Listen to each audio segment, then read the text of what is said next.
Aristine is an abandoned princess forced to marry the prince of an enemy country. But instead of thinking about love, our heroine is obsessed with making money. The people of Sylvanas are all shocked. The king has just declared that his daughter, the first princess of Sylvanas, will marry into the enemy kingdom. Aristine looks numb and not a single word escapes from her lips. Meanwhile, the nobles call the king biased. He is marrying his first daughter to a barbarian, yet he pampers the second like a princess. The king, unbothered by these words, calls Aristine useless. He is just happy that her noble birth will finally be useful to him. A month later, Aristine boards the carriage like an obedient daughter. She departs for Ilugo under her father's command. But once they leave, her face changes and she flips her father off. The girl has a huge smile on her face. Aristine has finally escaped from the horrible palace and her insane father. The emperor was obsessed with making his child a masterpiece. He was so horrible that one day, he personally set the girl's room on fire. The 6-year-old Aristine managed to escape, but her father wasn't concerned.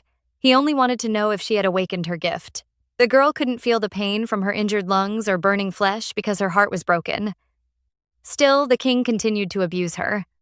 After an incident with her sister, he locked Aristine up for 10 years.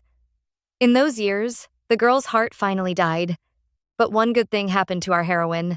While she was locked up, Aristine finally remembered her past life. The girl worries about someone called Raunel but decides to focus on her future. She is curious about her new life at Ilugo. The place, called the State of Fire and Iron, is ruled by the barbarians. Her father claimed the barbarians slept with monsters, so they are only half humans. He mocked Aristine, saying her husband might even prefer those creatures over a boring bride like her. The girl scratches her ears because she can still hear those harsh words. She never expected her father to bless her marriage because the two countries have always been enemies. He must have been furious after they lost the war. The Sylvanas Empire always called itself conquerors, but there was one country they could never defeat, the state of Ilugo. Her father started another war, but once again he lost. This time he was defeated by her future husband, Tarkan. The king knew he couldn't continue the war, so he called a truce. Ilugo agreed because they were already fighting the monsters surrounding their land. The two countries, eager to end their enmity, decided on a marriage alliance to seal the deal. But Aristine knows her father is just pretending. He is using the marriage to buy time and plans to begin another war when Ilugo lowers its defense. He will use her as a sacrifice and blame her death on Ilugo. Then it will be easier to wage a war on an allied state. Aristine smirks because the scheming king has no idea that his pawn is going to screw up his plan. The girl already has her own strategy, but she will need the help of her future husband, Tarkan. The convoy escorting Aristine stops for a break. But while everyone else looks clean, our heroine is covered in dirt. She glares at the maids, wondering what other plans they have. She felt suspicious when she was forced to use a carriage instead of a portal. Her fears were right because she was stuck inside the carriage for 10 days. Even now, her limbs are still numb. She is also covered in dirt because every time she tries to change her dress, the soldiers would peep at the window. Now, they are suddenly asking her to come out and enjoy some tea. Aristine is suspicious, but the girl decides to act obedient until they reveal their plan. She looks into the tea and suddenly sees a scene from the future. A girl spills boiling water on her while pretending to feel sorry. The others laugh at her burnt face, calling it the appropriate look for a barbarian's bride. The vision ends, and our heroine sighs. The emperor abused her because he wanted this ability called the Emperor's Eye. The man thought his daughter was useless and didn't possess the power. He doesn't know that she can see the past, present, or future just by looking into the water. Aristine looks eager as she glances around, waiting to see what will happen. Just then, a girl approaches with a tray of boiling water, wearing the same clothes she saw in the teacup. Our heroine knows her vision is bound to happen, but this time she is prepared.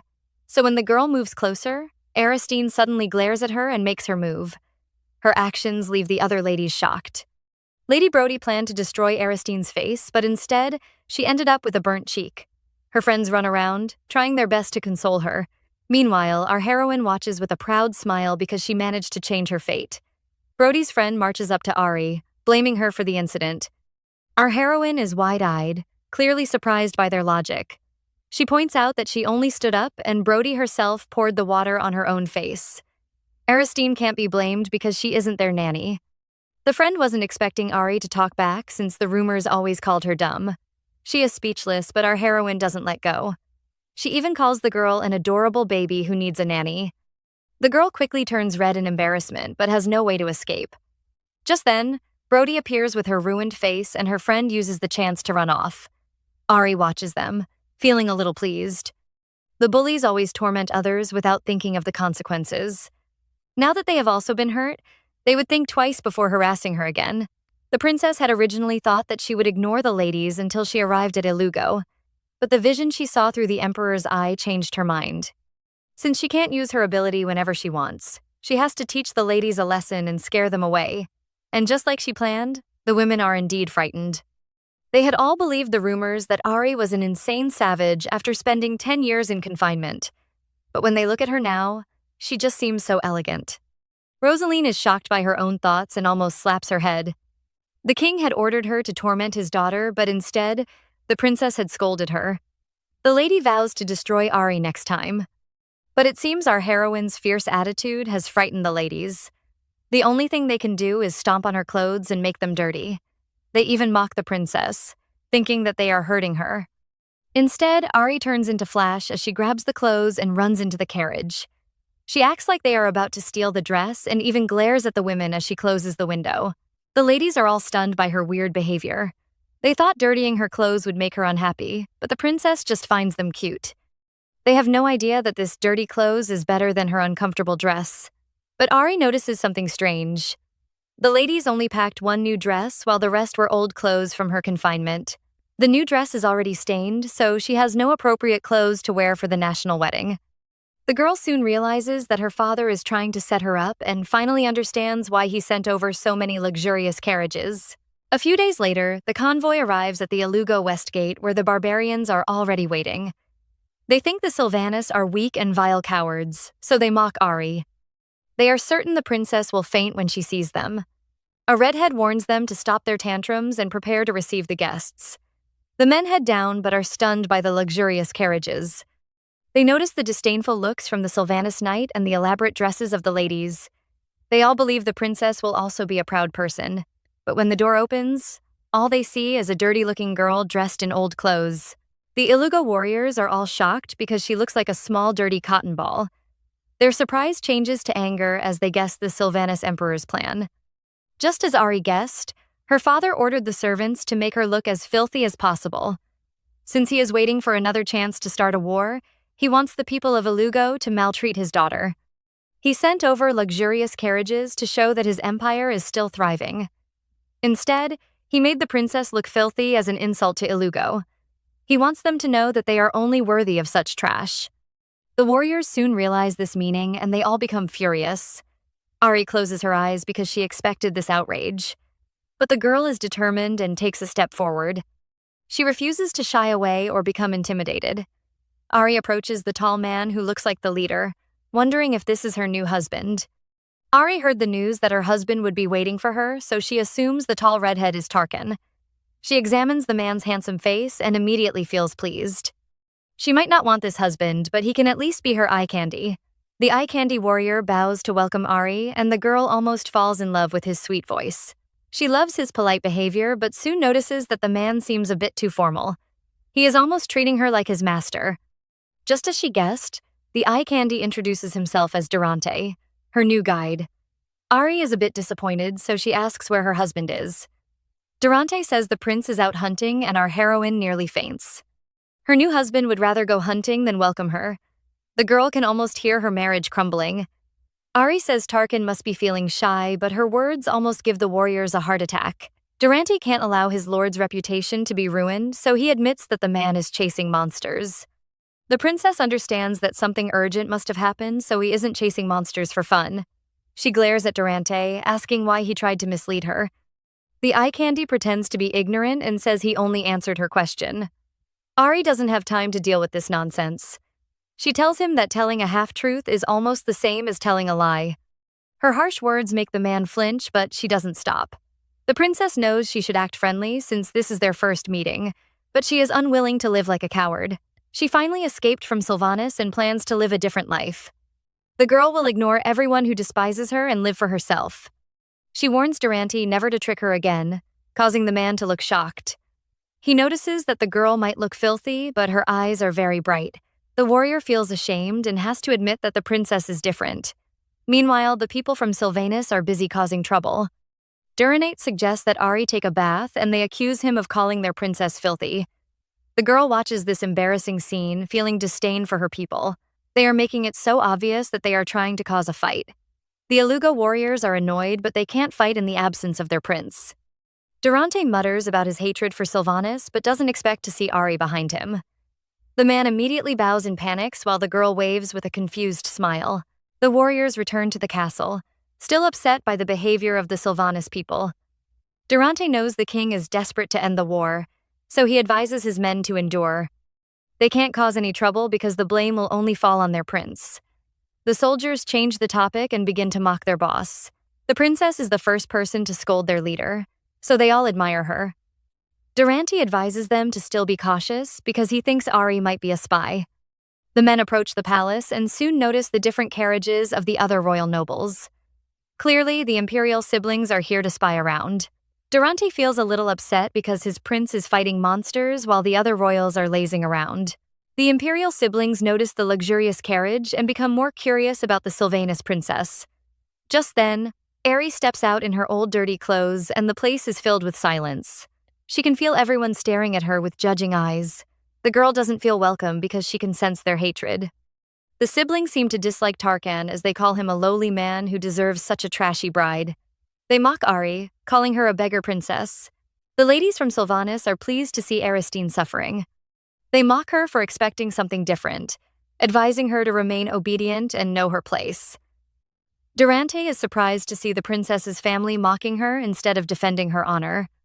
Our heroine stands there as everyone laughs at her pain. Just then, a man approaches and snatches the precious silk from the Sylvanus knights. The knight complains because that is their special gift for the king of Alugo. He watches in shock as the person wraps the silk around Ari. Our heroine can't move as she is suddenly buried in silk. The culprit carries her in his arms and says his wife deserves the best things in the world. The princess is stunned, and when she takes a look, she sees sparkling golden eyes. She stares at the handsome man, certain he must be Tarkan. Ari is carried by her new husband, and the girl is already impressed. Tarkan managed to suppress those nasty Sylvanus without even saying a word. He glares at his siblings and they cower, trying to make excuses. The prince only smirks as he walks away with his bride. But once they are inside, he throws Ari on the sofa like a piece of abandoned wood. The man warns her not to misunderstand his intentions because he doesn't like her. He only supported her so he could suppress his nasty siblings. Ari didn't expect the man to admire her because she is currently covered in dirt. She might even call him a pervert if he says he likes her sweaty body. Tarkan, the pervert, orders his maids to prepare a bath for Ari. But then a misunderstanding occurs. The girl notices his clothes are stained with monster's blood and thinks he also needs a bath. She makes the suggestion, but her words are a bit misleading. The prince and his maid immediately look terrified. The man thinks she wants to get intimate, so he glares at her. Meanwhile, the girl is just trying to guess who will bathe first. The prince finally scoffs and vows to never touch a filthy woman like her. Ari also misunderstands, and she immediately looks appalled. Tarkan is used to speaking roughly with his fellow soldiers and is worried that she might feel insulted. Instead, the girl earnestly declares that he must be a pervert. The poor prince is stunned before he jumps around in a panic. But no matter what he says, Ari thinks he should never lust after a filthy woman. The prince points out that she was the one who mentioned marriage when he only asked her to take a bath. The girl explains that she just wanted him to take a separate bath because they aren't formally married. The prince realizes that it is just a huge misunderstanding, but his head already aches. He says he will bathe elsewhere, and our heroine suddenly feels ashamed. She just remembered that a palace will have more than one bathroom. The girl has been locked up for so long that she has completely forgotten. Ari feels a bit embarrassed, so she runs over to the maids to take her away. Tarkan glances at his new bride, calling her a strange woman. He thought she was just a fragile Sylvanus princess who would cry at the slightest insult. Instead, the girl looked nonchalant as she listened to the royals' insults. The prince becomes startled as he realizes that he is thinking too much about his new bride. Meanwhile, our heroine is feeling ecstatic. She has never seen such a beautiful bathtub or bathed with warm water. The girl is about to die from happiness when three gorgeous servants appear to serve her. Ever since she was a child, Aristine has never enjoyed such treatment. She isn't used to the maid's respectful attitude because her former maids were all nasty. The girl believes Tarkan must be a competent man since his maids are all professional. She becomes eager to start their negotiations and make him her ally. Aristine is lost in thought when she notices the maids' dazed looks. They have all gone silent as they stare at her. The girl turns around, thinking there is a problem, but her sparkling purple eyes cause the maids to turn a deep red. They all seem flustered, which makes our heroine confused. She sends them away and decides to soak in the bathtub for a little while. Aristine is enjoying her bath time, and now thinks that coming to Ilugo was a good decision. Just then, the water begins to ripple, and she realizes that she is about to receive a vision. Every time the Emperor's eye activates, the water around her always begins to move. The princess hopes her new vision will be useful, but what appears next is her new husband, Tarkan.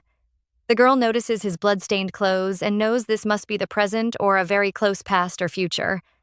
She hopes it is the past because seeing him wearing those dirty clothes gives her the ick. The princess really hopes he can take a bath. Just then, a pretty woman arrives in the vision and joins Tarkan. She is curious about his thoughts because the man seems absent-minded. The prince refuses to reveal anything, making the girl a bit worried. She places her hand on his arm as she asks if he likes the princess. Aristine feels a bit shocked as she realizes that they are talking about her. Aristine didn't expect to hear her husband's secret conversation with another woman. She wonders why Diona would ask such a question and thinks it is because the prince is a pervert. The man seems offended by the question and replies that it is impossible. He says Diona is supposed to know him because his feelings will never change. A few hours pass, but Ari is still thinking of the conversation. The princess knows this is just a political marriage, so she doesn't expect any love. Instead of being upset, she plans to use Tarkan's lover against him and gain more benefits in their negotiations. Another maid arrives to show her to her room, but Ari insists on meeting Tarkan. The princess also wants to rest, but this is the best time to strike a deal with her husband. Now that the Sylvanas troops are busy admiring the mansion, no one will spy on them. Over at Tarkan's office, Diona is feeling pleased. The prince looks normal, and she can tell he isn't affected by his new bride. He is still the proud and handsome beast with the dangerous charm. She had felt a bit afraid when she heard that he defended the princess, but now she feels relaxed. Suddenly, a maid arrives and announces that the princess is seeking an audience. Tarkan agrees to let her in, but they are both surprised when the girl appears. Aristine doesn't look like a dirty cotton ball anymore, but is now a sparkling snow princess. Tarkan calls her name in disbelief, and the princess nods. She wonders why everyone is staring at her and thinks they must be surprised by her new look. She notices that Diona is about to burn her fingers and kindly reminds the girl. The lady panics, afraid her rude behavior might cause a conflict. Diona doesn't want to cause any trouble in front of Tarkan, so she introduces herself. She was happy when Sylvanas sent over the foolish eldest daughter instead of the beautiful younger princess.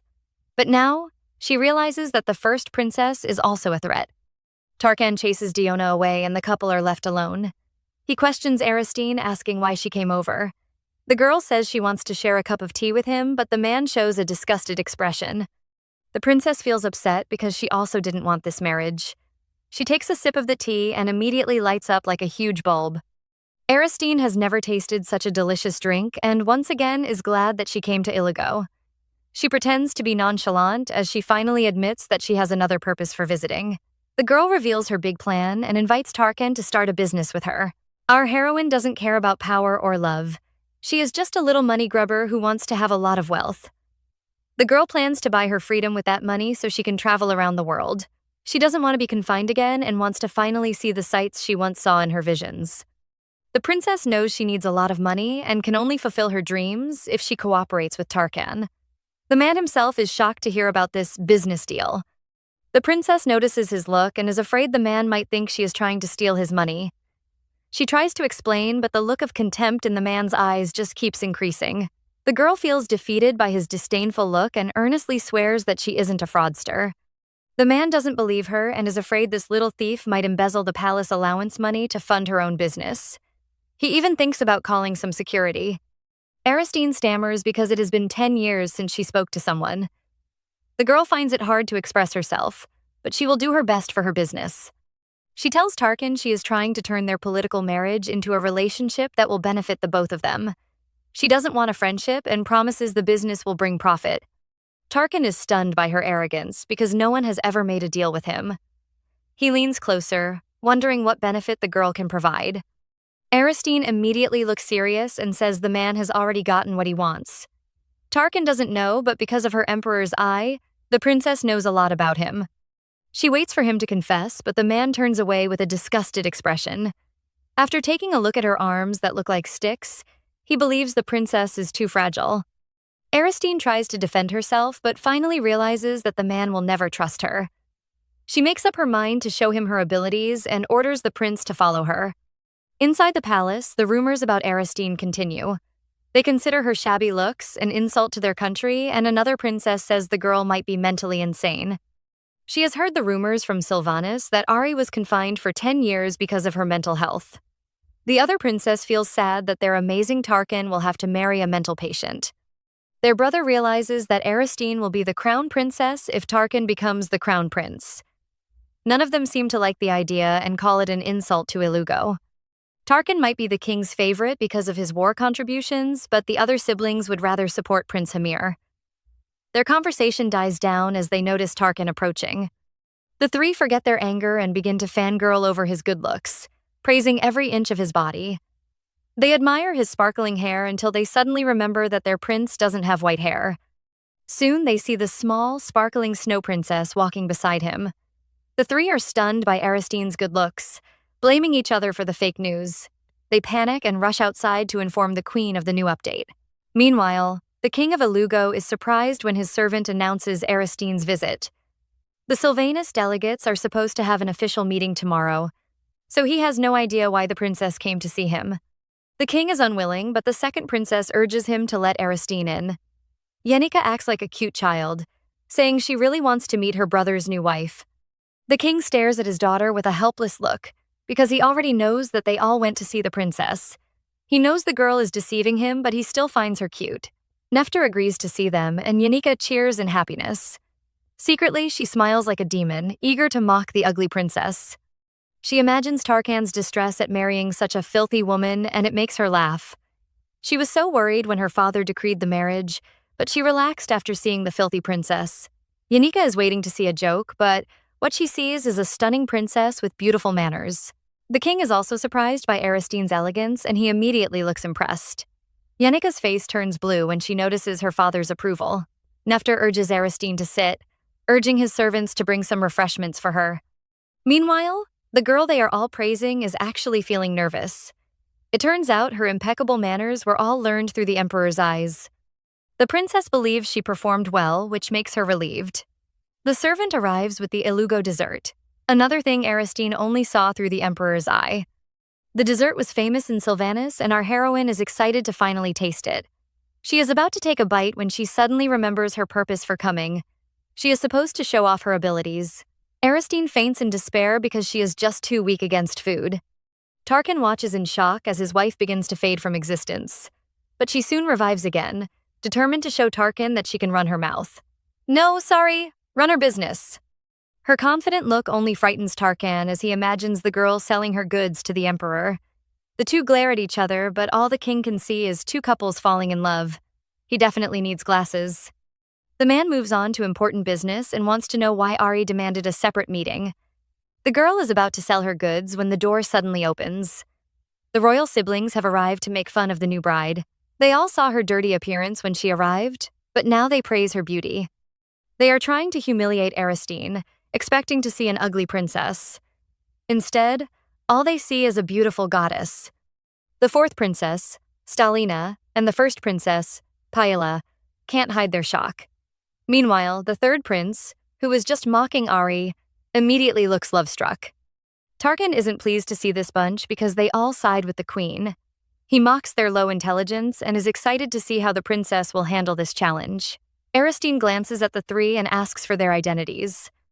Aristine asks for an introduction, but the three are still stunned by her gorgeous look. Stalina can't hide her shock, but Paella warns her to remain calm. Inwardly, the first princess is also panicking.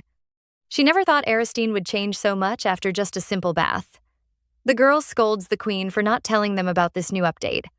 She thinks the new princess must be a fool, so she decides to take the offense. Pela introduces herself as the first princess and scolds Aristine for not recognizing their identities. How would a new visitor know who the forge you are? The two princesses share a nod, thinking that they have disgraced the Sylvanas princess. Stelina mocks Aristine for not having manners, while Pela says they shouldn't expect much. Tarkan watches, amazed by his siblings. The two first praise the princess, then switch their attitudes to mock her.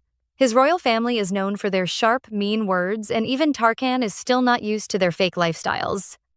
The prince has a lot of enemies in the palace and believes Ari is going through these troubles because of him. The man regrets bringing the girl over to Ilugo. Unfortunately, Ari hears this and thinks the man is doubting her abilities. She is determined to show him her true power and make him beg to become her business partner. In the midst of this fierce battle, the third prince is still trying to show off to his new crush. The man is such a clown. Aristine ignores the bootlicker and tells the princess this is just a misunderstanding. Paella laughs, refusing to back down. She thinks Ari is about to make an excuse and mocks her for being an idiot. Instead, the princess glares at her and says she was talking to herself. Aristine is sure she has seen their faces before. Paella becomes nervous since they had visited the princess when she first arrived. She can't believe the girl could recognize her face among the chaos. Aristine turns her gaze to Martin, asking if they have met before. The man says he has been to Sylvanas, but Ari insists that they didn't meet there.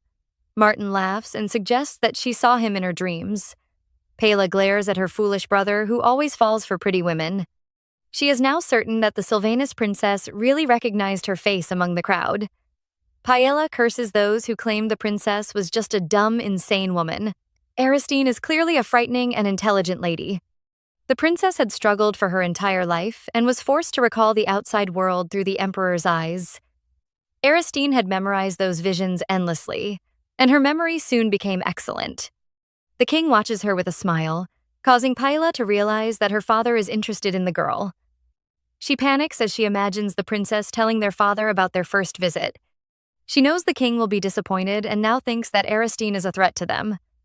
The girl wants to play it safe until they create a strategy, but her sister ruins all her plans. Stelina jumps out and accuses Aristine of flirting with another man in front of her husband.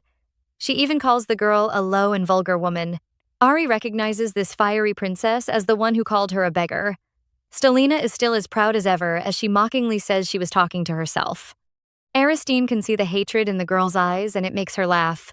She thought the third princess was mature, but she is just too childish. Stelina is annoyed when her opponent begins to laugh. She is about to attack Ari again when her sister suddenly yells at her. Paella apologizes to Aristine and begs for her forgiveness. Our heroine is drinking tea like a queen and even comments that this princess is better. Paella is aware that the crown prince of Ilugo has yet to be determined. The battle is between two factions, the group who supports the first prince, Hamir, and the people who support the second prince, Tarkan. But while Hamir is also the queen's son, Tarkan has a political weakness because his mother is just a commoner. Still, the underlying cause of this battle is the struggle between the old and new powers. The Ilugoans are concerned about politics, so Aristine uses this to defeat the third princess. With just a few words, she accuses the Ilugo royal family of doubting her imperial bloodline, turning this into a battle between two countries. At another side of the palace, a servant reports to the queen that the royal siblings have visited the king. The maid wants the queen to also visit, but the woman believes her daughter, Yanika, is enough to handle such matters. The queen also likes Paella because she abandoned her concubine mother to become her supporter. But the girl the queen is praising is having a hard time. Paella panics as she apologizes for Stelina's mistake. Martin follows suit and also begs for Aristine's forgiveness. The third princess is confused because her siblings have suddenly turned against her. The three have always insulted Tarkan together. The prince is pleased by Aristine's move because she has trapped Stelina. If the Sylvanian delegates hear about this issue, they will use this as an opportunity to demand more benefits. When that happens, the queen's faction will suffer the most. That is why Paella and Martin are desperate in begging for Ari's forgiveness. Tarkan glances at his nonchalant father, wondering which side the king will support. Paella and Martin are still trying to apologize. They blame Stelina for her reckless behavior and beg Aristine to show her mercy. Our heroine is satisfied and hopes the siblings will stop bothering her for now. She has no plans to pursue the previous incident because she doesn't want any trouble. The girl feels a hot stare on her back, and when she turns around, the king is staring at her. Nepther has been watching her this whole time, and Aristine is excited. She didn't plan this quarrel, but it has attracted the king's attention to her. The two stare at each other until Ari realizes why the king is watching her. He is afraid one of them might cross the line and cause a conflict between the two nations. Our heroine wants to have a peaceful life while she is here, so she knows she shouldn't offend the king. The girl smiles at him, trying to reassure him that she wouldn't cause any trouble. The king seems to understand her secret message, so he also smiles back. Pela sees the two exchanging secret glances and immediately panics. She imagines a scene where Ari sits on her father's lap and complains about her mistreatment. The girl would tell her father about the siblings' insults, and the furious king would vow to investigate and punish everyone. Paella is frightened by her own thoughts, afraid the Sylvanus princess will really expose their actions. Aristine's reputation might suffer, but if it becomes an international conflict, Paella will face most of the consequences. The first princess glares at our heroine and almost frightens the innocent girl. She shakes her head in disgust as she recalls her wild imagination. Paella urges her sister to apologize, but Stalina is obviously unwilling. The princess regrets listening to the rumors and orders her younger sibling to apologize immediately. Stalina bows her head, but her eyes still hold a lot of anger. Aristine isn't satisfied with such a fake apology and doesn't hide her disdain. Paella almost loses her soul, and she urges her sister to apologize properly. The girl still refuses, so Aristine mentions the cruel words that she just said. The first princess becomes fierce and orders her sister to show more remorse. Stalina is unwilling and thinks it is unfair. She wonders why she has to apologize to a half-wit like Aristine when everyone hates the girl. But then she sees her sister's demonic red eyes and the girl flinches in fear. Paella is filled with dark, oppressive energy as she orders her sister to properly apologize. Stalina has no choice than to get on her knees and beg for Ari's forgiveness. Tarkan is stunned by his wife's combat ability. She has forced the proud and arrogant third princess to get on her knees and beg. The man glances at the culprit but almost faints when he sees the girl's face. Aristine looks like a proud cat, and if she had a tail, it would definitely be wagging. Tarkan feels like his worldview has been destroyed. He thought the Sylvanus princess would be a weak and gentle woman. Instead, she turned out to be a ferocious, proud cat. The prince finds her behavior amusing, and he can't stop laughing. Aristine innocently thinks he is happy because she taught his nasty siblings a lesson. Our heroine isn't done with her play because she has to act out the grand finale. She stands up and walks over to Stalina's side, pretending to be a kind and virtuous woman. Stalina is convinced by her act as she remembers that the princess never scolded or asked her to apologize. Aristine acts like the girl is just making a fuss, and she urges her to stop kneeling. She stretches out her hand to the third princess, offering to support the girl. But instead of being relaxed, Stalina is horrified. Aristine's behavior reminds her of her own father, the king. Nepther watches the two girls and is impressed with Aristine's tactics. She took advantage of her political position to teach the girls a lesson. Yet, she made sure that things never went too far. Yanika notices her father smiling at Aristine again, and she isn't happy. The king stops their play and scolds his children for interrupting their tea time. The three siblings look embarrassed and try to hide their faces. Yanika jumps in, desperate to regain her father's attention. She scolds the siblings for causing trouble and mocks Paella for rebuking her own sister. The girl acts sad because she is worried that Aristine might feel unwelcomed. Our heroine watches her display, admiring the girl's small body and white skin. Yanika's grandmother is a foreigner, so while she looks different from the other Ilugoans, she has her father's blue eyes. Aristine knows the girl is the queen's daughter and also Hamir's younger sister. She watches Yenika approach, and the girl offers to become her friend. Yanika's offer to become close friends reminds Aristine of her younger sister. Back then, her chubby little sister would chase after her, calling her Ari affectionately. Our heroine smiles as she recalls this memory and happily agrees to become Yenika's friend. She says the second princess resembles her younger sister because she is also pretty and adorable. Yanika feels proud and begins to daydream about her beauty. Meanwhile, Aristine remembers her cute little sister. The girl was always adorable, even as a baby. She maintained that adorable act even when she caused Aristine to be locked up for 10 years. Tarkin is feeling very unhappy. The annoying Yenica has squeezed between him and his new wife and is taking all her attention. The second princess is happy to see her brother's annoyed face. She believes making Aristine her friend will be a piece of cake. The Sylvanas princess is trapped in a loveless marriage and instead of a handsome husband, was welcomed by fierce warriors. The other women in Ilugo are also tall and stern, so Aristine will only feel uncomfortable. Yenica believes the princess will like her because her adorable face reminds her of her family. She doesn't want to be friends with Aristine, but agrees to act close with the girl, so she can impress her father. Yenica begins her plan and urges Aristine to confide all her worries with her. She promises to help the princess fulfill her every wish. Of course, she plans to give the girl evil advice. Our heroine watches Yenica act and decides to also start her performance. She acts sad as she asks Yenica if she can address her casually. The princess is screaming in her mind, but she pretends to be calm and says it is too soon. Aristine immediately looks heartbroken as she suggests that the girl was trying to deceive her by acting close. She looks like a fragile flower as she apologizes for being bad at social conversations. Yenica is annoyed because only Hamir has the right to call her his younger sister. Still, she is forced to accept Aristine's request. Our heroine smiles brightly while the princess is going through mental torture. She smiles at Aristine but secretly curses the princess for being a dumb lady who can't read the room. She also wants to speak casually, but Aristine immediately rejects her. She says her younger sister never broke the rules even when they were children. Yenica can feel her soul breaking, and even Martin can't hide his laughter. The princess vents her anger on him as she scolds the prince for laughing. Aristine ignores the two as she focuses her gaze on the king and the Prin-Pran jelly in front of him. Yenica is immediately alert, thinking that the girl is about to steal her father's attention again. She only calms down when she notices that Aristine's gaze is on the Prin-Pran jelly. The princess feels smug because her father always gives her his Prin-Pran jelly. She waits until Aristine is about to take the jelly, then sweetly tells her father to hand it over. But the girl is going to be disappointed. Our heroine has no plans to eat the jelly and instead is going to feed it to the Ilugo king. Everyone gathered around is shocked, but the girl doesn't seem bothered. She even urges the king to open his mouth. The man can't believe his eyes, but when he questions the princess, she even calls him father. Yenica is about to tear down the palace, and Martin has to hold her down. Tarkin teases the girl and says Aristine is now part of their family. He reminds Yenica of her promise to treat the girl like her sister and asks if she was faking it. The princess turns blue and can only stammer out a response. Aristine ignores them all and only promises to stop if the king feels uncomfortable.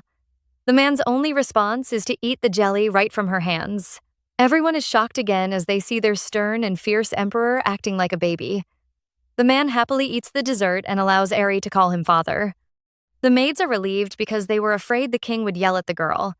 He has never eaten their jelly, so they think the princess must be special. Everyone is happy, but Yenica is about to die of anger. She trembles in fear, wondering if the Sylvanas princess knows her father's secret. Ari continues to feed the king, causing the royal siblings to nearly freeze from shock. The king has already had 3 jellies, but he is still eating like an obedient baby bird. Aristine pauses to confirm the taste, and the king happily praises the dessert. Tarkin watches in disgust because his proud father has completely lost all his dignity. Our heroine finds it hard to pick up the wiggly jelly and is happy that she had some practice. Back in the Sylvanas Empire, the girl could only watch through the emperor's eye as her sister fed her father. Aristine was just a young child, so she would practice on her own with dirty cotton balls. She wanted to learn so she could show her father that she was also useful. It is a sad memory, but our heroine can smile now because it is all in the past. She lost all her feelings when she realized that the emperor only wanted her ability. Aristine is happily feeding the king when she hears a loud noise. Yenica can't control her anger and suddenly smashes a cup. She doesn't take responsibility but blames the maids and calls them useless. Pela is surprised to see her sister's outburst. The second princess always loves to act innocent and never raises her voice at anyone. Aristine is also shocked by the girl's yell, so her little jelly ball falls off from her fork. Our heroine finds it difficult to pick it up again and finally understands why the king never tried. You see, the Emperor of Ilugo has a secret that nobody in the palace knows. Yenica doesn't really want to take her father's Prin-Pran jelly. The girl is just helping the king to cover up his secret. It turns out that Nepthar has injured his right wrist. Releasing this news will only ruin the king's authority. destroy the soldiers' morale, and cause the people to panic. Nefter wants to hide the secret, so he always avoids the slippery Prin-Pran jelly. Unfortunately, the jelly is the official food of Ilugo, and is always served at important events. Only the king's physician and Princess Yanika know about his condition. The princess used this to her advantage, and would ask the king to give her his jellies at important events. The council noticed the two sharing jellies and soon believed that the girl had warmed his cold heart. Tarkan might be the king's favorite son, but Yenica is definitely his best daughter. The princess used this incident to boost her own reputation and gain more political support for her brother. It might be a smart move, but our heroine despises the second princess. She always thought that Yenica could just feed her father instead of taking away his jelly. Aristine notices the siblings staring at her and knows her husband must also be confused. She stares at the pitiful king, imagining how sad he must have been to see his jellies taken away. She wonders if the man might get angry because she treated him like a child. Aristine has never been around people, so she has no idea how the king will react. Nepther doesn't get angry, but instead smiles at the Sylvanas princess. The man enjoys some tea and is grateful that he accepted this marriage. He says Aristine has made him happy, so he wants to give her a reward. Our heroine has lost her focus because the king just called her nickname. It reminds the girl of the scene she saw in the emperor's eyes. Nepther notices her daze and is afraid the girl doesn't feel comfortable. Ari knows she shouldn't get excited, but it finally feels like she has a real father. The girl admits to the king that she feels very happy. She has a huge smile on her face because all her practice has paid off. Ari doesn't pretend to be modest and reveals that she has a request. The attendants look horrified, but the king is eager to hear her desire. He thinks the girl might want some lands or precious jewels. Ari glances at Tarkan because it is finally time to reveal her true purpose. The Sylvanas princess says she wants to save Ilugo's reputation. Everyone in the room has wide eyes as they can't believe their ears. Aristine looks at Tarkan because she is going to make the man trust her and prove her abilities. She smiles as she imagines him signing her contract without even reading it. Tarkan stares at his new bride, who hasn't said a word after leaving the room. She had shocked everyone with her last words, but is suddenly acting like an immortal. The man smirks, knowing his bride is playing hard to get, but he is willing to play along. He follows after her, begging for a few minutes of her time. Aristine declares that she is busy and only agrees when the man keeps begging. The couple find a spot, and Tarkan finally admits that the girl might be useful. He really enjoyed watching his siblings make a fool of themselves. Aristine turns into a proud cat again, and the smug smile on her face is really annoying. Tarkan notices her lofty look. He knows the girl is waiting for more praise, so he changes his mind and suddenly stops talking. Aristine is shocked by the switch and reminds the man that she got the king's favor. Tarkan is nonchalant because he already has all his father's attention. Aristine glares at this sly man and turns away in anger. She wants to know why he is speaking to her if she isn't useful. The prince hesitates before confessing that he thought the girl would cry. He assumed that the fragile princess wouldn't be able to bear his siblings' insults. Meanwhile, the fragile princess is eating bread with a sparkling look on her face. She is totally unconcerned about those insults. Tarkan thinks the princess has never been mocked, but Aristine explains that she is used to insults. The girl is joyfully eating her bread when she hears her husband's harsh voice. He has a stern look on his face, which makes Aristine surprised. She is confused for a moment before she realizes that the man doesn't know about her confinement. Tarkan indeed has no idea, and he immediately looks embarrassed. Aristine wonders why he is ignorant when his siblings already knew her background. The man really has no interest in his bride. She recalls his conversation with Diona, and the man's ambiguous words seem to suggest that Diona is his lover. Our heroine feels like a wise sage after figuring this out and decides to soothe his worries. She wants to draw a boundary between their relationship, but first wants to know if the man desires a war. Tarkan protests, shocked by her words, but Aristine advises him to give it a proper thought. While the Ilugoans are relaxing and having conversations, the Sylvanas emperor is preparing for another war. He has even included a deadly poison among their wedding gifts that will kill Tarkan. The Ilugo servants are showing Aristine's noble ladies around. Rosaline is shocked because she never knew the barbarian land would have such beautiful palaces. Beside her, the blonde maid also has the same thought. She even imagined Tarkan as a monster, but now the girls fangirl over his handsome looks. They find it unfair that such a dangerous, charming man is stuck with their filthy princess. Brody believes the prince will soon abandon Aristine because of her so-called mental issues. The other girls have evil smiles on their faces as they plan to seduce their mistress's husband. They even think of their own storyline about a noble maid falling in love with a savage prince. Just then, a Sylvanus knight interrupts their daydreams and announces that Aristine just had a private meeting with the Alugo king. Rosaline is furious and scolds the knight for not stopping the princess. The blonde explains that the meeting was already over before he heard the news. Right now, Aristine is having another meeting with the barbaric prince. Rosaline grits her teeth in anger as she thinks about her annoying mistress. She vows to teach the girl a lesson and make her know her place. Aristine stares at the man, eager to know if he wants a war. Tarkan is sure others might be interested in a battle, but he only wants peace. Ari is pleased by his answer because the fastest way to start a war will be to kill her. The prince clenches his fist, stunned by her indifference. He says there are other ways to start a war that don't involve her death. The princess happily agrees and says killing him or acting like a spy is also a good way. But Ari has no plans to do something so dangerous just to help Sylvanus. The girl has no good feelings for her country, especially since the emperor also hates her. Tarkan finally realizes that the girl didn't show up on purpose, looking like a shabby rat. Aristine praises him and even admits that she was locked up for 10 years. She thinks it will be better to confess before the prince does his own research. Tarkan is amazed because others would try to avoid such a harsh topic. He thinks about the girl's pitiful background. She has lost her father's favor and was even locked up for 10 years. He is sure the Sylvanus king sent his daughter to Alugo just to die. The girl seems to have read his mind and reveals her desire to live. She knows the prince doesn't want a war, so she urges him to work with her. She promises to take care of the palace while he is away and support his struggle for the crown prince's position. Tarkan feels upset because her words remind him of their first meeting. He remembers her asking for a beneficial relationship and wants to know if this was her plan. Aristine says it is and urges the man to fight for international peace and secure her safety. Tarkan finally realizes that all her talk about business and benefits was just her way of trying to save her life. He believes the girl must have suffered for many years and feels sad because a princess shouldn't be fighting for her safety. Tarkan never cared about his bride and was only focused on the marriage alliance. But now his feelings have changed. He becomes annoyed when he remembers Aristine's indifferent face as she listens to the insults. Just thinking of the Sylvanians is enough to make the prince's mood become bad.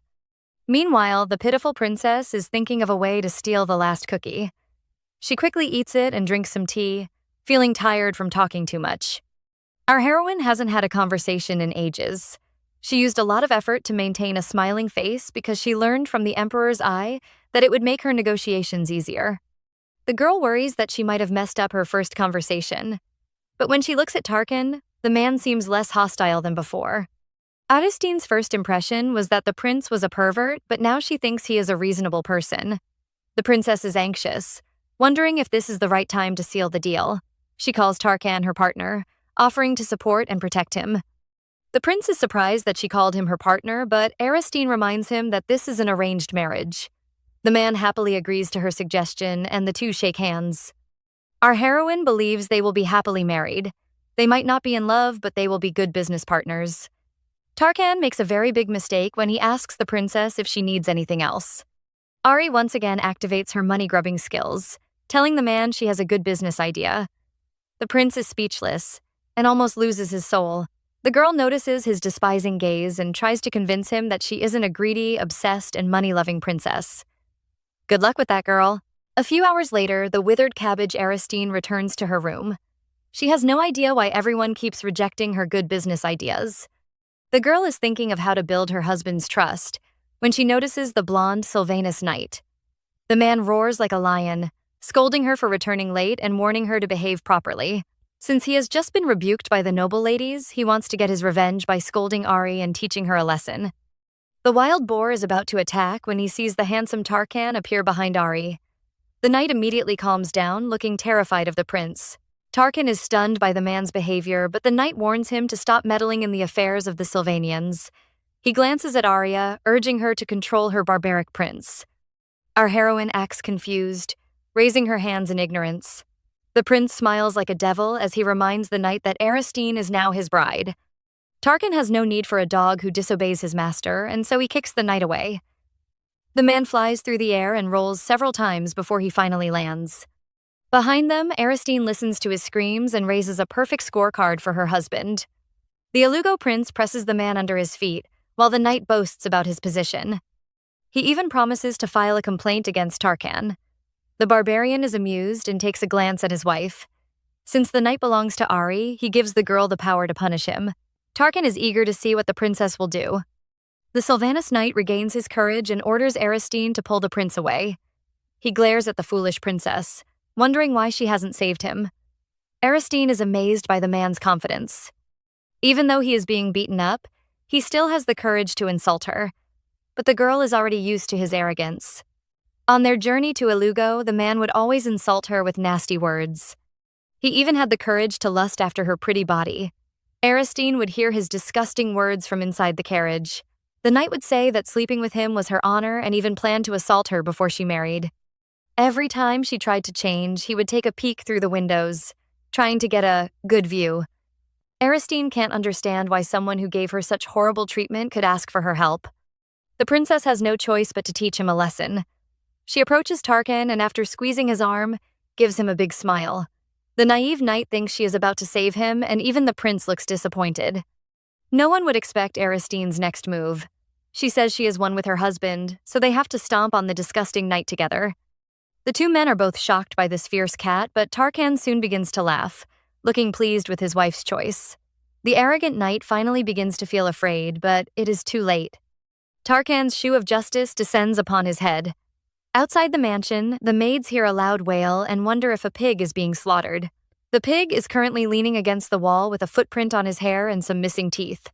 Tarkan takes care of the knight and orders his men to imprison him. Meanwhile, Aristine glances at her husband's strong body, feeling jealous of his incredible strength. The prince notices her hot gaze and turns away with a shy look. He has no idea that his new wife thinks he is a pervert.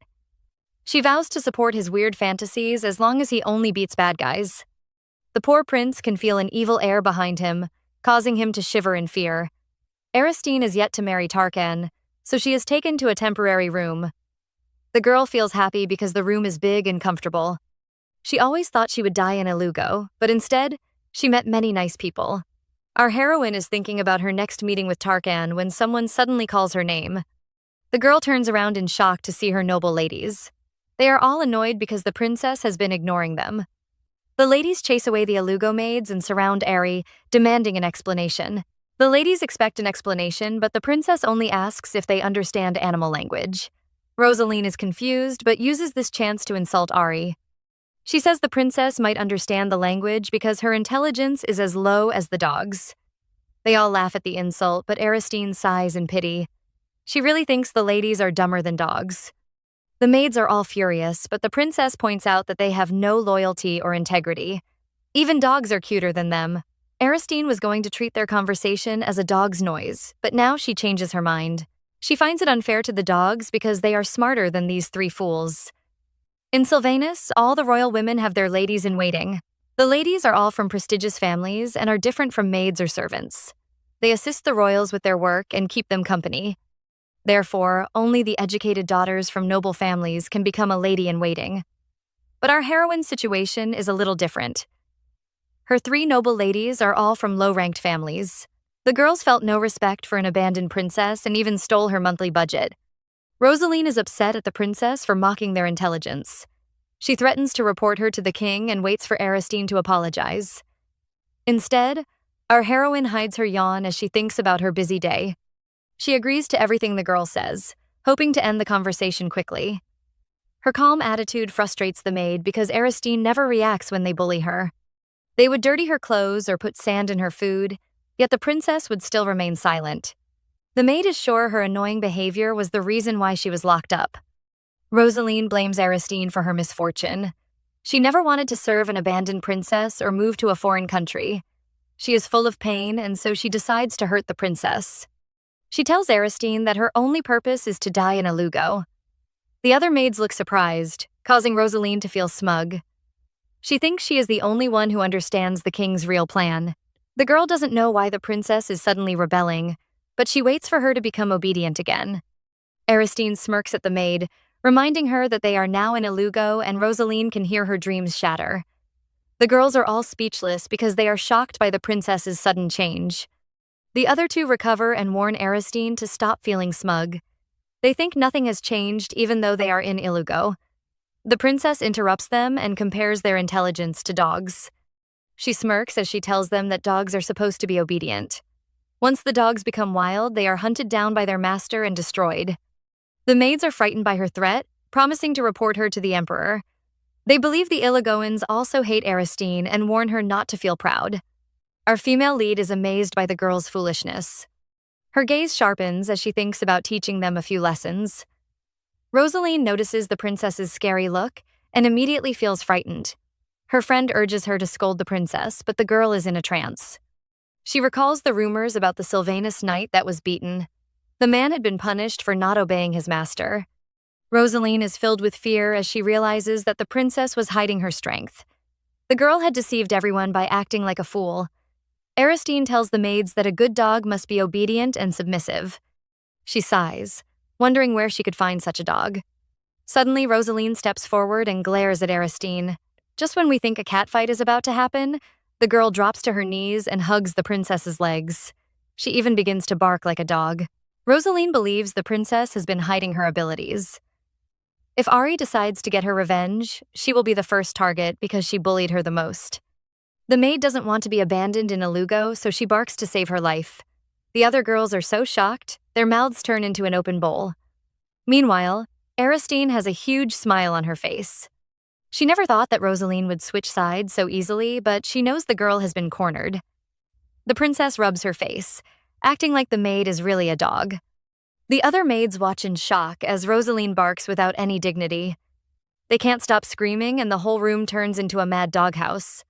Ari plays fetch with her new pet while the other maids watch with wide eyes. Rosaline grabs the ball with her mouth, causing the princess to praise her skills. Inside, the maid is feeling upset. She had treated the princess like trash, so now she has to show complete obedience. The girl barks like a dog, willing to sacrifice her dignity just to save her life. Aristine can't stop laughing as she gives the girl another task. She wants Rosaline to become her hunting dog. The maid glances at her terrified friends and notices their frightened looks. She feels upset because the girls are treating her like a madwoman. Rosaline makes up her mind to become Aristine's weapon. She will be a hunting dog that follows its master's requests. The girl is willing to destroy any target that Aristine gives her, and when she is done, she will make sure she ruins the princess. Aristine interrupts her evil thoughts, eager to see the girl's hunting skill. But first, our heroine wants to continue her game of fetch. The maid continues to bark, but secretly vows never to forget this disgrace. She also says a silent curse for the person who put this toy in the princess room. Over at the training ground, we see Tarkan flexing his back muscles. He recalls the insults from his siblings who were mocking his background. The prince says he isn't ashamed of his origin, but still splits an innocent leaf into two. He knows his father arranged this marriage, so he can marry the Sylvanus royal family and boost his political position. Tarkan knows he can't avoid this fight because the battle for crown prince will become even harder. Just then, Durante arrives and announces that the warriors have all gathered. Tarkan leaves, but his sword energy destroys all the statues. Our male lead arrives at the conference room and the meeting begins. The prince listens to his men's report, and the documents in front of him soon become a small mountain. Zack wants them to battle the monsters because the Sylvanus War had delayed their progress. The men become silent at the mention of Sylvanus, but they are all eager to know more about the princess. They had asked Durante, but the man had refused to say a single word. Meanwhile, his subordinates couldn't stop praising the princess, but the men think it is impossible to like someone from Sylvanus. Durante warns them to stop mocking the future princess, but the men refuse. They think the people from Sylvanus are all evil. Tarkan interrupts their quarrel with a warning to keep quiet, causing the men to immediately act like obedient schoolboys. The prince glares at Zack, blaming him for not reporting about the princess's background. The warrior feels aggrieved because he had already prepared a report, but when he gave it to the prince, Tarkan had used it to light a fire. Our male lead goes quiet, feeling a bit guilty, but Zack isn't done complaining. The prince had also threatened to throw him into the fire if he spoke about the princess. The poor man remembers his suffering during that period and can't stop his tears from flowing. His friends try to console him and even offer up some candy. Tarkan looks serious as he orders his men to report everything about the princess from now on. The warriors are all stunned because the prince has never changed his command. Zack guesses with surprise that his boss might now like the princess. Tarkan says Aristine might help them bring peace, so he wants all her information. Zack stares at him with resentful eyes because the prince had ruined the report he prepared. Our male lead changes the topic and mentions Mukali, the great general. He is reluctant to bring the man back because he might not adapt to the palace lifestyle. The prince suddenly looks solemn as he says he has an important announcement. His warriors become alarmed because the prince has never looked so serious. Zack is afraid the sly Sylvanians have caused trouble again. Meanwhile, Durante is ready to walk through fire or jump into rivers to fulfill his master's request. Unfortunately for the men, our male lead just wants them to gather the best pastry chefs. He even says they can steal the people from other palaces. The men quickly agree, but when their brains finally begin to load, they all freeze in shock. They have no idea that this request is because of a certain princess. The next day, our heroine wakes up with a happy smile. She is surprised to see the bright afternoon sun because she has never slept for long. Ari can't recall the last time she had a bath, changed into new clothes, or even slept in a good bed. She rolls around on the soft mattress, refusing to get up. The girl stares at the bed with sparkling eyes as she admires its bouncy texture.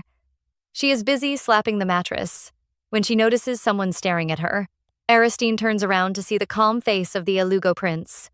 The man seems to be used to her weird behavior and even sips some tea. The princess isn't embarrassed as she questions the man's presence in her room. Tarkan says he is her husband, but Ari reminds him that they aren't married yet. The prince takes that as an invitation to visit her room after the wedding. Our heroine stares at the warrior, wondering if he doesn't have a life. The prince has never been asked this question, and the man looks stunned. Aristine points out that he could have woken her up, but he watched her sleep like a jobless person. Tarkan trembles in anger because he really wanted to wake this nuisance up. He had arrived outside her room and for the first time in his life, waited for someone to wake up. The maid said she was still asleep, so he wandered off to torture his warriors. The poor men were forced to undergo a sudden 9 a.m. training. The prince spent the rest of his morning doing his duties. But when he returned at midday, Aristine was still asleep. The man froze in shock, wondering how a human could sleep so much. Beside him, Ari's noble maid had sparkling eyes as she offered to share a drink with him. Tarkan stared at the women who were running around and trying to seduce him. He recalled the way they mocked Ari when she was faced with insults and the man was filled with fear. He was afraid the maids might have harmed his wife and were trying to stall him. Tarkan pushed them away as he barged into the princess's room. He expects to see a pitiful and crying Ari, but instead, the princess is sound asleep. The girl even has the audacity to smile in her dreams. The prince recalls this memory and smiles like a fool. Aristine is about to peer into his soul because she is curious about his thoughts. She notices the man's shy look and recalls the famous scene from romance novels. The male lead will always watch his beloved sleep because he is afraid of waking her up. The princess looks proud as she says the man couldn't wake her because she looked like a sleeping angel. Our male lead almost chokes on his tea, but it gets even worse. The girl thinks he is a pervert who enjoys watching women sleep. She warns him not to fulfill his weird desires with her. The prince denies this accusation, but nearly dies when the girl responds with a patronizing tone. He slams down a document and gulps his tea, trying to control his anger. Meanwhile, Aristine is fascinated with the new document. Tarkan explains that it is a list of all the nobles who will attend the Sylvanian welcome party. Aristine is touched by the prince's trust because this important information shouldn't be given to a princess from the enemy country. She vows to make him proud and advises him not to arrive early for the banquet. Tarkan thinks she is trying to avoid conflict with his royal siblings, but Aristine has another plan. The princess urges Tarkan to give her more time because she is preparing a big surprise for the emperor. Time passes and the Sylvanian welcome party finally begins. The head maid is preparing seats for everyone when the guard announces Tarkan and Aristine's arrival. The man looks dazed by the couple's beauty. The prince escorts his bride to the hall but says she will do the greetings alone. Aristine is full of confidence and urges her partner not to worry. The couple step into the banquet and the Ilugo nobles are dazed by their beauty. They admire the stunning Sylvanian princess and blame people for spreading fake rumors. Aristine lets go of Tarkan's hand and gives her greeting to the imperial couple. The girl is full of elegance and the Ilugo king welcomes her warmly. Our heroine is feeling pleased until she hears a mean voice asking about her journey.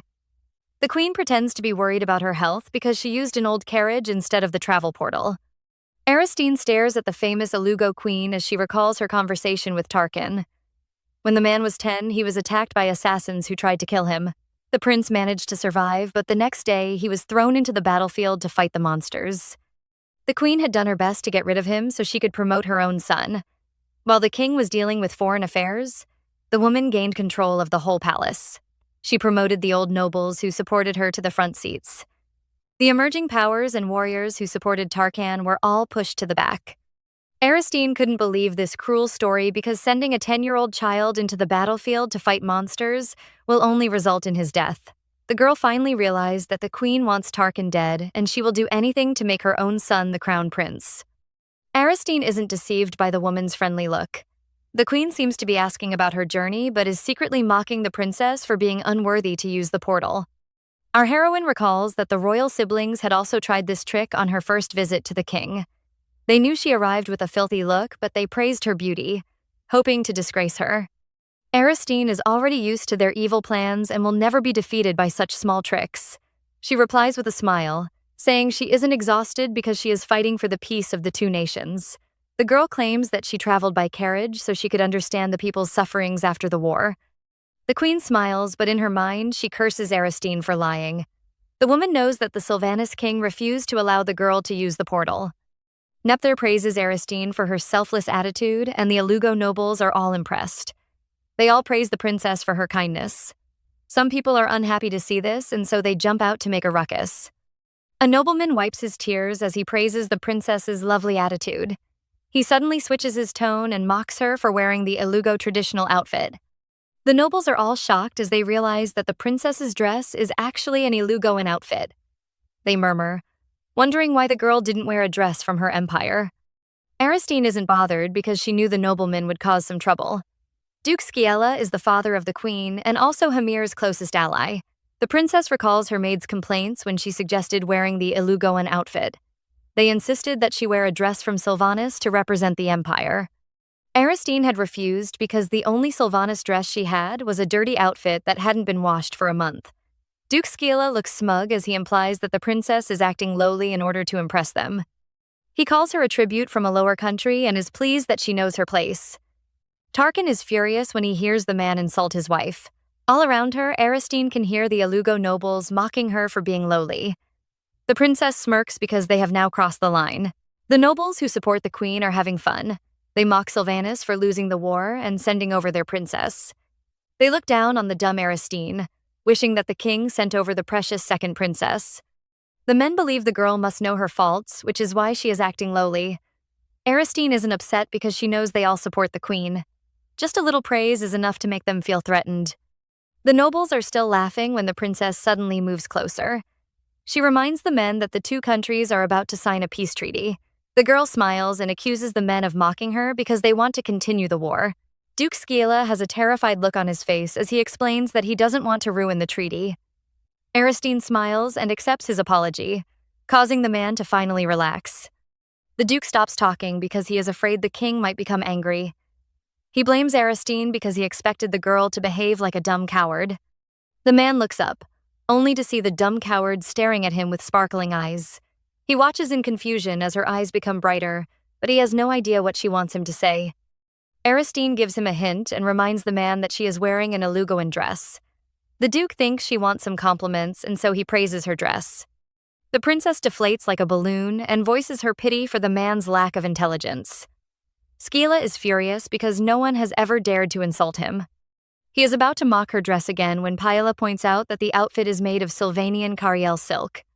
Aristine praises the princess and explains that the Cariel silk was named after their country. The silk is so rare and expensive that only a few rolls are sent to the palace. The nobles are all amazed because the dress combines the cultures of both countries. Sciella is upset as he realizes that this dress perfectly represents the peace between the two nations. Aristine sees the duke's disappointed look and is happy because the man fell into his own trap. The princess only arrived with one dress, but because it was dirty, she begged Tarkan to help her. The two couldn't make a Sylvanian dress in such a short time, so they used the Cariel silk to make an Ilugoan outfit. Aristine is pleased because the Duke really fell into her trap. The girl apologizes to the king because the silk was supposed to be his gift. She smiles as she urges the man to treat it like her wedding gift. Nefter is stunned for a minute before he begins to laugh. He agrees to give the silk to the girl as a present, and scolds the men for failing to think about the peace treaty. The play soon ends and the king orders the couple to take a seat. Tarkan praises his fierce wife, causing the girl to smile like a proud cat. The couple wait for the handmaid to show them their seats, but soon notice the woman trembling. The maid apologizes, saying she forgot to prepare their table. Nefter glares at his wife, who pretends to be surprised, and scolds the maid for making a mistake. The queen says she was excited to meet the princess, so she forgot to check the arrangements. The couple know the woman is lying, but there is nothing they can do. The queen pretends to think, but soon points to an empty table at the back of the room. The other nobles are furious because that table is reserved for servants. The queen urges the couple to take a seat and stop standing around like punished children.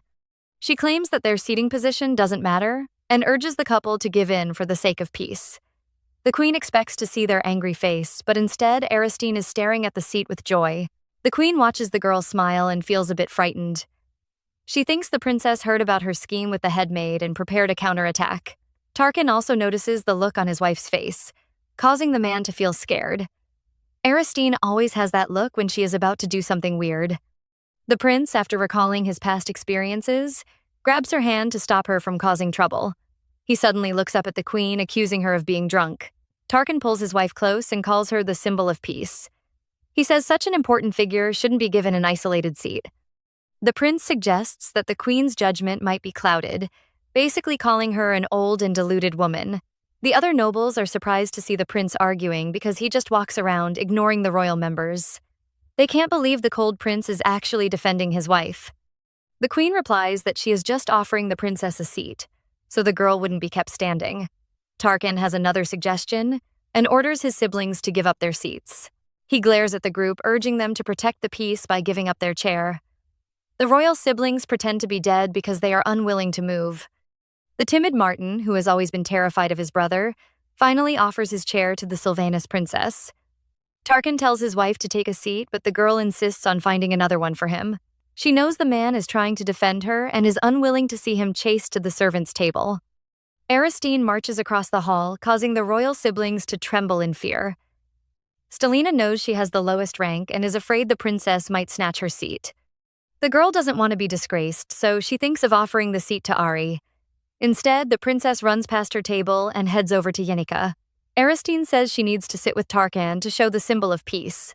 Since Yenika is happy about her marriage, the girl should give up her seat for the couple. The second princess is stunned and can only stare at Aristine.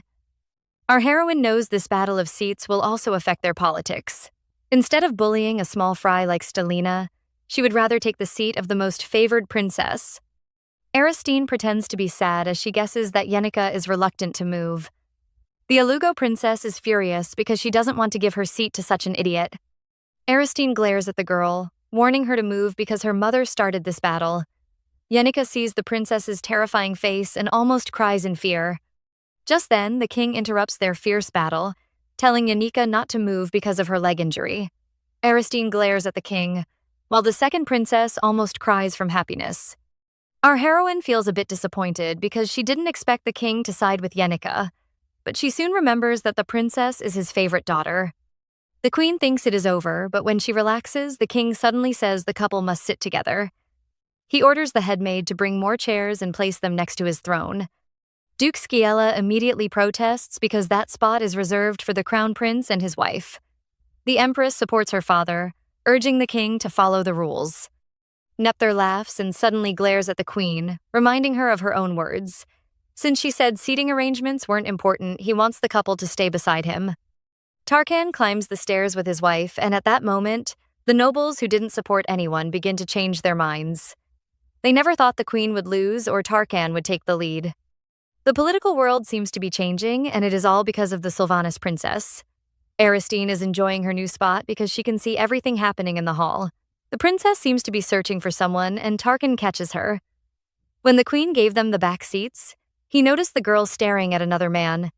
The prince looks furious as he demands to know the man who caught his fiancée's eyes. Tarkan wants to know the identity of the man who seduced his wife. Aristine refuses to reveal his name, calling it a trade secret. The prince is nonchalant, promising not to interfere if the man doesn't cause trouble. Ari is pleased with his words and takes another secret glance at a certain blonde man. She is sure he is the same person she saw in her vision. A month ago, Aristine had received a vision on her journey to Ilugo. She was together with the blonde man who promised to belong to her and begged Aristine to accept him. The princess agreed to his proposal and even covered his lips, saying she knew his feelings. Just when we think they are about to declare their love, Aristine promises to make him the best smith in the whole world. The two even make a vow to work together. Our heroine recalls her shock when she saw the first half of the vision. She almost thought she was having an affair. She never expected to see the man here, and so she takes another look at him. But this time, Tarkan catches her. The prince notices the blonde man and he doesn't look pleased. Rest in peace, blonde stranger. Aristine is still daydreaming about her future business with the blonde man. She really wants to speak to him, but she knows she can't cause any more trouble. She can still feel the angry queen glaring at her. The food arrives, and just like Ari, the blonde man is also a foodie. The princess is watching him when she notices his uninjured hand. She is surprised because back in her vision, the man had injured his hand and lost his thumb. The girl has no idea how she met this man or even found out about his talent. But she vows to save him and prevent his injury from occurring. She makes up her mind to investigate his background and make him her loyal subordinate. Aristine is distracted from her grand thoughts by the delicious taste of the food. The girl falls into food ecstasy, and when she is done with her meal, the maid serves some prin-pran jelly. Our heroine is filled with happiness, and soon the plate of jellies disappears into her stomach. The greedy girl even plans to snatch some from the king. Tarkan sighs in despair as he gives the girl his jellies. Aristine watches him with a big smile, saying the man might be a pervert, but he is still a good partner. The prince is furious, but he can't win against this stubborn girl. Meanwhile, Diona is with some ladies as they watch the couple. The girls think the two are a perfect match and they all want to become friends with Aristine. Their words upset Diona and she runs out in anger. She doesn't notice someone approaching and soon bumps into a tall figure. The girl immediately looks pleased when she sees the man's face. The stranger is worried to see her crying and thinks something has happened to Tarkan. Diona remembers the happy couple and soon has a crazy idea. She pretends to be sad as she accuses Aristine of having an affair. The stranger with the scarred face doesn't look happy to hear this. After the Sylvanian welcome banquet, Aristine became famous. Tarkan's cold and gloomy palace finally becomes lively as the maids gossip about the new princess. They admire not only her beauty and elegance, but her skill in defeating the queen. While everyone is waiting for her wedding, the princess is busy drawing another business plan. Ilugo produces a lot of high-quality steel, and with the help of her new smith, Aristine vows to create a huge business. The princess wants to improve the reputation of the Ilugo Empire. Her grand plans are interrupted as the maids arrive with news about her wedding dress. The girls are excited as they show her different dress sketches, but the bride-to-be has no interest in the designs. Lady Brody watches them with a jealous look on her face. She mocks the Ilugoan maids for making a fuss over an abandoned princess. Aristine doesn't need to say a word as her loyal dog jumps to her defense. Rosaline glares at her friend and scolds her for mocking the princess. The two ladies begin to fight, and our female lead pretends to be invisible. The Ilugo maid watches with open mouths as the two ladies tear at each other. Aristine has a happy smile on her face as she thinks about her peaceful life. Because the maids are now fighting each other, they have stopped harassing her. Her guards have been replaced by Ilugo knights, and even the palace food tastes better than before. The Ilugo maid chases the fighting girls away and now wants Aristine's opinion on her wedding. The girls stare at her with sparkling eyes, eager to fulfill her request. The princess is terrified by their passionate looks and reveals her desire. She thinks about her soft and bouncy bed and says she wants another one. The maids are frightened, and even the approaching Tarkan stops in his tracks.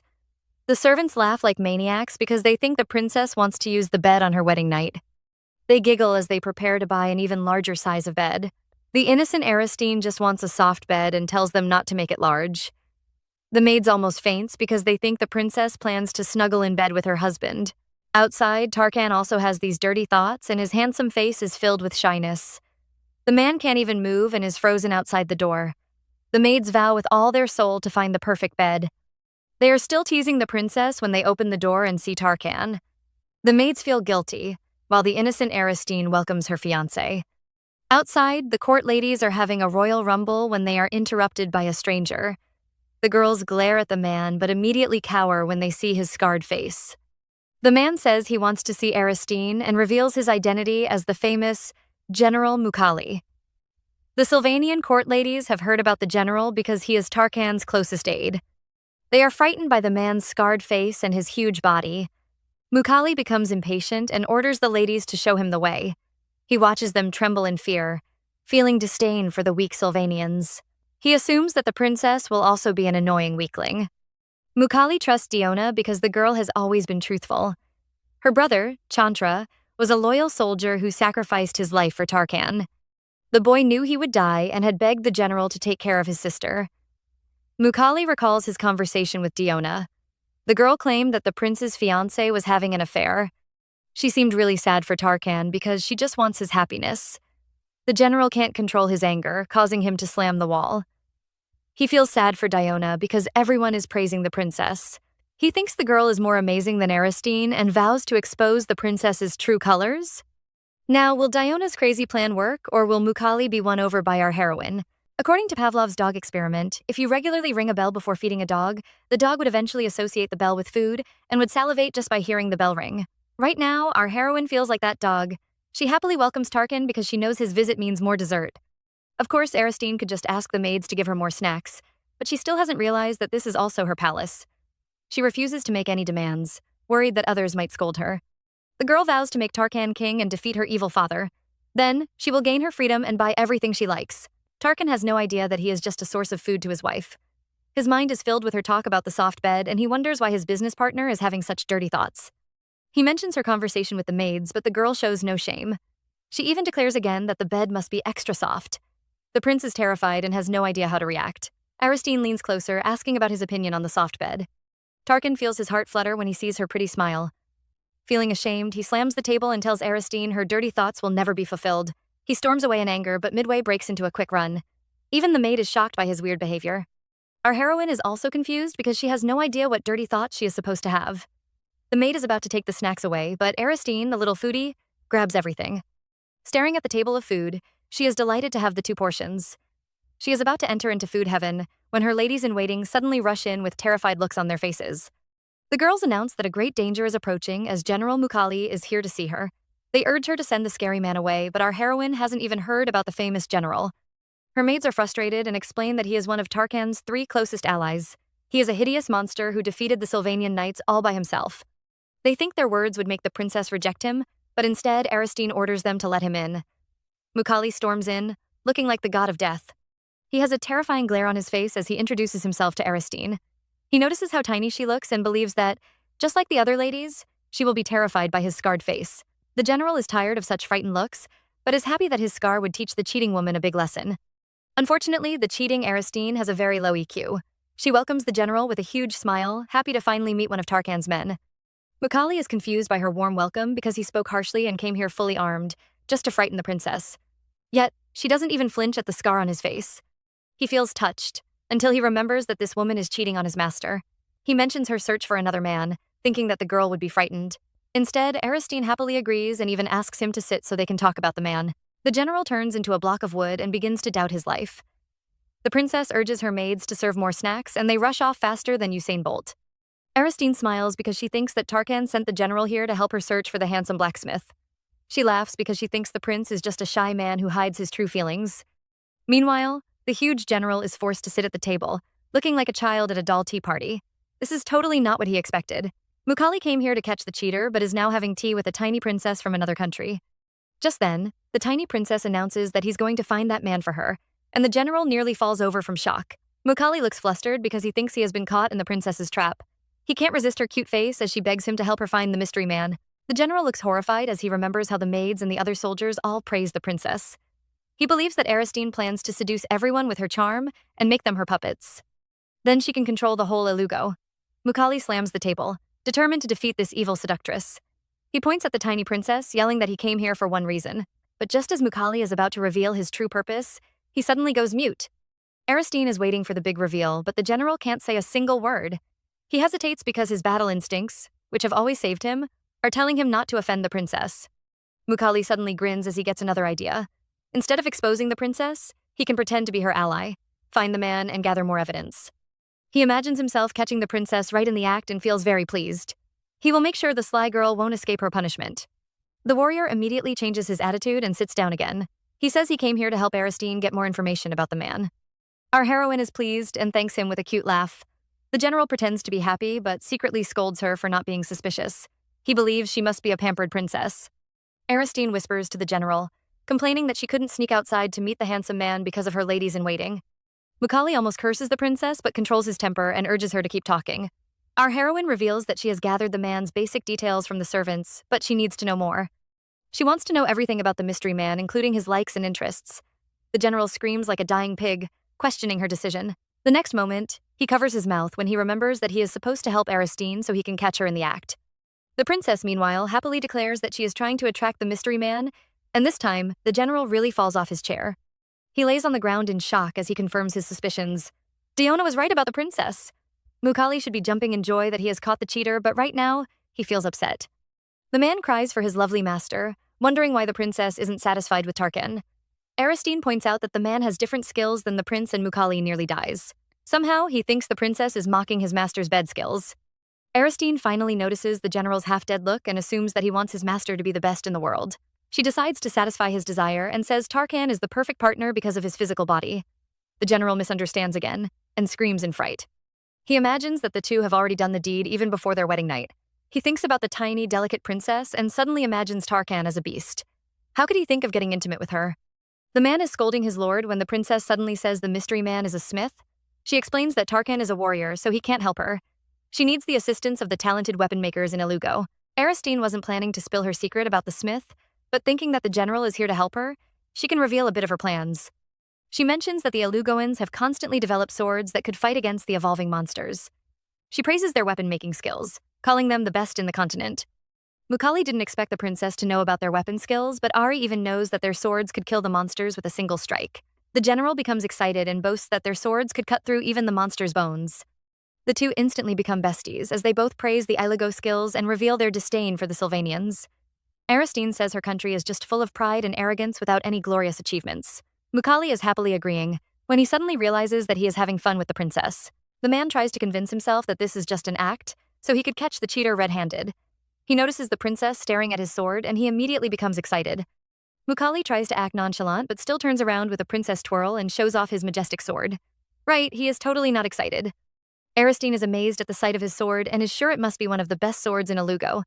The excited general grins and rushes to pull out his sword so he can show it off, but he seems to have forgotten something. His sword is the longest weapon in Ilugo and is almost as tall as Aristine. When he pulls it out from its sheath, it stirs up a great wind that messes up the princess's outfit. The general stammers in fear as he tries to explain himself, but looking at the disheveled princess, he knows he is doomed. The nervous general believes his life has come to an end. Right now, he looks like an evil villain bullying the weak and tiny princess with a large sword. He really should have listened to Zack when he told him not to draw his sword because he looks threatening. Mukali waits for the princess to start screaming in panic, but Aristine covers her face like she is about to cry. The general feels bad, because even though he came here to teach the princess a lesson, he really wasn't trying to frighten her just now. The big baby feels sad because he just wanted to show off his sword. Now he wouldn't even have a chance to speak to the princess again. Mukali is drowning in despair when he suddenly hears someone approaching. Aristine has a huge smile on her face as she leans down to admire the large sword. When she glances at him, her whole body seems to be sparkling with happiness. The general is confused by the princess's reaction because even though she is staring at his face, she doesn't look upset. He covers his scarred face as he recalls his past. During the war, he had been mocked by the Sylvanus Knights and called a horrible monster. He wasn't bothered at first because he thought those scars were proof of his strength. But when he tried to interact with others, he realized that his scarred face would make children afraid. Even Diona had always avoided him until she got used to the sight. The general had accepted that he would never get along with weak and tiny people. That was why he thought the little Sylvanus princess would also be frightened. But from the first moment he saw Aristine, she had never shown a hint of fear or disgust. In fact, right now, she is treating him just like a normal person. She stares right into his eyes and all he can see is curiosity. It is almost as if his scar doesn't matter. The general shakes his head, trying to convince himself he is just overreacting. There is no way a Sylvanus princess would be interested in him or his sword. Still, he kneels before her and describes his sword's maintenance process. Aristine asks to touch his sword and the general warns her to be careful. Soon, an entire afternoon passes, but the general is still talking about his sword. Aristine is amused as she stares at him, finally realizing that Mukali is just a sword freak and is totally obsessed with swords. Still, she feels happy to have such a great experience. Aristine is listening to the general happily when she suddenly feels like she has forgotten something important. The princess screams and startles the poor general, who thinks that there is danger around. He grabs his sword, ready to defend the princess from the assassins. Instead, he sees the girl crying as she complains that her table full of desserts have all gone cold. Aristine doesn't notice the surprised general because she is crying over her delicious food. Mukali thinks that she can just ask her maids to bring more, until he remembers that he scared them away. It is all his fault! Meanwhile, the Sylvanas princess says that she can just get more desserts when the prince visits. She thanks Mukali because she really enjoyed their talk. The general is stunned by her cuteness and suddenly tells Ari to come over to his palace to enjoy these snacks. Our heroine immediately agrees because she has never been invited to a friend's place. Meanwhile, the warrior tries to convince himself that he just wants to spy on the princess. He becomes shocked when Aristine suggests that she brings over some scones as a greeting gift. He remembers Tarkan's order to find the best dessert chefs and finally realizes that the prince was just trying to please his little wife. A few days pass until the wedding day of Tarkan and Aristine finally arrives. Over at the princess palace, the place is in chaos. The Ilugo maids run around, trying to make sure everything is arranged and perfect before the carriage arrives. The head maid sees two girls standing around, but just as she is about to scold them, she notices their teary faces. The girls, who are applying the princess's makeup, tremble in excitement as they admire their masterpiece. Aristine steps out, calling the maids dramatic for crying. After all, they have already seen her dress before. The princess has no idea that she is sparkling, and even the head maid is stunned. The three immediately declare that they can never be tired of her beauty. They fuss over Ari while behind them. The Sylvanas ladies-in-waiting watch with jealous faces. Brody mocks Aristine while Rosaline stares at the princess in awe. Her mistress is covered in rare and precious diamonds, which are more expensive than an entire palace. She almost pulls off Aristine's clothes in greed as she begs the princess to make her the bridesmaid. She says she is the princess's loyal dog. Sorry, lady-in-waiting. Rosaline is stopped by the three Ilugo maids. They block the girl, mockingly calling her a noble lady and asking her not to bother herself with such trivial matters. They lure the ladies away, promising them sweet tea and a carriage fit for their beauty. Aristine watches as the arrogant ladies leave and thanks the Ilugo maids for chasing them away. The Ilugo servants had noticed that the ladies-in-waiting always treated Aristine with great disrespect. They couldn't stop them before because they were just servants, while the Sylvanas girls were noble ladies. But after the incident with Mukali, where the girls ran off and didn't come back, the Ilugo maids slowly took over their duties and chased the nobles away. The head maid urges Aristine to focus on her wedding and stop worrying about them.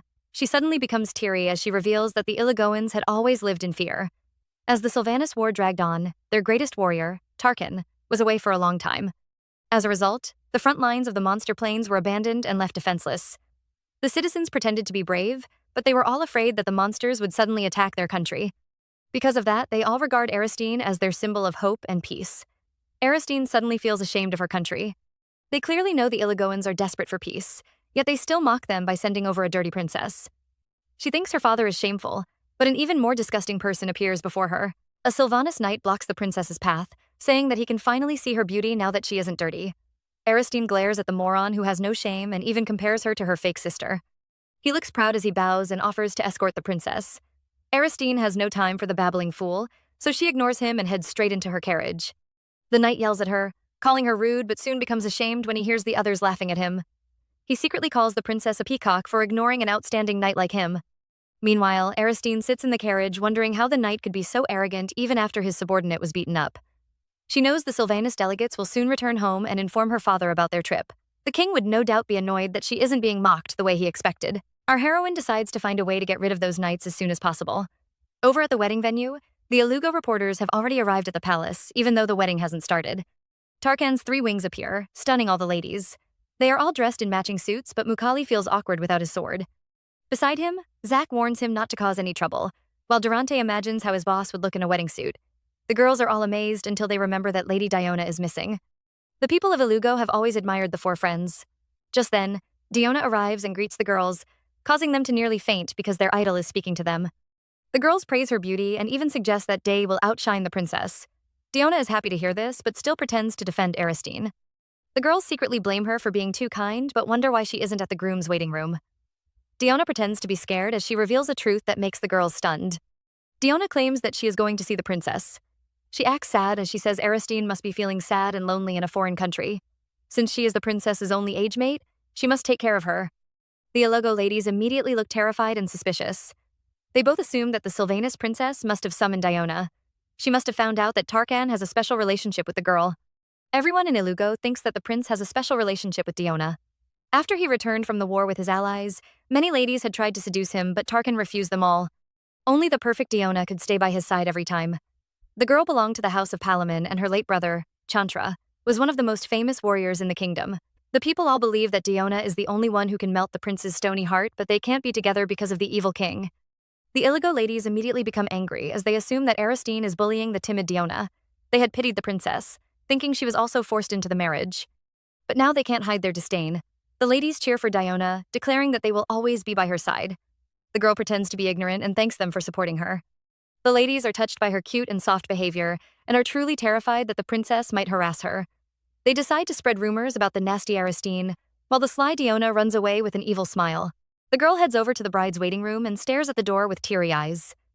She had always imagined herself sitting in this very room ever since she was young. But the Ilugo king had ruined her plans by arranging a royal marriage for the prince. Diona feels unwilling, so she steps inside to challenge the princess. Unfortunately, she is immediately stunned by Aristine's gorgeous look.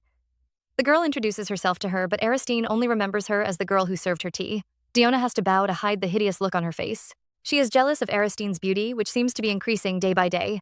She clenches her fists, feeling frustrated, until she remembers that Tarkan's feelings will never change. Her face is suddenly filled with an evil smile as she stands up, claiming that she came to congratulate the princess on her wedding. Her eyes fill with tears as she says the couple would look good together. Diona pretends to be sad, hoping that Aristine will question her. Instead, the princess accepts her thanks with a calm face. The lady refuses to believe that Aristine is really calm and thinks that she is just pretending. She decides to provoke the girl and reveals that she grew up together with Tarkan. She says their mothers were best friends and her brother was also Tarkan's ally. Diona has been obsessed with the prince from the moment she saw him. She always believed that they were meant to be together and even get married. She shows off to Aristine, claiming that Tarkan's mother has always adored her and treated her like her daughter-in-law. The prince had also cared for her since she was young, and even though he avoided other girls, he was never heartless to her. Diona pretends to be worried about Aristine, telling the princess not to be offended by Tarkan's cold behavior. She thinks that Aristine will be offended, but our heroine is just bored by the senseless conversation. She isn't bothered by Diona's existence and doesn't care that she is Tarkan's secret lover. Aristine just wants to use the girl as a bargaining chip against Tarkan in the future. She even imagines the scene and feels a bit pleased. Aristine is lost in thoughts while Diona continues to ramble. She glares at our heroine, thinking she would feel bad about being the third wheel. Instead, she sees Aristine leaning against the couch with a bored face. Our heroine is this close to yawning. She immediately pretends to be listening, hoping the little lover won't be offended. Diona becomes spiteful, saying she never thought that Tarkan would marry Aristine.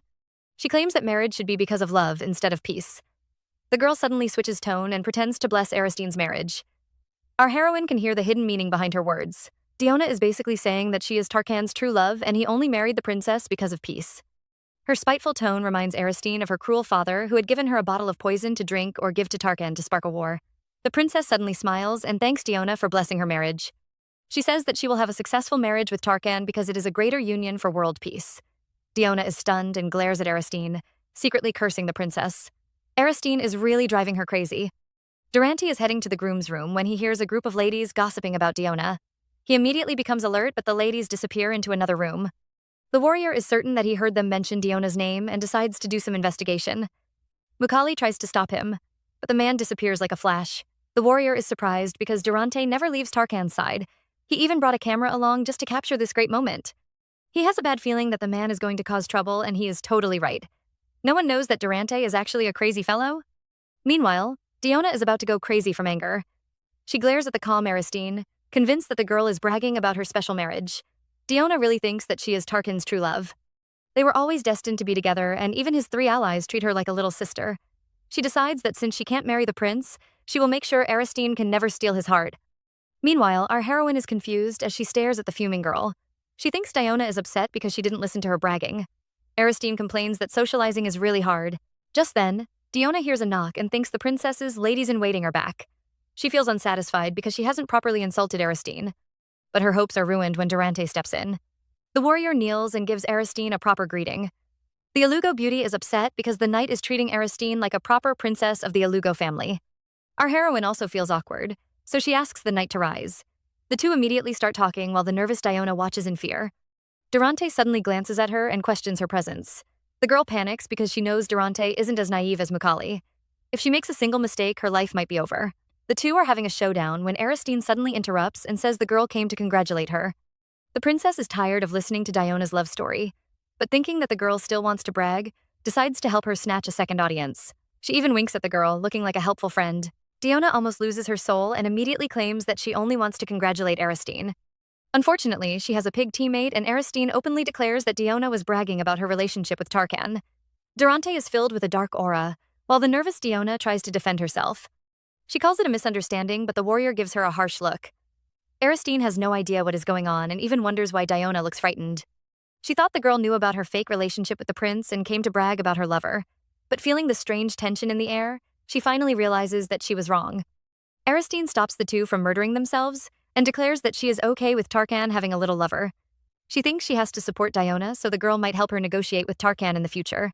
But looking at Durante's murderous face, she realizes that she might have said something wrong. Durante reminds Aristine that marriage is a once-in-a-lifetime event, so she shouldn't give in to the scheming wench. Diona protests, but he stares at her with a harsh look and warns her to stay away. Aristine isn't upset because she thinks her marriage with Tarkan is just a political event. She assures the warrior that she really doesn't care about Tarkan having a lover. Durante clenches his fist, feeling unhappy, but he is forced to accept Aristine's choice. He bows to her as he leaves, but walks past Diona with an angry face. Just before he steps out, he gives the princess a sincere blessing for her marriage. Aristine calls it her second blessing, but Durante knows that Diona's greeting was fake. He is really the princess's first supporter. The warrior leaves, but Diona is unable to stay calm. She knows the warrior is really angry, so she tries to chase after him and explain herself. Aristine stops her, wondering why the girl isn't bragging about her lover anymore. Diona pretends to smile, but secretly calls the princess a scheming person. She claims she is going for a bathroom break and immediately rushes outside. Our naive heroine really believes her and even wishes the girl a peaceful bathroom session. Sigh. Diona chases Durante into the banquet. She grabs his arms, begging him to give her a chance to explain. The warrior tells her to go ahead, but she notices everyone staring at them. Unwilling to expose her true colors, she drags him outside the palace. Diona claims she was just giving Aristine some advice on how to handle her marriage. She only told Aristine about her past with Tarkan, so the princess won't misunderstand. But Aristine had twisted her words to make her look bad. Durante isn't a gullible man and tells Diona not to explain herself. Her strange gaze towards the prince has already exposed her true feelings. The Alugo beauty is stunned, realizing that Durante already knows about her feelings for Tarkan. But instead of being ashamed, she blames the man for not taking her side or cherishing her. She stares at him with teary eyes, and this is the scene that Mukali witnesses when he steps outside. Diona is happy to see her best supporter, while the general panics at the sight of her teary gaze. The girl jumps into his arms and he pets her. Of course, he doesn't forget to scold Durante. He doesn't even ask about the details, and just declares that his friend must be wrong. Durante shakes his head, amazed by the general's naive behavior. He tells Diona that he doesn't care about her business with the princess. His eyes suddenly glow with killing intent as he threatens to destroy her if she ever bothers Tarkan. Diona is frightened because Durante has another nickname. He is Tarkan's sword of protection and will destroy anything that bothers his master. The man walks away and even slams the door behind him.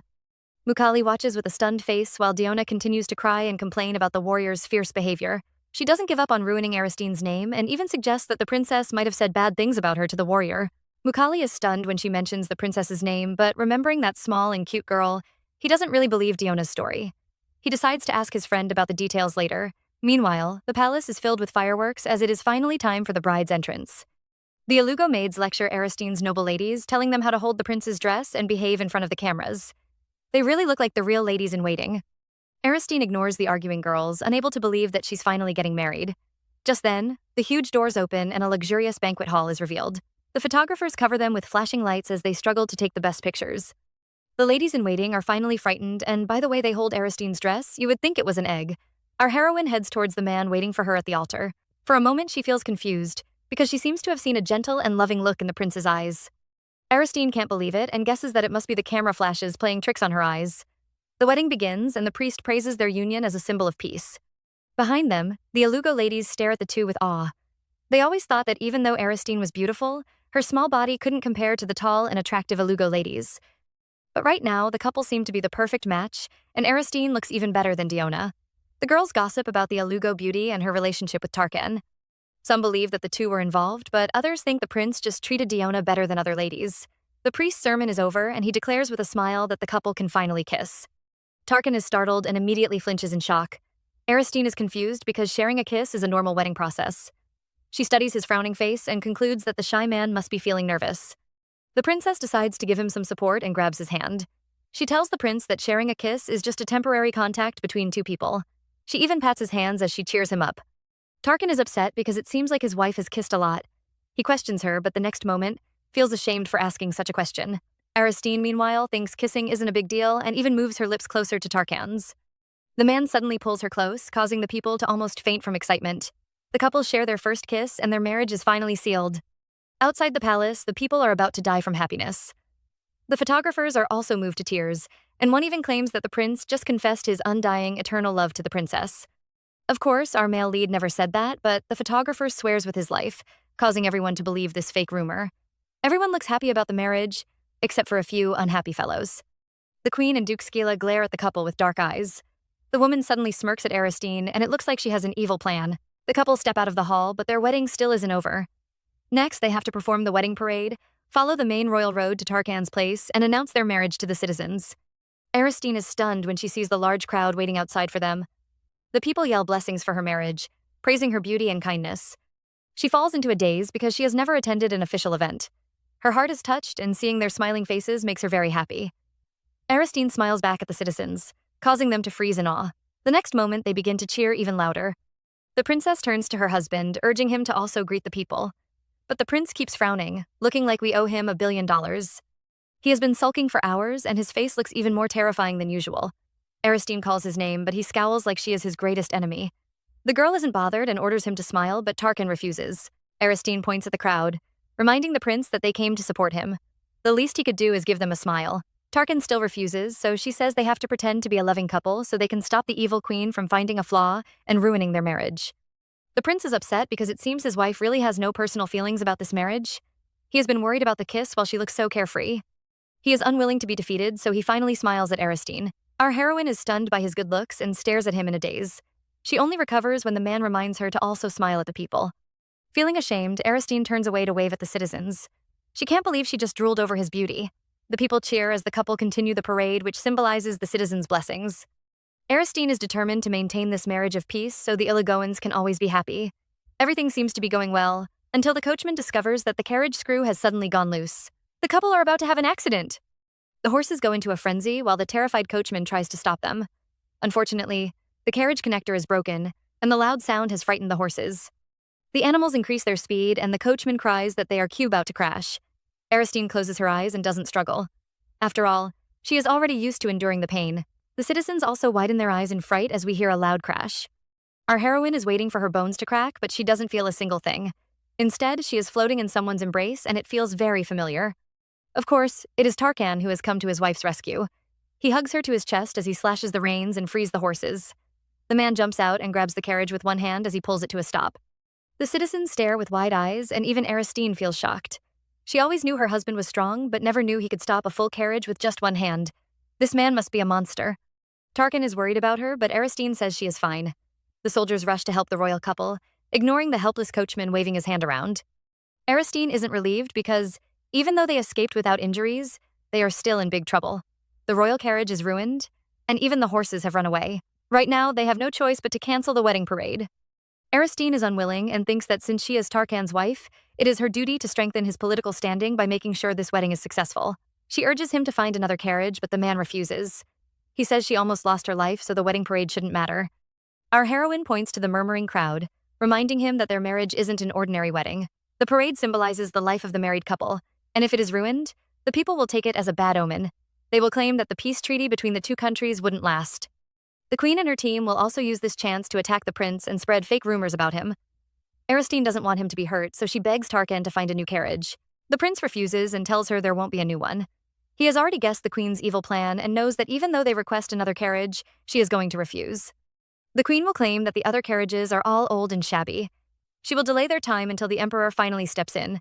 But even then, the royal couple will only receive an old and ugly carriage. The queen wants them to be disgraced in front of all the citizens and will delay their parade until the people lose interest. And right now, her plan seems to be working. The people guess that the parade will be cancelled and feel disappointed. Some even call their accident a bad omen. Aristine can hear them, and she almost cries as she begs the duke to find another carriage. She is willing to wait for hours until the carriage arrives, just so the people can be happy. Our heroine knows they have been waiting for this moment and wants their dreams to be fulfilled. She looks like a sad bunny as she begs the prince, but Tarkan still refuses her request. Aristine is furious and slaps his chest, but the man suddenly whistles. A giant beast appears, scaring the men who have been mocking the prince. They call it a monster, but Aristine can tell it is just a large horse. The animal is bigger than other horses and is even wearing a scary horn mask. The princess immediately guesses that it is Tarkan's warhorse and feels excited.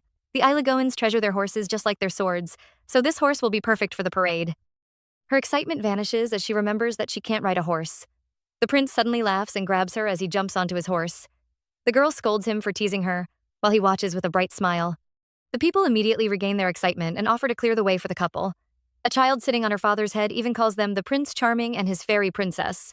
The next day arrives, and the newspapers are filled with headlines about the couple's marriage. An article praises Tarkan's parade with his warhorse, while another fawns over their love story and writes about the couple's kiss. The journalist even promises to frame the picture. The queen almost dies from anger when she reads this news. She rips the papers apart, cursing the annoying Tarkan. She had thought of ways to prevent their wedding parade and even created the perfect excuse. But her plans were all in vain, and she only ended up upsetting the king. The man scolded her for making mistakes and even threatened to take away her royal power. The queen angrily smashes everything in her room, causing her personal maid to panic. Tarkan is popular with the public, and the king has lost his confidence in her. Duke Scala says the nobles are also switching sides and now believe that the first prince was only popular because Tarkan wasn't interested in the throne. The queen curses the nobles, saying that they used to follow her around like dogs. Now they even dare to compare her son to Tarkan. She realizes that the prince has changed and blames it all on the Sylvanas princess. She thinks that everything is Aristine's fault. Just then, Yanika rushes in with a panicked look, clutching a newspaper. She urges her mother to take a look, but the duke refuses, thinking it is about the prince's marriage. Yanika, with a teary face, announces that it is a new article. It turns out our royal couple might have just broken their bed on their wedding night. The queen and her father have stunned looks on their faces as they wonder what the heck is going on. To understand the full story, we will go back to the night of the wedding parade. The maids are helping Aristine to bathe, preparing her for her wedding night. Meanwhile, our heroine is dozing off in the tub and is just desperate for her soft bed. The maids urge her not to fall asleep, reminding the princess that it is her wedding night. They approach Aristine with their evil claws, scrubbing and rubbing her all over in preparation for the ultimate event. In the end, the girl comes out sparkling and glowing and looks just like a boiled egg. The naughty maids aren't done and present the secret weapon they have prepared for their mistress. It turns out to be a black lacy nightdress. Aristine stares at it in awe, while the giggling maids reveal that it was Tarkan's choice. Unable to pick an outfit, they had shown the prince and his gaze had lingered on this dress for an extra 0.3 seconds. They laugh like maniacs, certain that the princess will steal Tarkan's heart within minutes. Aristine is touched by the maids' efforts because they really are professional perverts. She tosses the dress away and orders them to find a comfortable nightgown. They scream in pain, but she warns them not to focus on their perverted desires. Meanwhile, Tarkan is taking a stroll while thinking about his wedding night. The prince is filled with complicated emotions. He still can't forget the 3 bandits' maids who barged into his office with those ridiculous lingeries. They might have distracted his mind, but he vows not to become intimate with a woman he doesn't love.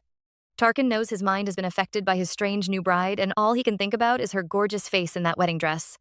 He thought he had already given his heart to someone else, but whenever he is with Aristine, he can't control his emotions.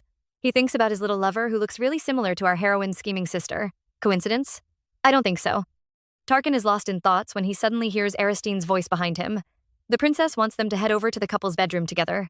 His heart immediately races as he imagines her wearing that lacy, steamy nightdress. He finally turns around, but the girl only has on a normal outfit. Tarkan stares at her gorgeous face, feeling relieved that she isn't wearing that lingerie. Aristine notices his stunned look and calls him a pervert. She isn't wrong because even the normal outfit that she is wearing and her cute little face is enough to tempt the Alugo prince. He covers his face, thinking that this is more dangerous than that lingerie. The two finally arrive at the door of the couple's bedroom, but it is covered in elaborate decorations. They scold the servants for going too far and finally step into the room. Aristine and Tarkan are almost blinded by the dazzling room. Everywhere seems to be glowing and sparkling, and the room is covered in luxurious decorations. Aristine is amazed, while the prince is a bit worried. He glances at the elaborate bed covered in decorations and can almost feel his servant's excitement. He panics when he notices the tiny bed, which barely takes up any space. Tarkan is still worried when he suddenly sees his wife charging at the bed like a demon. Aristine flings her slippers off in midair and sinks into the soft heaven. She moans in satisfaction as she feels the comfy mattress beneath her. The princess says a prayer of thanks to her maids and even vows to hire them for her next business. But her happiness vanishes when she realizes how small the bed is. There is no way it can contain another person. Our heroine glares at the frightened Tarkan with an evil gaze. She declares that the bed is hers and orders the prince to sleep on the floor. Aristine explains that she had chosen this extra soft bed before the marriage, and since Tarkan didn't choose a bed, he has to sleep on the floor. The prince is frustrated as he recalls her misleading words. He thought the girl had dirty thoughts, but she really just wanted to sleep on a soft bed. He asks the princess, but she insists that he has to sleep on the floor. Tarkan soon realizes that Aristine really doesn't care about him. He feels disappointed because he seems to be expecting something else. He is really the only one who is worried about the wedding night. Aristine also feels ashamed because she just asked the master of the house to sleep on the floor. Still, she refuses to get up, causing Tarkan to ask if she really likes the bed. Aristine says she does because this was her only desire when she was locked up in the tower.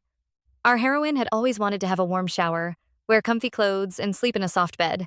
The prince, realizing that his wife wouldn't give up, decides to use the pity card. He sits on the bed with a sad face and complains that wives shouldn't send their husbands away on their wedding night. Aristine sees his sad and lonely back and feels a bit guilty. She finally gives in and offers her hand to the prince, inviting him to share a bed with her. She promises not to do anything else than hold his hands. Tarkan stares at the girl's smiling face, but right now she looks like a cunning fox. She urges him to join her on the bed and promises not to touch him inappropriately. The prince is frustrated and wonders who is teaching his wife those dirty words. But our heroine can get even nastier.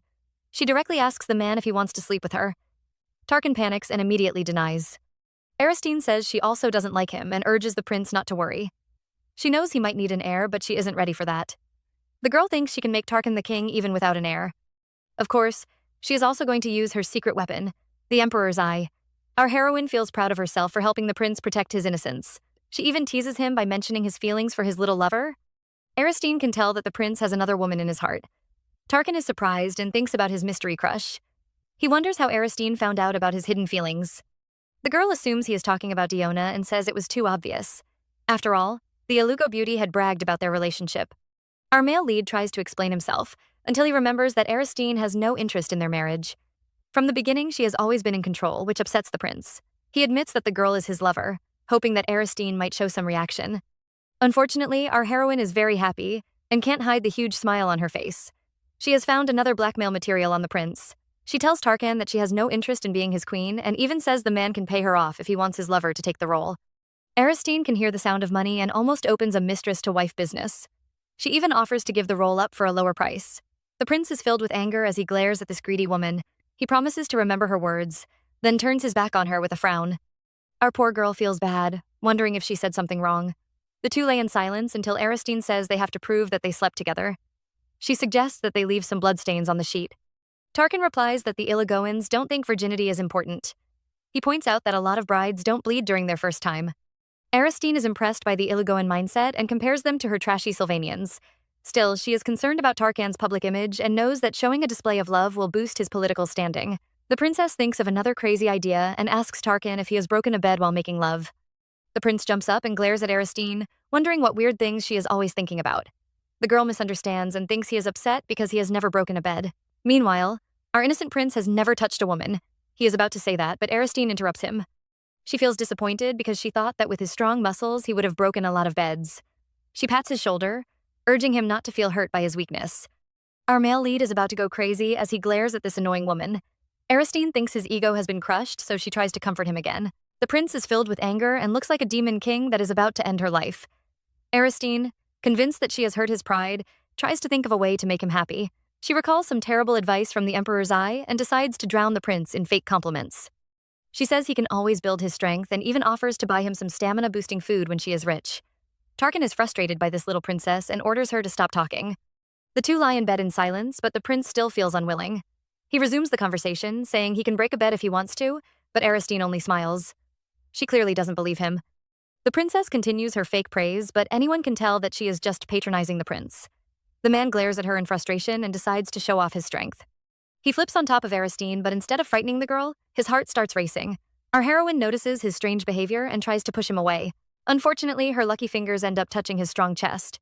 The girl is enjoying the view when Tarkan suddenly slams his fist on the bed frame. Immediately, there is a loud crack, and we can almost feel the maid's pain. The room is filled with chaos, and when Aristine finally recovers, she realizes that her husband has just broken the bed. Aristine didn't expect Tarkan to really destroy the poor bed. She panics as she realizes that she has nowhere to sleep now. The prince says with a lot of confidence that she asked him to break the bedbur. Aristine points out that he could have done it later. He was also supposed to break the bed while getting intimate. Tarkan's pride is hurt and he threatens to show off his bed skills. Aristine isn't afraid and even dares the man to reveal his true strength. Unfortunately, nothing happens, and Aristine complains about her precious soft bed. The prince feels a bit guilty, so he grabs the mattress and drags it over. Since it isn't broken, he urges the girl to sleep on it. The princess asks where he is going to sleep, and the man says he can stay on the floor. Aristine stares at his pitiful back and feels a bit guilty. She promises not to touch him and offers her hand to him, suggesting that they share the bed. Tarkan holds his little wife's hand and finally asks the question he has been thinking about. Where did Aristine learn those ridiculous lines? The innocent girl says that couples would say something like this during their wedding night. Our male lead is amused and laughs at the strange woman. The two hold hands as they lie on the bed, and Aristine even leans her head against Tarkan's warm chest. Our heroine has never shared a bed with anyone and feels excited. She leans against Tarkan's warm chest and soon falls into a deep sleep. Aristine is having a pleasant dream. She is taking a stroll through a garden when she suddenly notices a tree full of white bread. The breads beg the princess to taste them, and she is immediately excited. Just then, she sees a pitiful abandoned bread lying on the floor and thinks it looks like something from a fairy tale. She grabs the abandoned bread and begins to knead its soft body. The poor bread protests, but Aristine is addicted to the feeling. She refuses to withdraw her devilish claws and even begins to drool over its smell. Little bread tries to run away, but the princess chases after it. She ignores its screams of terror and takes a big bite. The next moment, we hear a loud noise as Aristine is tossed to the edge of the bed. She is a bit confused, but thinks that everything must be a dream. The princess stretches in happiness and finally notices Tarkan. She greets the man with a smile, but the prince only flinches and moves away. Aristine is confused until she sees the warrior's face. Tarkan looks like a little rabbit hiding from a big bad wolf. He glares at Aristine with resentment, and we see some suspicious teeth marks on his smooth chest. Tarkan covers his chest, staring at Aristine with accusing eyes. The princess tries to touch him, but he quickly runs away and glares at her. He accuses her of forgetting her promise, but Aristine thinks he is upset because she didn't hold his hands. Tarkan yells at her, but she truly has forgotten everything. He feels ashamed, but finally reveals that she has been touching his chest all night. Aristine laughs at first and doesn't believe him, until she sees the marks on his chest. The princess is shocked and screams at the sight. Tarkan, full of disappointment, says he can't trust anyone who promises not to make a move. Aristine tries to explain herself, even telling him about her dream. The prince refuses to believe her, so she has to apologize 1,000 times. The royal palace is filled with rumors about the new couple. Tarkan didn't show up for the morning assembly, and everyone thinks it was because of their passionate night. The newspapers are all filled with reports about their broken bed. The people think that Aristine took her bath alone to hide the evidence of their wild night. Meanwhile, our heroine is just receiving another vision. She steps out wearing a pretty black dress and is welcomed with a table of food. Her maids force her into the seat, encouraging her to eat more so she can match the prince's wild stamina. The princess pretends to be deaf as they complain about Tarkan, wondering how he could go wild on such a delicate princess. He even broke their new bed. The girls pretend to be unhappy, but they can't hide the smug smiles on their faces. Aristine decides not to explain so everyone could believe that they are a loving couple. She worries about Diona, afraid the girl might think she stole the prince's innocence. But when she tastes the delicious food, her worries fade away. Aristine decides that she is just a third wheel and the couple can solve their issues themselves. She is enjoying her breakfast when she suddenly has a strange feeling. The maids are watching her with wide eyes, expecting a review of her wedding night. Aristine recalls the feeling of that soft bread and becomes obsessed again. She says the prince was hot and firm and even stares at her hand with a dazed look. The naughty maids imagine 10 pages of wild passion and nearly lose their souls. Just as everyone is having fun, Brody suddenly barges in with an angry look. She curses Aristine for fooling around in bed while their Sylvanian knights are facing chaos. Before she can even explain the details, the Alugo maids order her to shut up. The girl scolds Brody for barging in, while another maid sneaks behind her to lock the doors. Brody calls herself a noble and yells at the girls for daring to scold her. The maids remind her that Aristine is no longer a guest but the mistress of this palace. Since she is now their lady, they can finally teach her disobedient ladies-in-waiting a lesson. They all surround Brody, ready to teach her how to serve her master. The girl trembles in fear until the princess orders the maids to stop. The Alugo servants suddenly regain their cheerful faces, frightening the noble lady. Aristine watches her with a smile, urging the girl to explain what happened to the Sylvanian knights. Brody clenches her fist as she realizes that the maids have changed and the princess has won their favor. Still, she complains that the Alugo knights are savage monsters and accuses them of harming the Sylvanian guards. Aristine wonders how the girl could be so arrogant and shows no interest for the Sylvanians. Brody insists that she has to help them scold the Alugoans. Aristine isn't interested, but still listens to Brody's story. According to custom, during the couple's wedding night, the Alugo and Sylvanus knights are supposed to guard their wedding chamber. But the Alugoans had suddenly attacked their rivals. The loyal Sylvanians, who treasured the marriage alliance, refused to fight back and ended up being assaulted. Of course, Aristine doesn't believe this fake story. She is upset because her efforts to act as a loving couple with Tarkan might be ruined by the knights' quarrel. If the Sylvanians claim that the fight was one-sided, it could even cause a political issue. Tarkin also receives a report about the assault. He already knew that a fight would occur between the two knights, but never thought that his loyal general, who always preached peace, would also be involved. He glances at Durante, asking for an explanation. Durante, the holy sword of protection, has never cared about what other people said or did. He is only focused on his master and interested in things that could bring benefit to Tarkin. And yet, this cold, emotionless man had joined in a childish fight. The warrior apologizes for troubling his boss and ruining his political standing. Tarkin knows his guard has never been interested in other people and isn't worried about his politics. He wants to know why Durante joined the fight. The warrior shows no remorse and claims that it was the right thing to do. The three wings stand like disobedient children as they explain that happened. Back at the couple's wedding night, the Sylvanas and Ilugo knights were supposed to guard the couple's chambers. Instead, the Sylvanians kept complaining and even ran to the knights' waiting room to play some cards. The ugly knight who tried to seduce Aristine is thinking about the princess's rejection. He feels upset and nearly breaks the glass he is holding. Just then, he hears some men praising the princess's beauty. The other knights even say they should have assaulted the princess during their journey. The men laugh as the disgusting captain also joins their conversation. He claims that Aristine has no dignity, so she is fit to be the barbarian's bride. He has a disgusting grin on his face as he imagines the wild fun the couple must be having. He even suggests that the prince might let them join the fun. Unfortunately, those words are heard by the Ilugo knights.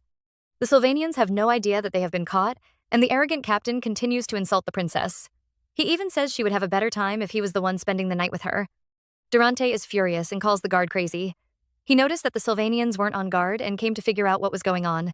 Instead, he caught the captain insulting a royal family member, an act that could put him in prison. The warrior is sure the captain's subordinates would scold him, but instead, he hears the men laughing and supporting the scumbag. They even believe that Aristine must be full of regret after rejecting his offer. The arrogant captain boldly declares that such a vulgar woman isn't worthy of him. Durante is furious, but before he can make a move, Mukali rushes in and gives the man a huge blow. The Sylvanians are frightened as they finally realize that the Ilugo knights have heard their words. The scumbag spits out a few teeth, but Mukali isn't satisfied. He glares at the other Sylvanian knights and proceeds to give them a good beating. The other knights stare at the giant bear beating up their teammates and realize that they are doomed. They overhear Zack scolding the general for making a ruckus and think that they have found their savior. The Sylvanian threatens to file a complaint and orders the Ilugo guard to stop his friend. Instead, Zack responds by smacking the man's head with his heavy book. He looks like a handsome scholar as he warns the Sylvanians to be quiet. Such a refined fighter. The other knights nearly cry as they scream about attempted murder. Mukali scolds Zack, who claims that his hand moved without thinking. He always has the urge to beat up idiots. Durante has a helpless look on his face as even the peaceful Zack joins the fight. He has no choice but to stop them and clean up their mess. The guard is done explaining the story, but the prince still looks upset. He can't believe his men didn't teach the disgusting captain a lesson. Durante suddenly smiles and reminds Tarkin he is his holy sword. The warrior made sure he fixed everything perfectly. As for how he did that, let's just say a few eggs were broken. Aristine is also listening to this gory story while eating an egg. The sound of the breaking egg gives Brody some serious trauma. Our heroine has no idea why the girl looks so frightened, but the maid calls her heartless for still daring to eat. And it just had to be eggs. Aristine wants to know more about the knight's injuries, but Brody can't explain that the injuries aren't simple. She can't describe such a brutal and savage event. Aristine finally breaks her boiled egg, and the sound reminds Brody of the Sylvanian knights. Right now, the men are unable to have children. The Sylvanian knights are confused when they wake up, so the doctor explains that they are in the ICU. The men have bigger problems because they can't feel anything around their crotch. The doctor looks a little ashamed, but finally reveals that the men can't have children. They won't be able to even sleep around. The Sylvanas knights begin to cry as they realize that they are now impotent. Somehow, they have all become eunuchs. What a pleasant surprise. Just then, a maid slips inside and announces the princess's arrival. Aristine steps in with a gorgeous smile, ready to sympathize with her loyal knights. The men look at Aristine with sparkly eyes and complain about the barbaric Ilugoans. Our heroine is stunned to see them welcoming her visit. She thought they would lie around in bed, pretending to be too injured to get up. But right now, they look really touched to see her. She smiles and mocks them, saying she came to see her injured knights. But instead of being offended, the men actually begin to cry in happiness. Aristine is convinced that the men are dumb because how can she comfort them after all the evil things they did to her? She really can't understand their low intelligence. The captain cries as he complains that the brutal and savage Ilugoans had attacked them. Aristine pretends to be shocked, reminding the men that they had boasted about defeating the Ilugoans if they had the chance. She says they are great knights, so it should be impossible for the barbaric Ilugoans to beat them up like helpless children. The captain turns red in shame and glares at the princess. Aristine points out that the Ilugo knights wouldn't attack the Sylvians except they were insulting a princess who married into the Ilugo royal family. She glares at the captain, asking him to explain what happened. The guard trembles in fear because insulting the royal family is a serious crime. They had treated the princess like trash because her father had given them full authority to ruin her. Plus, the men thought it was fun and bonded over those nasty jokes. Now, the captain realizes that they might have a traitor in their midst. He is afraid that one of his men might already have confessed to the princess. If the truth is exposed, his life as a knight will be ruined even if he returns to Sylvanas. The captain hurriedly says they never insulted the princess and the Ilagoans didn't attack them. He even claims that the injuries were from hunting monsters. Aristine's maid is impressed by her mistress's skills. With just one question, she forced the captain to deny the incident and also take the blame. Our heroine also finds the man pathetic and never knew he would give up so easily. She had seen everything through the Emperor's eye and was ready to repeat all the nasty things they said word for word. She finds it a pity and announces that the men will be hospitalized for 2 months. The princess brings out a document and offers to write a letter explaining their injury. That way, they can receive an honorable reception when they return. The men are stunned but have no idea the princess is just trying to get rid of them. They pretend to be upset but quickly sign the papers. Aristine sees that the Sylvanian knights have agreed to return without mentioning the Ilugoan's assault. She laughs like a baby because she has removed another threat for Tarkan. Our heroine is about to leave, when she suddenly remembers the gifts she prepared for the men. The princess urges her maids to bring it over. The captain is pleased at first, until he realizes that the gift is a plate of boiled egg. Our heroine breaks the egg and almost causes the man to faint. She grins and says eggs are good for recovery. The captain panics because the egg reminds him of his new condition. He can't control his tears and even screams in agony. Aristine is about to leave with a happy smile when the man suddenly accuses her of mocking them. He vows to teach her a lesson and suddenly attacks the princess. The warrior runs towards Aristine, determined to teach this scheming woman a lesson. But before he can attack, he notices a figure hiding behind the door. The guard looks closer and it turns out to be a furious Tarkan. The captain trembles in fear and immediately changes direction. Instead of attacking the princess, he suddenly kneels and begins to eat the boiled egg. He even cries as he shouts about his love for eggs. Aristine is confused because she could tell the man was about to hit her. But right now, he looks like a crazy warrior who is glad to receive the imperial egg of favor. The princess glares at him, until he finally confesses that someone is hiding behind the door. She rushes outside, but she doesn't see anyone. Our female lead has no idea that the mighty warlord is now hiding behind a bush like a sneaky thief. Tarkan isn't the only one hiding. The 3 wings are also forced to hang from a tree so the princess wouldn't see them. Poor Zack, who is being carried like a little sack, praises Aristine's swift mind. Our heroine glances around until she finally spots Tarkan approaching. The man claims he just arrived and his guards call him a liar. The princess thinks he came to check on the assault case and says she has solved everything. She grabs his hand and drags him away, promising to explain all the details. Behind them, the 3 wings and the Ilugo maids are all shocked. Zack praises the lovebirds while Durante pulls out a binocular from nowhere. They all agree that the couple are a perfect match. Zack was afraid that the delicate princess would be upset at their violent methods. But after seeing the way she handled those knights, he finds her even more amazing. Mukali is still annoyed at the Sylvanians for insulting the little princess and wishes he could beat them up even more. The scholar guard is surprised because Mukali always said he hates the princess. The general is nervous and declares that he still dislikes her. He is only upset at the guards for going too far. Durante points out that the men must believe she is their puppet. Mukali is confused, so Zack explains that the Sylvanas emperor never treated Aristine like his daughter. He even locked her up under the claim that she had health issues. The Sylvanas nobles also said the princess was insane, but after seeing her, the Ilagoans realized that it was just a lie. He guesses that the emperor's harsh behavior is because of the special power of the Sylvanian royal blood. The Sylvanian royal family are born with the golden blood and special powers that are stronger than magic. The powers always manifest before they turn 5, and if it doesn't, the royal child is declared to have no magic. Even Prince Raunel, Aristine's older brother, has one of those special powers. Zack reveals that there is a superior power that only appears to emperors, or those born with silver hair and purple eyes. According to legend, the first emperor of Sylvanas also had this power. Mukali is curious about this magic, but Zack has no idea what it is. He heard that the emperor confined Aristine when she was 5, and believes it was because she had no powers. The general explodes, scolding the scumbag emperor, while the scholar watches the princess with a smile. He thinks Aristine is special because others might have drowned in self-pity, but Aristine came out and blossomed like a flower. Even Tarkan is stunned by her gorgeous ability. The princess happily explains the details and shows off the document she prepared. She feels proud because she saved Tarkan from a political conflict and asks for some praise. The prince finally compliments her ability and Aristine grins like a cat. Just then, Tarkan notices another paper hidden behind the agreement and decides takes a look. Aristine tries to stop him, but it is too late. She had added a secret document which states that the Sylvanas warriors would pay 10,000 gold coins for this letter. With every good word she adds, they will pay another 1,000 gold coins. Tarkan's eyes go wide at his greedy wife who will take every chance to squeeze out some money. Our heroine puts on an innocent look as she says she needs money for her business. The prince wonders why she is obsessed with starting a business and declares that he is rich. Aristine glares at the show-off, and even though she says she is happy for him, we can see the flames of anger behind her. Tarkan explains that the money belongs to both of them, so he can't understand why she needs to start a business.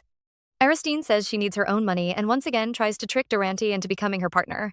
The prince is about to reply when he suddenly hears a strange sound from behind the bush. Lady Diona is here to look for Tarkan, and she is also holding a document. Aristine can already guess why Diona is here. Seeing the paper in the girl's hands, she knows the Alugo beauty must have read the rumors. Every newspaper is talking about their marriage and praising the prince for saving her after the accident. Their excitement increased when they discovered that the couple broke their wedding bed. Aristine guesses that Tarkan's little lover must be upset. She feels guilty for bringing up the bed-breaking idea and decides to give the two some space to talk. Aristine is about to excuse herself, but before she can speak, Diona interrupts and says she needs to steal Tarkan away. She is clearly asking the princess to leave. The Sylvanas princess notices that the girl cut her off on purpose. She had wanted to give the couple some space, but now she feels upset. Just then, the warlord grabs his wife's hand and tells Diona that they are having a conversation. The Alugo beauty is stunned and grits her teeth in anger. She apologizes to Aristine, who is totally confused by the cold atmosphere. She wonders why the girl is apologizing to her instead of Tarkan. Just then, the prince calls Diona's name. The girl grins, thinking she has gotten his attention. Instead, our male lead warns her to address his wife properly. The Alugo beauty trembles in shock and calls Aristine by her title. Our heroine glances at the two, certain they must have had a fight. She doesn't want to be a third wheel, so she slaps the prince's hand, urging him to let her go. Aristine says Diona can stay with the prince, but Tarkan suddenly squeezes her hand. She finally gives up on leaving and tells the girl to join them. The princess decides to ignore the two lovers and focuses on devouring her dessert. She is amazed by the delicious taste and urges Diona to take a bite. Aristine calls their dessert chef the best in the palace, causing the Alugo beauty to smirk. She watches Aristine in disdain, thinking that a country bumpkin like her can't understand true luxury. The dessert in Tarkan's palace can't compare with the famous pastry shops. But when Diona takes a bite and her confidence immediately vanishes, the girl is shocked by the taste and realizes that Tarkan's desserts have improved. She knows the warlord doesn't like sweet food, so he must have hired a new pastry chef just for the princess. Aristine has no idea that the Alugo beauty is cursing her. She urges the girl to try another dessert until she notices the weird look on her face. Diona is trembling in anger, but Aristine misunderstands the look. She finds it familiar and finally remembers that Diona had this same look on her face when she ran out of her bridal room. Our heroine feels bad and, after apologizing, tells the girl not to force herself to eat. Diona is confused by the princess's sudden apology and thinks Aristine is trying to frame her. The princess will act heartbroken when she rejects the dessert and make her look like a bad person in front of Tarkan. Diona decides to ruin Aristine's plan. She grabs the dessert and pretends to be touched by the princess's kindness. She is secretly laughing at Aristine but pretends to cry as she begs for the princess's forgiveness. Unfortunately, our heroine has a low EQ and doesn't even notice the girl's tricks. She looks embarrassed as she glances at Tarkan and finally moves closer to whisper in Diona's ears. She boldly says she knows about the girl's bowel problems. The Alugo beauty is shocked while our male lead, who can hear everything, almost chokes on his tea. Still, our heroine boldly repeats her statement. She even starts lecturing Diona, warning her not to eat these kinds of food. The mistress is shocked and watches as Aristine moves all the pastries away. Our female lead feels bad for taking all the delicious food away since she was the one who asked the girl to taste them. She shows her concern for the beauty, asking if she was okay after running out of her bridal room during their wedding. Diona recalls that she lied about using the bathroom and finally realizes that the princess is saying she has a constipation problem. Diona is stunned when the princess suggests that she might have a constipation problem. She glares at Aristine, wondering how the girl could embarrass her in front of her crush. Tarkan glances at her and she turns red in shame. Diona is supposed to be the perfect girl and the idol of all the women in Ilugo. Yet, the princess has just ruined her image. She rushes to grab the food, desperate to prove that she has no bowel issues. Instead, our heroine snatches the food away and insists on helping the beauty. She tells the girl not to be embarrassed and urges her to love herself. The confused Diona tries to explain, but instead makes things worse. She says she poops often, and now our heroine is convinced that she has an irritable bowel. The Ilugo beauty slams the table and yells at Aristine. She questions how she can lead as the princess when she keeps misunderstanding every word. She sees Tarkan staring at her, and she can't believe that she just yelled in front of her crush. Diona thinks about how her image will be ruined, and she might even be called the poop lady. The beauty can't control her emotions and runs away crying. The couple are both shocked by her weird behavior, and Aristine is convinced that Diona's constipation is back. She tells Tarkan to be more understanding and warns him not to expose today's incident. Aristine expects the prince to chase after the girl, but Tarkan remains seated.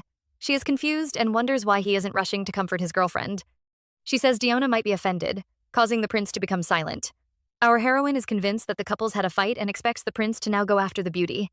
Instead, the man drops his cup and says he might send the girl some digestive medicine since his wife is so worried. Aristine realizes that the prince heard their secret conversation and says a silent apology to Diona. Meanwhile, Mukali is thinking about the little princess. He can't believe that such a cute girl was forced to face so much suffering. He is busy cursing the Sylvanian knights when he notices Diona running away.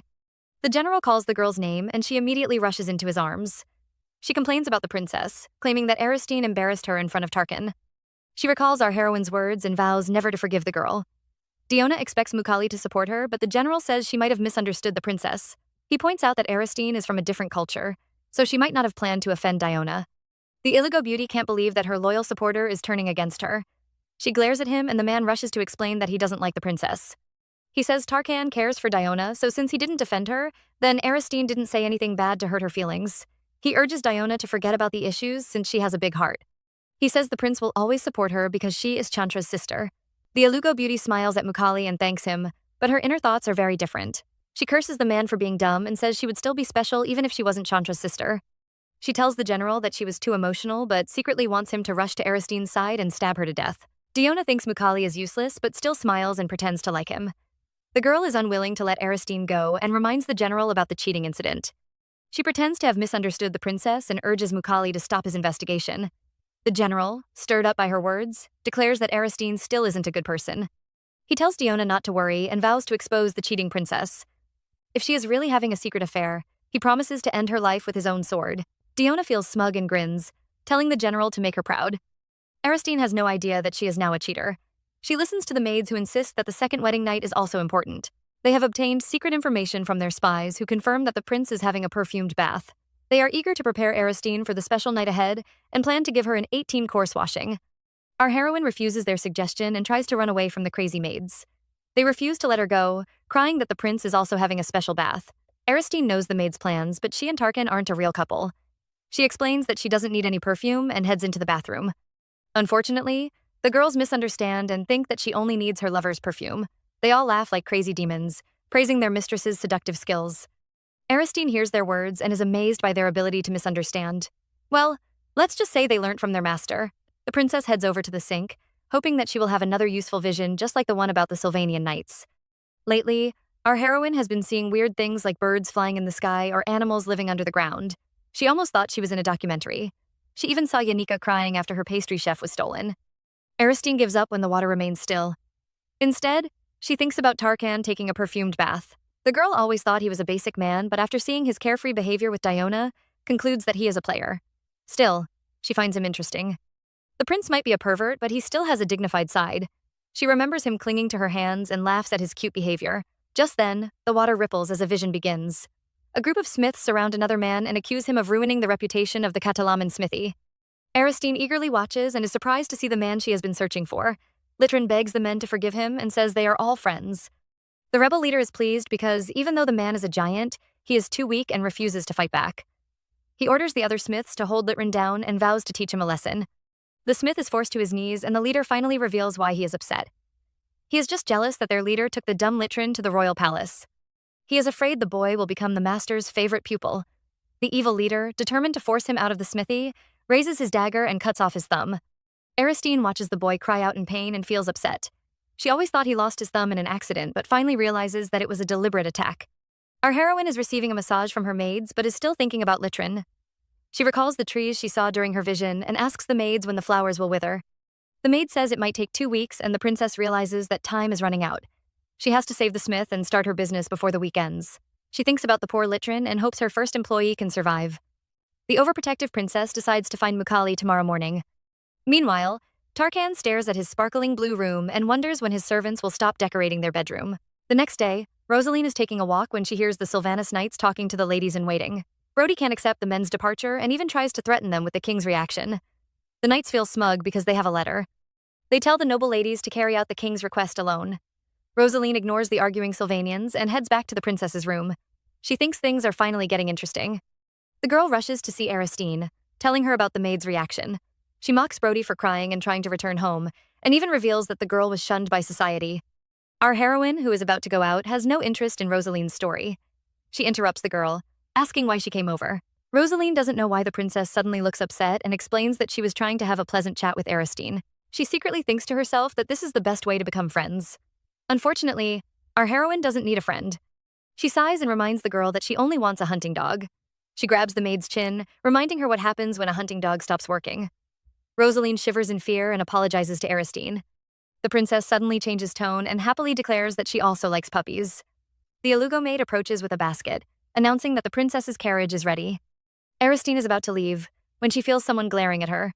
Rosaline quickly looks away, whispering to herself that she just wanted to be close with Aristine, just like the Ilugo maids. Our heroine sighs before she leaves because she can clearly hear everything. Aristine is heading to her playdate with Mukali. They arrive at his mansion, and the maid explains that his family has produced great generals for decades. Our heroine stares at the huge building and declares that Mukali is the ultimate young master. Meanwhile, the general's mansion is in chaos. Mukali is being harassed by his two maids who have completely different requests. One keeps worrying about his outfit while the other screams at him to get Aristine's autographs. The general can tell that they are excited, but he is about to die of worry from thinking about the princess's affair. The man is distracted and gives a chance to the little birds to attack him. The first maid produces a comb from nowhere and tries to style his hair, while the other nearly slaps his face with her autograph book. The maids are eager to see Aristine and hope she is as pretty and lovely as the rumors. Mukali sighs and suddenly becomes stern. He announces that he is a ruthless and merciless warrior, so he is different from the maids who adore small and delicate things. The poor ladies are heartbroken, while Mukali thinks that his investigation has to be swift and merciless. The man has just boasted that he doesn't like delicate things, but when he sees the princess approaching with her small baby face, he suddenly screams her nickname and rushes to her side. The maids are all shocked by his behavior, and even Aristine looks confused. The general freezes in shock as he realizes his mistake. Even in his thoughts, he calls the princess small and pretty. Just when we think Aristine will be upset, she gives the man a thumbs up, thanking him for breaking the Sylvanian knight's eggs. Poor Mukali nearly faints from the shock. Even the birds outside the general's mansion are stunned by those outrageous words. Mukali almost chokes and quickly explains that he wasn't the culprit. Aristine is surprised by man's sudden polite behavior, but when she asks, he says he has always been a gentleman. Behind him, his maids stare at the big liar with disdain. Mukali ignores their glares as he bows to Aristine, inviting the princess inside for some tea. The innocent Aristine believes his words and also offers a curtsy. She has a gorgeous smile on her face, which makes the general's heart race. Mukali tells her about his fight with the Sylvanians and boasts that he was the one who broke all their teeth. He has a proud look on his face, while the princess gives him another thumbs up. They head over to the parlor room, and she is immediately amazed by the delicious food. Aristine eagerly presents the scones she brought and boasts that their chef is the best in the palace. Mukali stares at the little desserts as he recalls the past. When he arrived from the battlefield, Zach had informed him about the prince's search for a pastry chef. The men assumed that Tarkan was going to change their battle rations, and when they heard that the best pastry chef belonged to Yanika, they immediately stole him away. They didn't know the prince's plan, but as his strongest supporters, they believed it was for a great cause. Mukali stares at the delicate girl, finally realizing that those chefs were hired for her.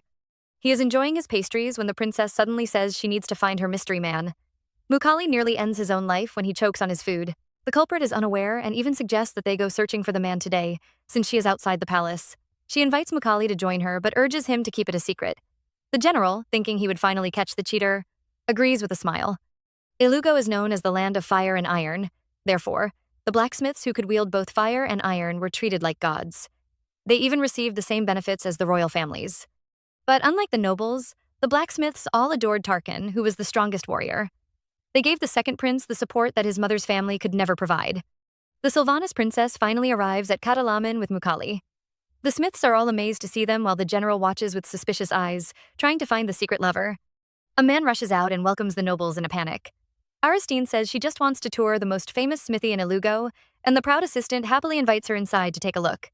The princess immediately notices a large display filled with amazing weapons.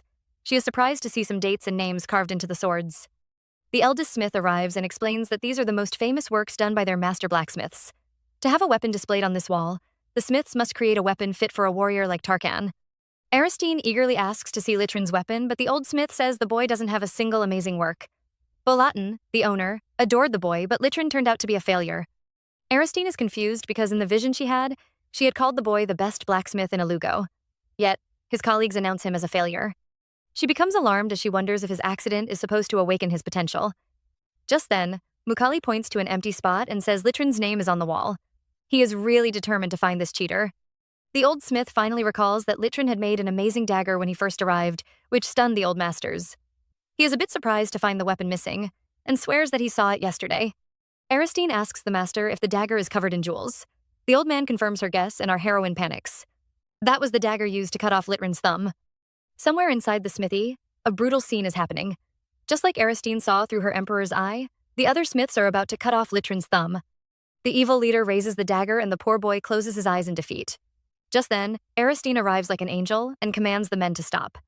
She rushes in front of Litrin and shields him behind her back. She glares at the men, ordering them to release the dagger. The smith recognizes her as the royal princess and begins to panic. He hurriedly kneels and presents the weapon to Aristine. Our heroine grabs the dagger and with a cute smile offers it back to Litrin. The situation is under control as the old smith scolds the evil boys. Mukali drags the princess to a corner and scolds her reckless behavior. His heart nearly stopped when she ran out of the room, screaming about saving her employee. The stubborn girl had even rushed in front of a man holding a danger. The general says she could have hurt herself, but the princess declares that she isn't afraid because he is by her side. Mukali's heart races and he begins to feel proud again. Just then, the furious Botalin arrives and scolds the evil leader who turns out to be his own son. The boys apologize, but he orders them to remain in the detention room. The master apologizes to Aristine, ashamed that she witnessed such a disgraceful scene. Our heroine isn't interested in his apology and asks about Litrin. Botalin sighs as he reveals the boy's past. To be a successful blacksmith, the apprentice must have a great physical body and amazing strength. He must also have a sharp eye and a good head. Well, Litrin had all these abilities. The little boy was able to notice a mistake in his sword, causing the excited Botalin to choose him as his successor. The man adopted Litrin, but, afraid that the other masters might corrupt the boy, taught him personally. His biased attitude made even his own son upset, but they all recognized Litrin's amazing talent. The boy was truly extraordinary. Aristine can't understand how such a genius became a failure, and Botalin says that the boy became obsessed with making weird toys. He would spend hours at his desk and even stopped making real swords. The master had dragged him to the royal palace, hoping he could ignite his former spark. Instead, it just made the other smiths even more jealous. Botalin announces that he is giving up on Litrin, and our heroine looks at him in disdain. As an overprotective boss, she thinks the master was trying to control Litrin. He forced the boy to follow his will, destroyed his toys, and even accused him of wasting his talent. Botalin, the evil master, says Litrin has the basic skills so he should be able to make his own living. The smart princess guesses that he is abandoning Litrin because his presence will only make the other smiths more upset. She is determined to slap the old man's face and vows to reignite the boy's talents. But first, our heroine has to put on a show. She suddenly staggers, which causes the master to panic. The princess says she was frightened by today's incident and has never witnessed such a brutal scene. Botalin almost runs to find a towel, but the princess stops him and says she is more worried about Litrin. She asks to see him and even shivers like a delicate flower. Meanwhile, Mukali's eyes are about to pop out of his head. He stares at the fragile flower in front of him and compares her to the violent girl who praised him for ruining the knight's balls. The poor general almost loses all his brain cells. Litrin is alone in his room and playing with his little toys. They remind him of the delicate princess who protected him with her small frame. Litrin might be a giant, but he has always been weak and runs away from trouble. Even the sound of someone knocking on his door is enough to make him flinch. He rushes to the door but is stunned to see Aristine. Litrin immediately kneels and expresses his gratitude to the princess. He is filled with fear because he can't tell why the princess is here. Our heroine says he shouldn't be scared, but she totally doesn't notice the general pulling out his sword. She urges the smith to stand and even offers him her hand. The boy tries to refuse, but she says she will be embarrassed. The giant is touched by her kindness and almost cries. He grabs the princess's hand, causing Aristine to feel his strength. She can't imagine how damaged he would be if he had lost his thumb. She smiles at the boy and expresses her happiness at seeing him safe. Litrin, stunned by her smile, can feel his heart racing. He looks like a little boy in love, which frustrates Mukali. He yells at the boy to let Aristine go and scolds him for blushing. The smith apologizes, but the general shields Aristine. He is convinced that the boy is her secret lover. He watches the two converse with a dark aura, causing the poor blacksmith to tremble with fear. The ignorant princess doesn't notice the harsh atmosphere and focuses on the little toy Litrin is holding. The boy, feeling ashamed, quickly hides it behind his back. Unfortunately, he can't resist the princess's sparkling eyes and finally presents a cute little hamster. He thinks he is childish, but the lovers of cute things are totally amazed. They ask to see more, but when they open his drawer, Aristine and the general are shocked by the large amount of toys hidden inside. They are all the exact same size and seem to be made of metal. Litrin explains that he melted different kinds of materials together and formed a new kind of metal. He proudly shows off his work with a smile which makes Aristine impressed. She thinks about his master who abandoned this genius and feels smug. Botalin claimed the boy was wasting his talents, but Litrin was experimenting with different materials. The princess was afraid her intervention would change Litrin's destiny and ruin his future. But now she realizes that the boy is still a genius and his talent is exactly what she needs. She glances at the blacksmith but sees him talking to Mukali and explaining his process. The two rivals seem to have bonded over these little toys. Litrin almost cries as he says the general might seem scary, but he is actually a kind man. Mukali also thought the boy was just a pretty face, but he is actually a nice guy. He almost faints when he realizes that he is praising his enemy. He is supposed to be wary of this cheat. Just then, he notices the princess watching him with a proud gaze and immediately looks embarrassed. Aristine thanks the smith for showing them his work and praises his talent. Litrin says Catalaman is the best smithy, so if they call him a failure, he must really be useless. The princess interrupts his self-pity and points out that the smithy isn't good enough for his talent. She says he is a genius who has been making creative toys. Litrin is touched and really wants to know if the princess admires his talent. Aristine declares that he is the only talent she needs, so she urges the boy to follow her. She promises to make him the best blacksmith in the whole world. Our heroine returns home and jumps into bed like a dead fish. She thinks it might be because this is her first outing, but even though they only drank tea and chatted, she still feels exhausted. Just then, Tarkin approaches, joining her on the bed.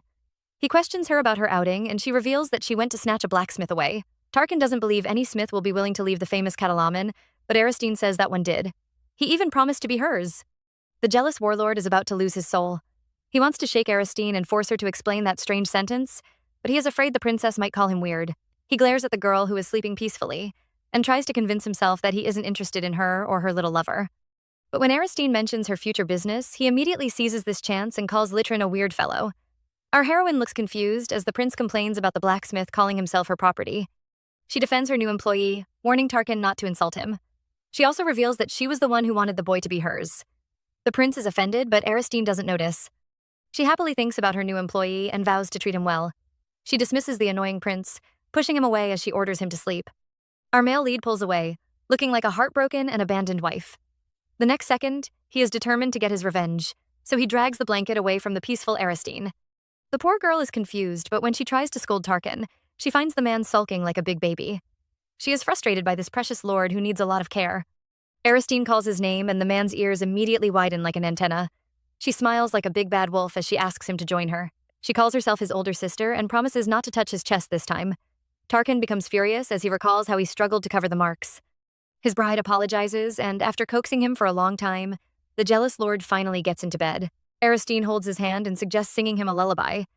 Tarkin complains that she is treating him like a child, but in the next second, grabs her hand and pouts like a sad baby. He says he is Aristine's first partner, so she should also take care of him. Our heroine laughs, amused by his cute behavior. The prince demands a response, but the girl is already half asleep. She urges him to work harder and immediately collapses into bed. Tarkin calls her sweet names, but the princess has turned into a sleeping beauty. The poor man is frustrated and for the rest of the night, thinks about her words. As a result, the next day, he goes on a rampage during his training. The prince stares at Mukali, who is training a soldier, and immediately notices the man's massive chest. Tarkin glances at his smaller chest and instantly becomes upset. He calls Mukali over with a dark face, asking for a private meeting. Tarkin asks about his trip to Catalaman with the princess, but the cunning general refuses to say a word. He insists that nothing special happened, which makes Tarkin suspicious. His general has always been chatty and normally would have said 1,000 words about the Sylvanian princess. Our male lead glares at him, forcing Mukali to confess. But even then, all he talks about is the huge, strange sword the palace blacksmith had gifted him. He keeps rambling about the weapon, and Tarkin curses this sword-loving giant. He feels frustrated because he only wants to know why his wife visited the smithy. Mukali glances at his lord, who is trembling with anger, and reveals that Botalin had gifted him a special mask. The smith had put a lot of effort into the face mask, and even made it the same color as Mukali's golden hair. The general is sure the kind Botalin didn't mean any harm because he has always been good to him. But the mask had reminded him that his terrifying scar would only scare others if it wasn't covered. Tarkin secretly scolds Botalin for doing something useless. The smith claimed he made the mask to praise Mukali's strength, but he actually made it because of the nasty gossip from the general's enemies. He must have made the mask with pity, hoping the Alugo hero wouldn't face any more insults. Mukali was from a famous family of generals and years ago was the most popular soldier in the capital. After he got his face wound, he was still confident, thinking the scar wasn't something to be ashamed of. But the people's attitudes had changed, and they avoided looking at his face. They even insisted that a mask would be better. Tarkin is afraid the general will be upset, but before he speaks, Mukali announces that they rejected the mask. The Sylvanas princess had complained and made a full list of all the mask's weaknesses. She had no intention of forcing her general to cover his scar. Mukali recalls how the princess always treated him like a normal person and smiles like a big cat. He had planned to scold Botalin for giving him the mask, but the princess had jumped to his defense. The general, who has never experienced such care, is filled with happiness. Tarkin smiles as he watches Mukali, who is laughing like a maniac. The man really looks brighter. The excited general tells the prince that he requested some pig iron instead. He plans to give it to the new blacksmith when he arrives at the palace. Mukali freezes in shock as he realizes that he has just spilled the secret. Our male lead immediately turns into the Grim Reaper, demanding to know everything about the sly man who stole his wife. As they say, if you can't defeat your enemy, just run away. That is what Mukali does as he speeds off even faster than a rocket.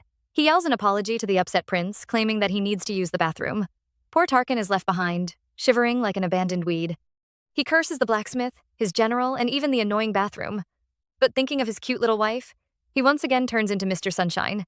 Meanwhile, Mukali finally stops running and swallows some much-needed air. He gives a silent apology to his abandoned lord, but he has to keep the little princess's secret. That day, Aristine had begged him to keep this a secret from Tarkan because she wanted to surprise the prince. She wants to show the arrogant Tarkan that she can also succeed. She plans to make a trial weapon, and after Mukali tests it out, they can surprise the prince together. Mukali recalls the princess's sparkling eyes, which were filled with ambition. After following her to the smithy, he finally understood that she really just wants a weapon. The general, who has gotten rid of his suspicions, is filled with happiness. He even twirls and jumps around because he can finally acknowledge Aristine and admit that she matches well with his master. The general is excited to swear his loyalty to the Sylvanian princess and rushes off to find Diona. He is eager to tell her the good news, but when he arrives outside the beauty's palace, he is immediately filled with suspicions. Aristine's court ladies would never have agreed to let him travel alone with the princess if she was really interested in other men. The ladies never showed any suspicious behavior, so why would Diona suddenly assume that the princess is cheating? Mukali decides to do a proper investigation. Time passes by, but the Alugo Empire is still filled with news about the couple's marriage. Some bold reporters even camp outside Tarkan's mansion, begging for a new picture of the royal princess. Instead, Durante tosses them out of the gates, which finally puts an end to the chaos. Litrin also arrives at the palace, and as time passes, the Sylvanian knights return to their homeland. At least this time, they use a proper portal. Everything seems to be going well until Aristine suddenly receives a strange visitor. Sophia, the queen's court lady, arrives to invite Aristine to the Empress Palace. Our heroine smirks as she glances at the newspaper in her hands. It seems the queen was alarmed by this new article. Over at the Empress's palace, the queen is accompanied by Paella and Yenika. They study the recent newspaper as they praise Yenika's new photo shoot. Aristine arrives and hears Paella almost licking the girl's foot. Our heroine pays no attention to them and is just relieved to find her seat. It seems the queen isn't going to play those childish tricks this time. Instead, the ladies speak to themselves and totally ignore our heroine, treating her like an abandoned weed. Paella keeps praising Yenika's photogenic face but secretly mocks the girl for covering herself in jewels. She glances at Aristine, feeling smug because everyone is only talking about her wedding pictures. No one is interested in Yenika's photo shoot. The queen sets down her cup and three women act like they just noticed Aristine's presence. They stare at her with cold eyes, but a second later, greet her with polite smiles. Our heroine returns their greeting, but she can tell that they don't accept her as a member of the royal family. The queen even suggests that she might be uncomfortable living here, but Aristine calls this her home. The empress is furious and, determined to humiliate the girl, asks to speak to her informally.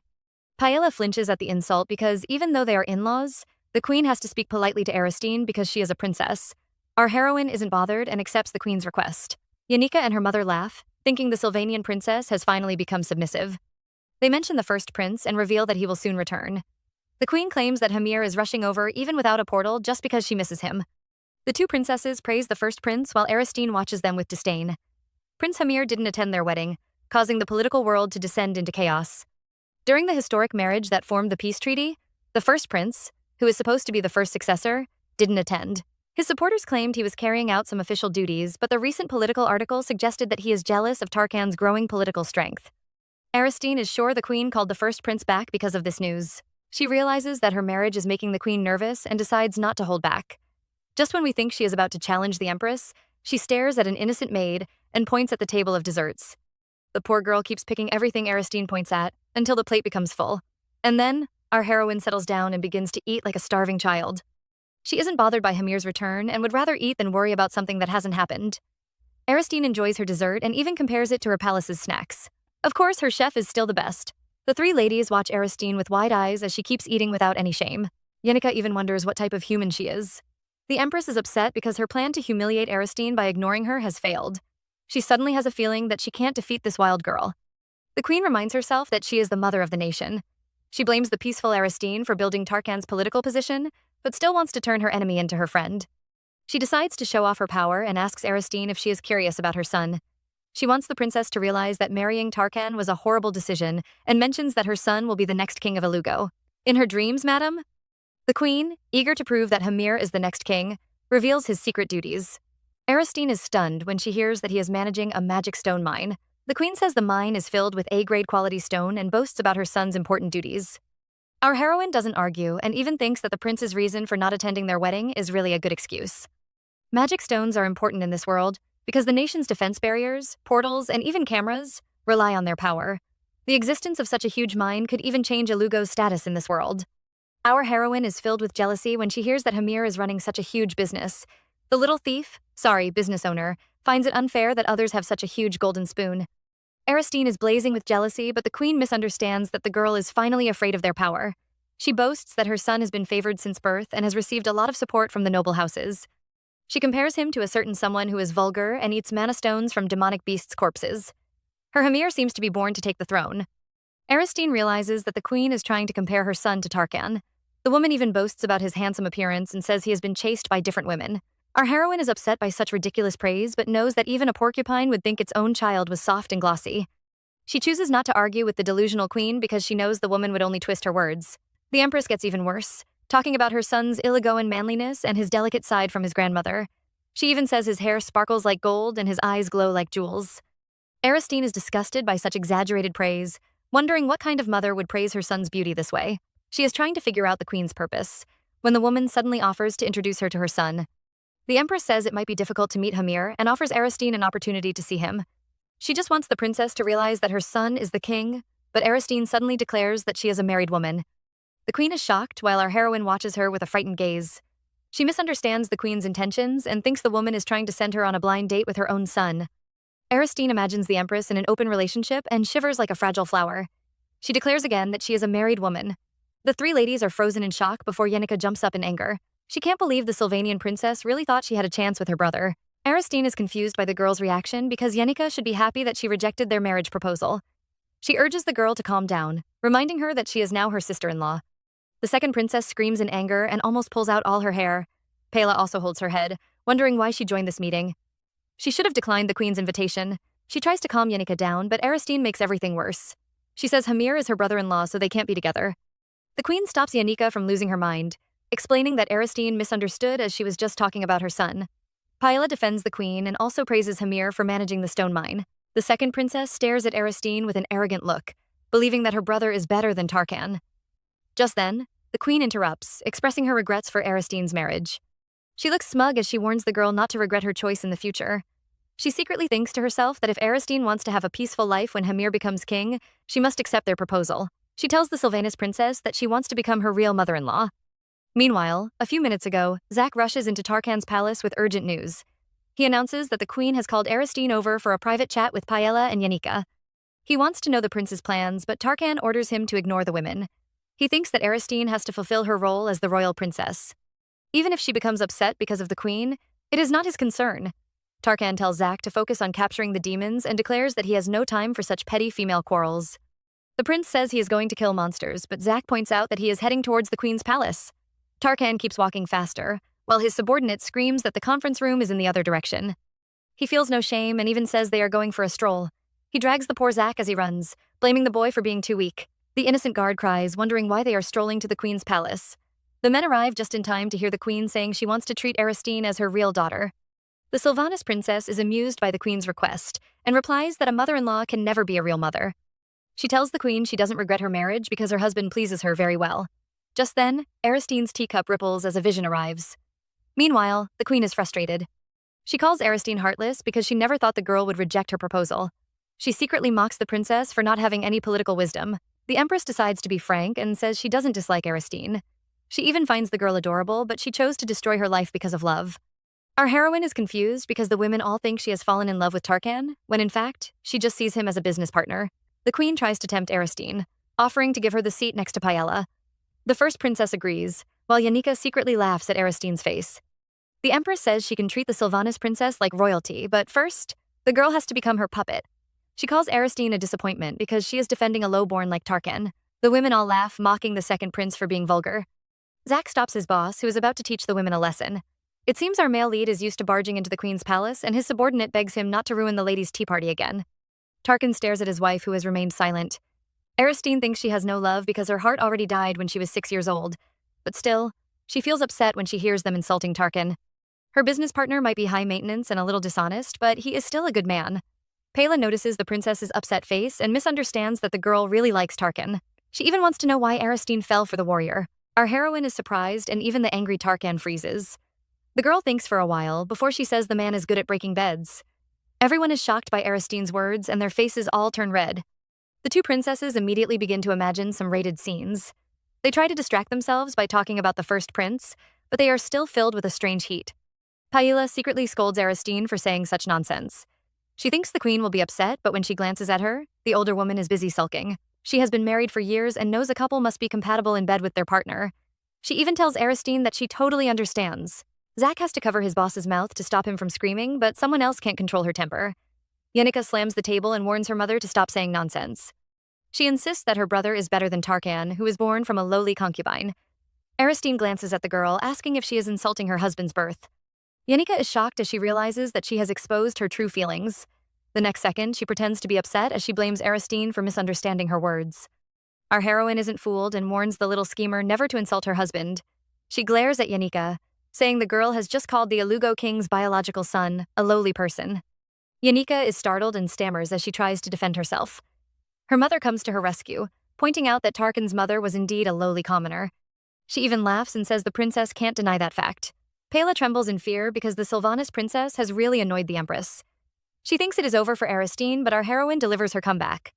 She doesn't argue and says Tarkan's mother was really born as a commoner, but she reminds the queen that she had personally given the woman a royal concubine title after she gave birth to Tarkan.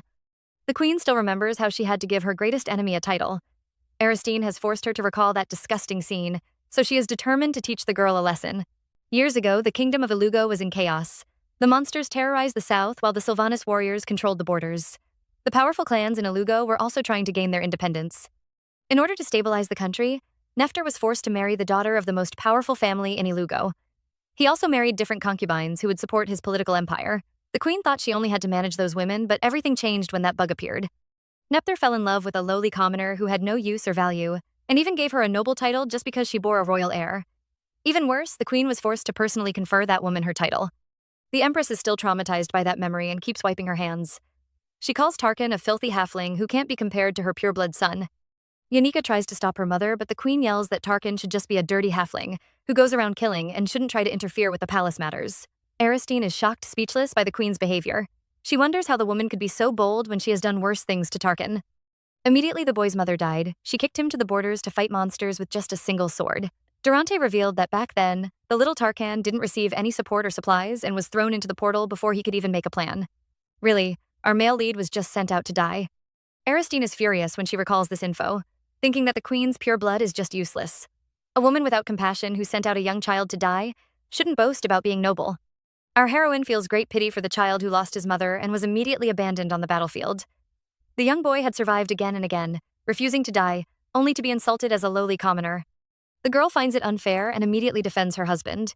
Aristine reminds the queen that Tarkan is the savior who defended Irigo from the demonic beasts and defeated the Sylvanians during the war.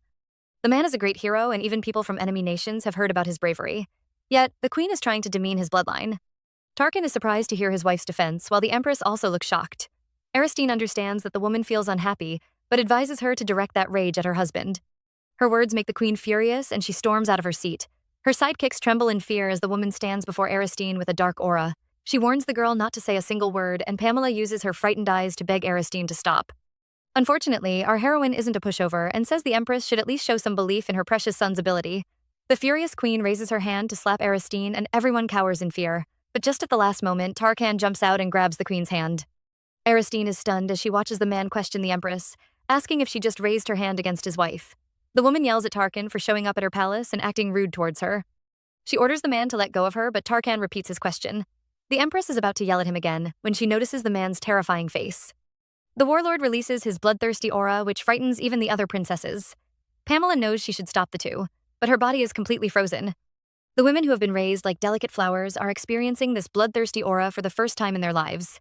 Therefore, they all think Tarkan is a monster. Well, except for our heroine. Aristine calls the man's name and his evil aura immediately disappears.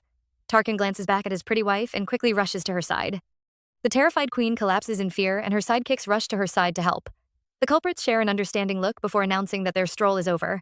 They plan to leave, but Yenica stops them with a threat. She vows to make her brother expel Tarkan when he returns, and says the warlord will spend the rest of his life in the borderlands. Unfortunately, our male lead isn't bothered and even smirks, daring the evil women to try their best. The couple leave the queen's palace holding hands and even walk step by step. It should be a romantic moment, but Aristine is more worried that Tarkan hasn't said a word. She thought the man had something important to tell her because he rushed in and whisked her away from the Empress. The naive girl calls his name and the warlord instantly freezes. He grips her hand and turns around to face her with a gentle gaze. Tarkan stares at his wife's innocent face, but her beauty is just too much.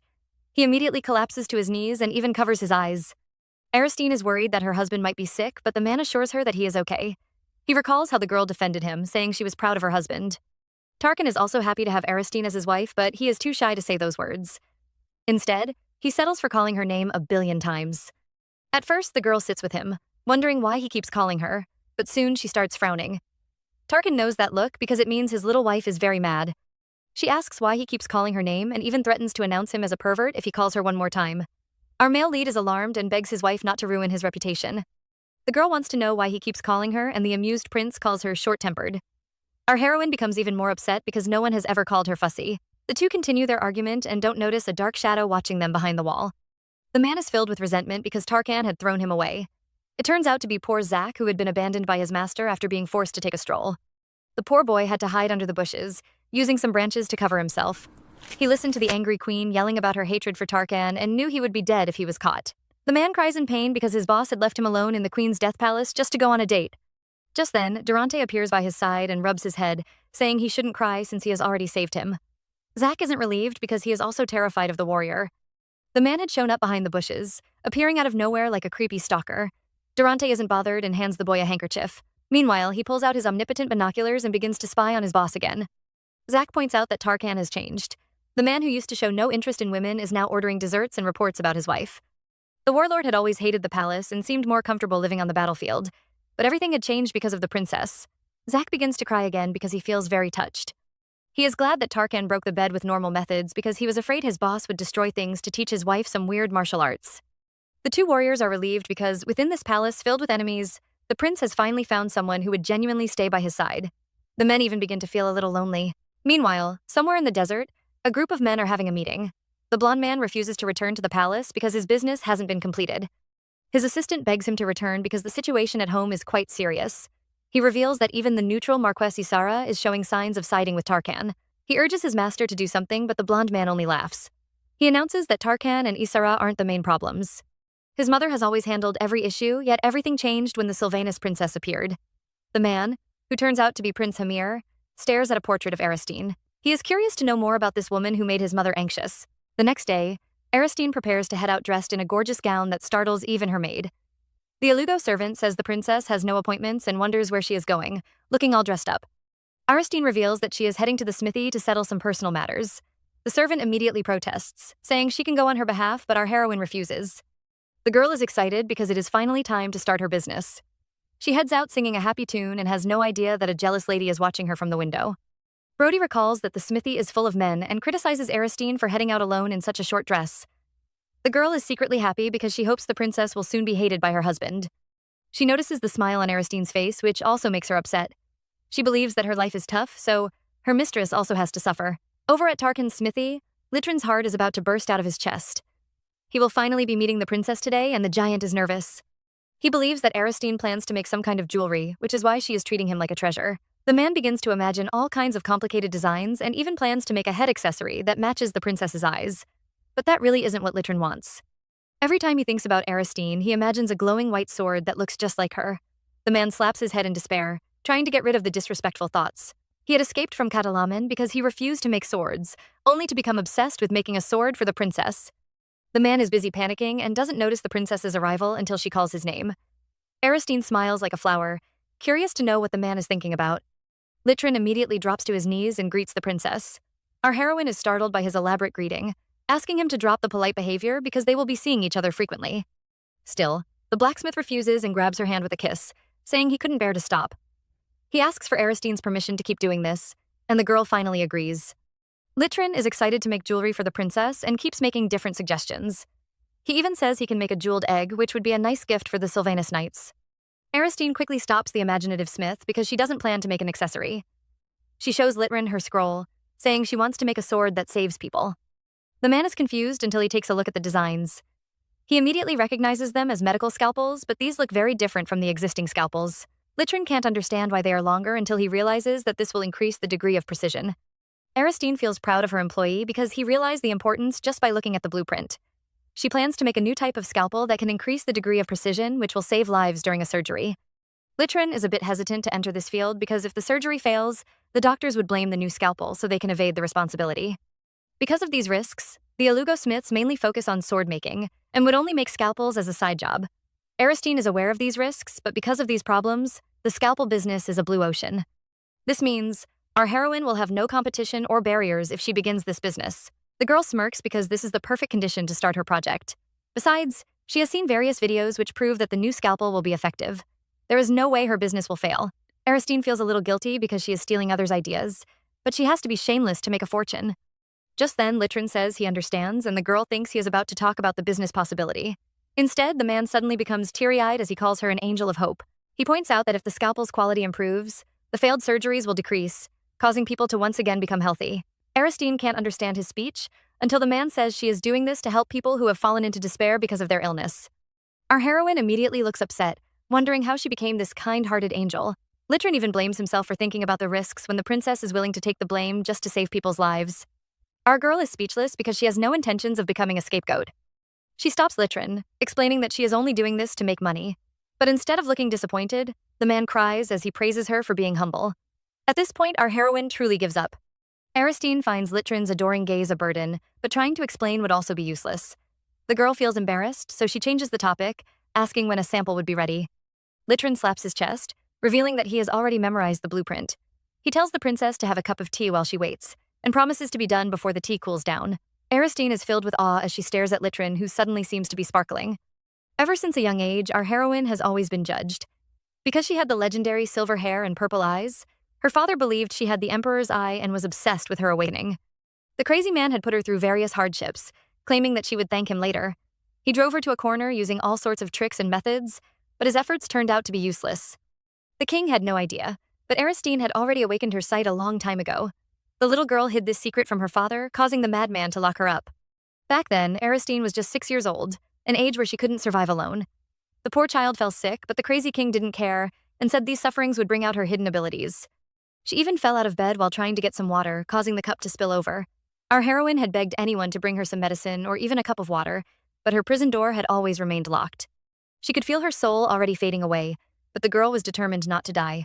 The next moment, she opened her eyes, only to find herself sparkling and floating in the galaxy void. She was standing right above what seemed to be Earth. Aristine stops thinking about her past and decides to enjoy the sound of Litrin's tempering, which sounds like music in her ears. Time passes by and the smith finally presents the sample. He says he still has to forge a more detailed blade, but he has created an outline according to the blueprint. Aristine is stunned because the man really made the blade before the tea could cool down. She praises the scalpel because it looks as pretty as glass art. Litrin feels shy and says the spirits of the blacksmiths must have given him some help. Our heroine had no idea a fairy like that existed and finally understands the power of the people in this world. The two test the blade on a piece of paper by cutting out different shapes and symbols. Aristine is pleased because she doesn't even have to use much strength since the blade is so precise. She immediately praises the shy Litrin with sparkling eyes, causing the boy's tail to start wagging. The smith insists that Aristine is the actual genius who deserves to be praised. The girl points out that she just made a new design based on a carving knife, but Litrin says her simple design could save people's lives. He keeps praising her for coming up with such a brilliant idea, but our girl isn't pleased with his compliments. Aristine feels guilty because she wasn't the one who developed those ideas, so Litrin's praise is just stabbing her poor conscience. The girl reveals that she only copied everything that caught her eye and rewatched the parts she wanted. The smith is confused, but Aristine can't explain this secret to him. There have been only a few people who possess the Emperor's eye during the years, so Aristine has no idea if their powers are similar to hers. Our heroine's ability might be different from the others because she can control the Emperor's eye to see her past life. Back then, the little girl thought she had died when it first happened. She had appeared in another world but couldn't speak to anyone or touch anything. Aristine could only watch and even thought she might have turned into a ghost. That was also the first day she saw her past self, and even though the girl was older with a different personality, she could still tell that it was her. Our heroine had returned back to her prison but could now watch her past life through the water. Just like her father said, those trials had improved her Emperor's eye. The girl spent her days watching her past self but could never understand why the other Aristine made some decisions. She had even donated her own liver to help her sick father have a transplant. Still, because of her time in the hospital, the current Aristine also gained a lot of benefits. She had seen different medical equipment and even watched various surgery videos or medical dramas. The girl would rewatch and replay those videos until she was finally able to copy the designs and create her own blueprint. Litrin has no idea his favorite princess is just a copycat and says he will need more time to create the other scalpels. He is still shocked to see so many different varieties and wonders if the princess is also a secret medical expert. Aristine quickly denies that ridiculous idea, explaining that the scalpels are just for different surgeries. The two are still whispering about their ideas when the girl hears a familiar voice calling her wife. Aristine turns around only to see the handsome Tarkan. The man glances at his wife, who is almost glued to the blacksmith, and immediately feels unhappy. Aristine doesn't notice her husband's bad mood as she asks why he visited. Our male lead says she shouldn't be skipping dinner even if the business is that good. Aristine is confused at first until she looks outside and notices the dark sky. The girl turns to Litrin in surprise, and the two wonder how time went by so quickly. Tarkan is unhappy because the two were enjoying their time together and didn't even notice how much time had passed. He suddenly suspects that Aristine was making so much fuss about her first employee only because the man is her type. Tarkan feels jealous, but when he tries to move closer, Aristine immediately yells at him to stop. The man freezes in shock and trembles like an abandoned puppy. He questions Aristine, but the girl says she is discussing an important business.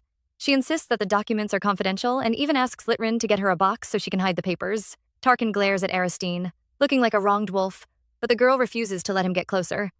Our heroine is actually feeling shy, and even though the product already looks great, she wants to show Tarkan a perfect sample.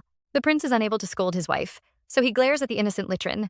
The blacksmith trembles as he places the scalpel in a box before handing it over to Aristine.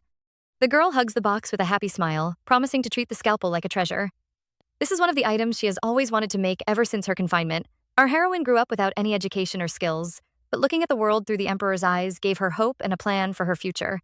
She had always imagined her life outside the prison managing her future business. Without that hope, Aristine would never have endured those harsh days of confinement.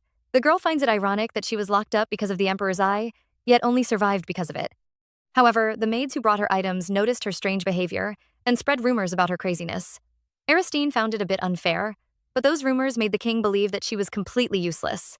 The girl glances at Tarkan, feeling grateful that those rumors have also given her a good partner. She has no idea that the so-called good partner is currently threatening Litrin to fix himself. Our female lead finally turns around to speak to the blacksmith, only to see a strange scene. Litrin's hot, steamy chest has been covered up by some weird clip, making our heroine wonder if this is a new Ilugoan fashion trend. She says her goodbyes to Litrin, while an unhappy Tarkan drags his wife away. The couple head back to their mansion with Aristine asking why Tarkan came to pick her up. She says he could have sent the court ladies instead, but the man claims he had some business around this area. Besides, he is just fulfilling the contract he made with Aristine to protect her from all danger. The girl is confused because the smithy is right in the middle of Tarkan's palace, so it is definitely a safe place. She is convinced that something must have happened and asks Tarkan what went wrong. The prince immediately thinks about the crying girl who had asked him to follow her and listen to her sad story. He quickly says nothing happened, urging Aristine not to worry. Our heroine decides to drop the topic and instead thanks Tarkan for helping her. The prince had given Litrin a place in the smithy and even protected her against the empress. The girl decides to be honest, revealing that her business is personal and has nothing to do with Tarkan's politics. Still, because of his kindness, she promises to repay this debt. Aristine begins to talk about interest rates while the prince watches her in confusion. She is annoyed by his idiotic look and explains that she is renting the smithy. Our heroine might have scammed some money from the Sylvanian knights, but it isn't enough to pay for the expensive land in the capital. The girl believes she is renting the smithy until she can relocate, and promises to pay Tarkan a high interest. She doesn't expect the man to say that she can use it freely. The princess freezes in shock before yelling at Tarkan for wasting his money. Instead, the prince calls her his wife and says this is now her home. Everything in this palace also belongs to her, so Aristine can use it as she likes without paying anything. Aristine isn't pleased with his offer, and even says it makes her uncomfortable. She insists that he has to collect the payment regardless of their personal relationship. The girl finds it awkward to receive a favor and would even wonder why the person is being so nice. Also, she doesn't want to get attached to this mansion because she will divorce Tarkan, and this place will no longer be her home. Our heroine also wants to give the prince a gift, and suddenly grabs his hand. She places it against her cheek and wants to know if the man needs anything from her. Tarkan is surprised by his wife's question and replies that he needs nothing from Aristine. The man only has one request and begs the girl never to leave his side. A few days later, our heroine is trying to work, but her mind keeps replaying Tarkan's request. The naive girl is confused about the meaning and just assumes the man must be worried about his political enemies. After all, he just had a fight with the queen. Still, her mind keeps wandering off, so she decides to take a break for today. Zack appears by her side, saying she has already done enough. The warrior is impressed because Aristine is a fast learner and has even finished the task scheduled for later. The girl praises Zach for being a good teacher while thinking about her busy days. Her business expenses have all been paid, and the scalpel production has already begun. Every morning, Aristine has to play her role as the princess consort by taking over the jobs that Zach had previously handled. During the afternoon, she would rush to the smithy to assist Litrin with the work. Our heroine is responsible for gathering information about the market and handling the small details. She would get too absorbed in work and wouldn't notice when it gets dark.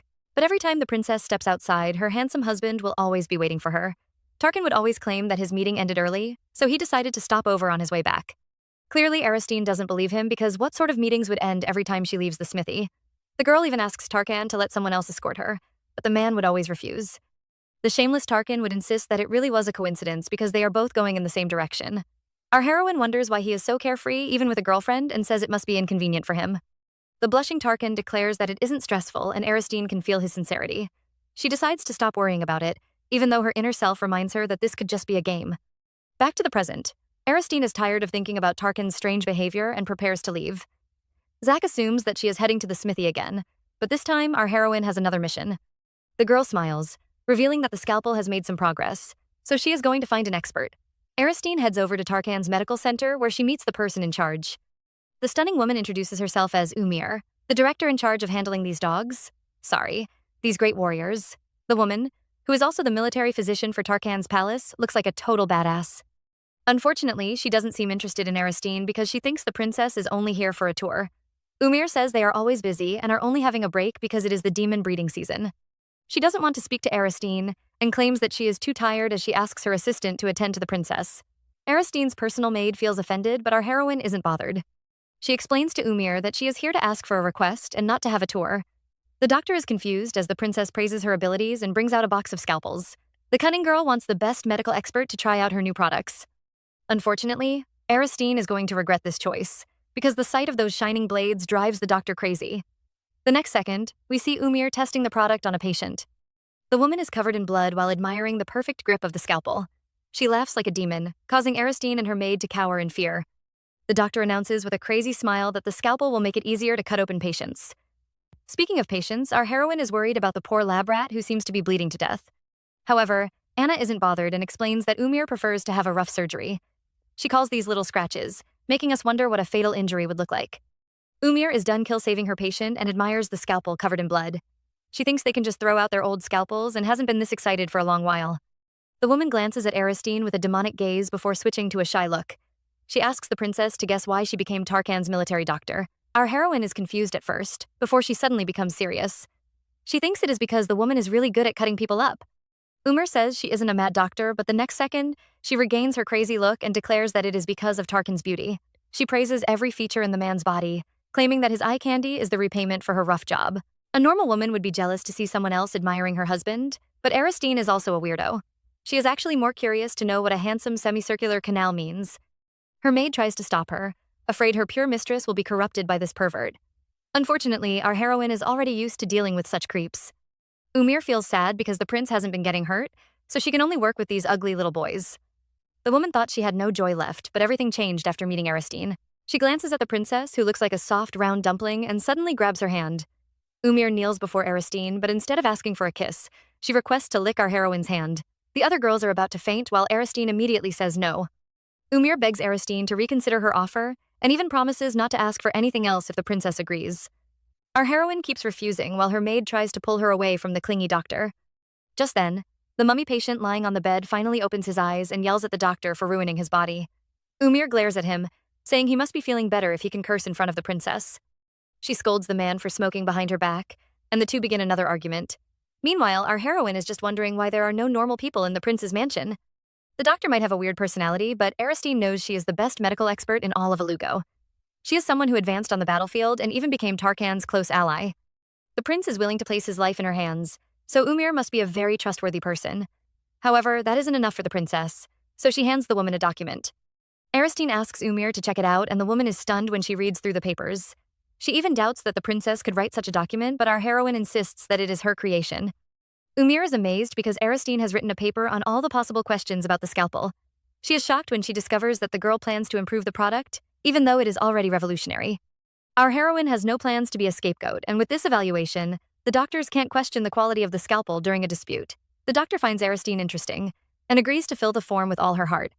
She even promises to gather the other doctors to her side and make them cooperate. Our heroine is happy to hear this news because her business is finally blooming. Umir is really shameless.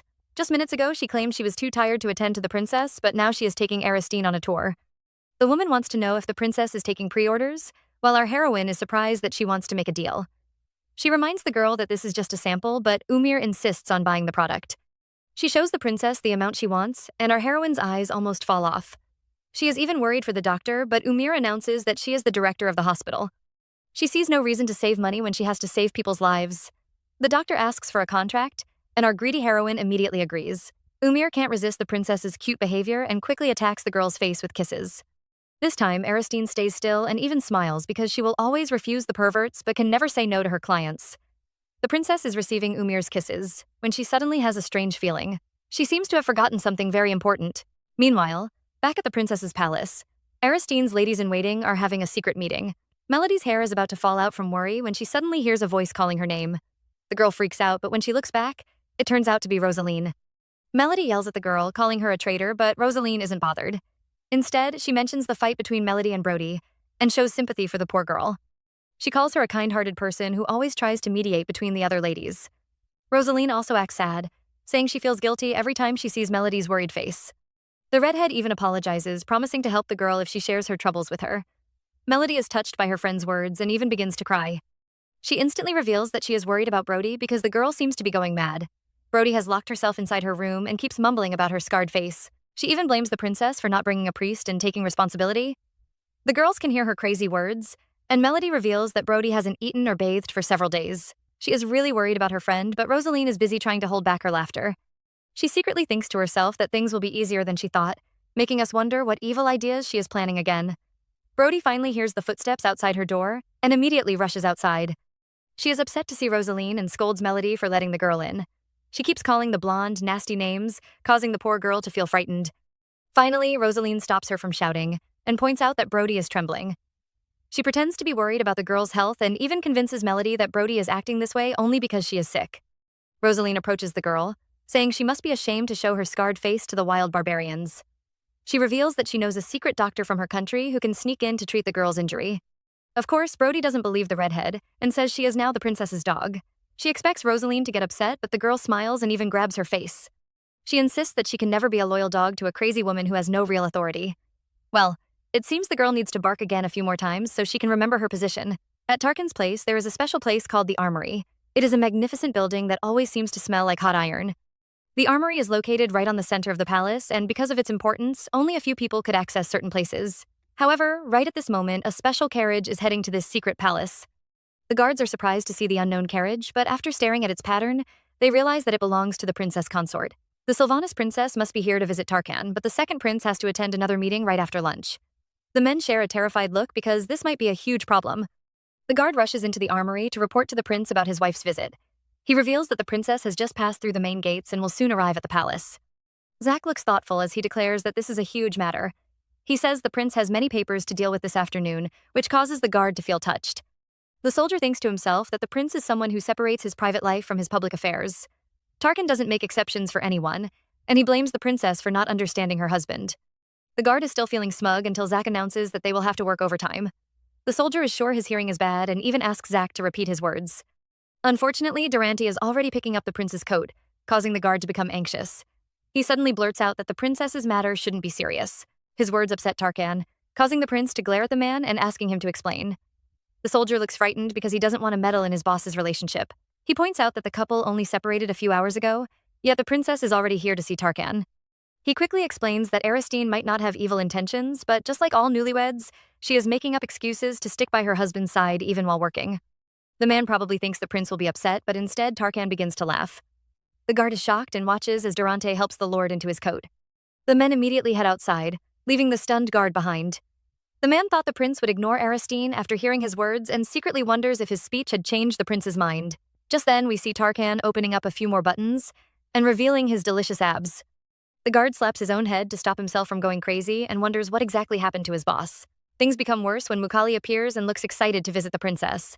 The soldier is convinced that the general has gone mad because he still remembers the man trying to sabotage the prince's relationship with his wife. Zack calmly tells the guard to get used to these changes and even says the prince won't be coming back soon. He wants to continue the meeting but suddenly notices several teary faces staring at him. A bunch of grown-up men are crying and asking to see the princess, which frightens Zack. The man feels annoyed and cancels the meeting, so everyone can visit the princess. The men scream in happiness and Aristine can hear their shouts all the way from the gates. The girl secretly thinks that Tarkan's warriors are surely filled with a strong spirit. Just then, she sees the man himself and happily calls his name.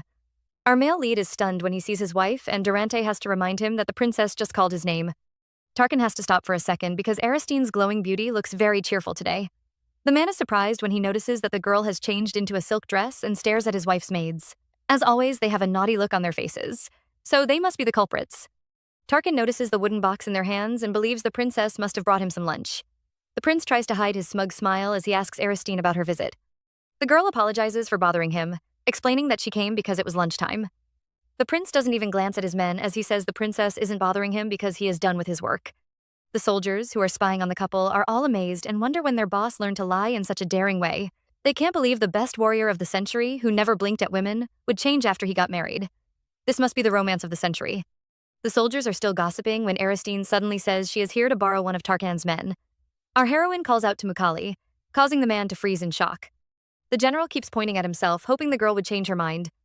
Unfortunately, Aristine happily says she hasn't seen him in a long time. Our poor Mukali is about to faint and quickly asks the princess if she came to greet Tarkan.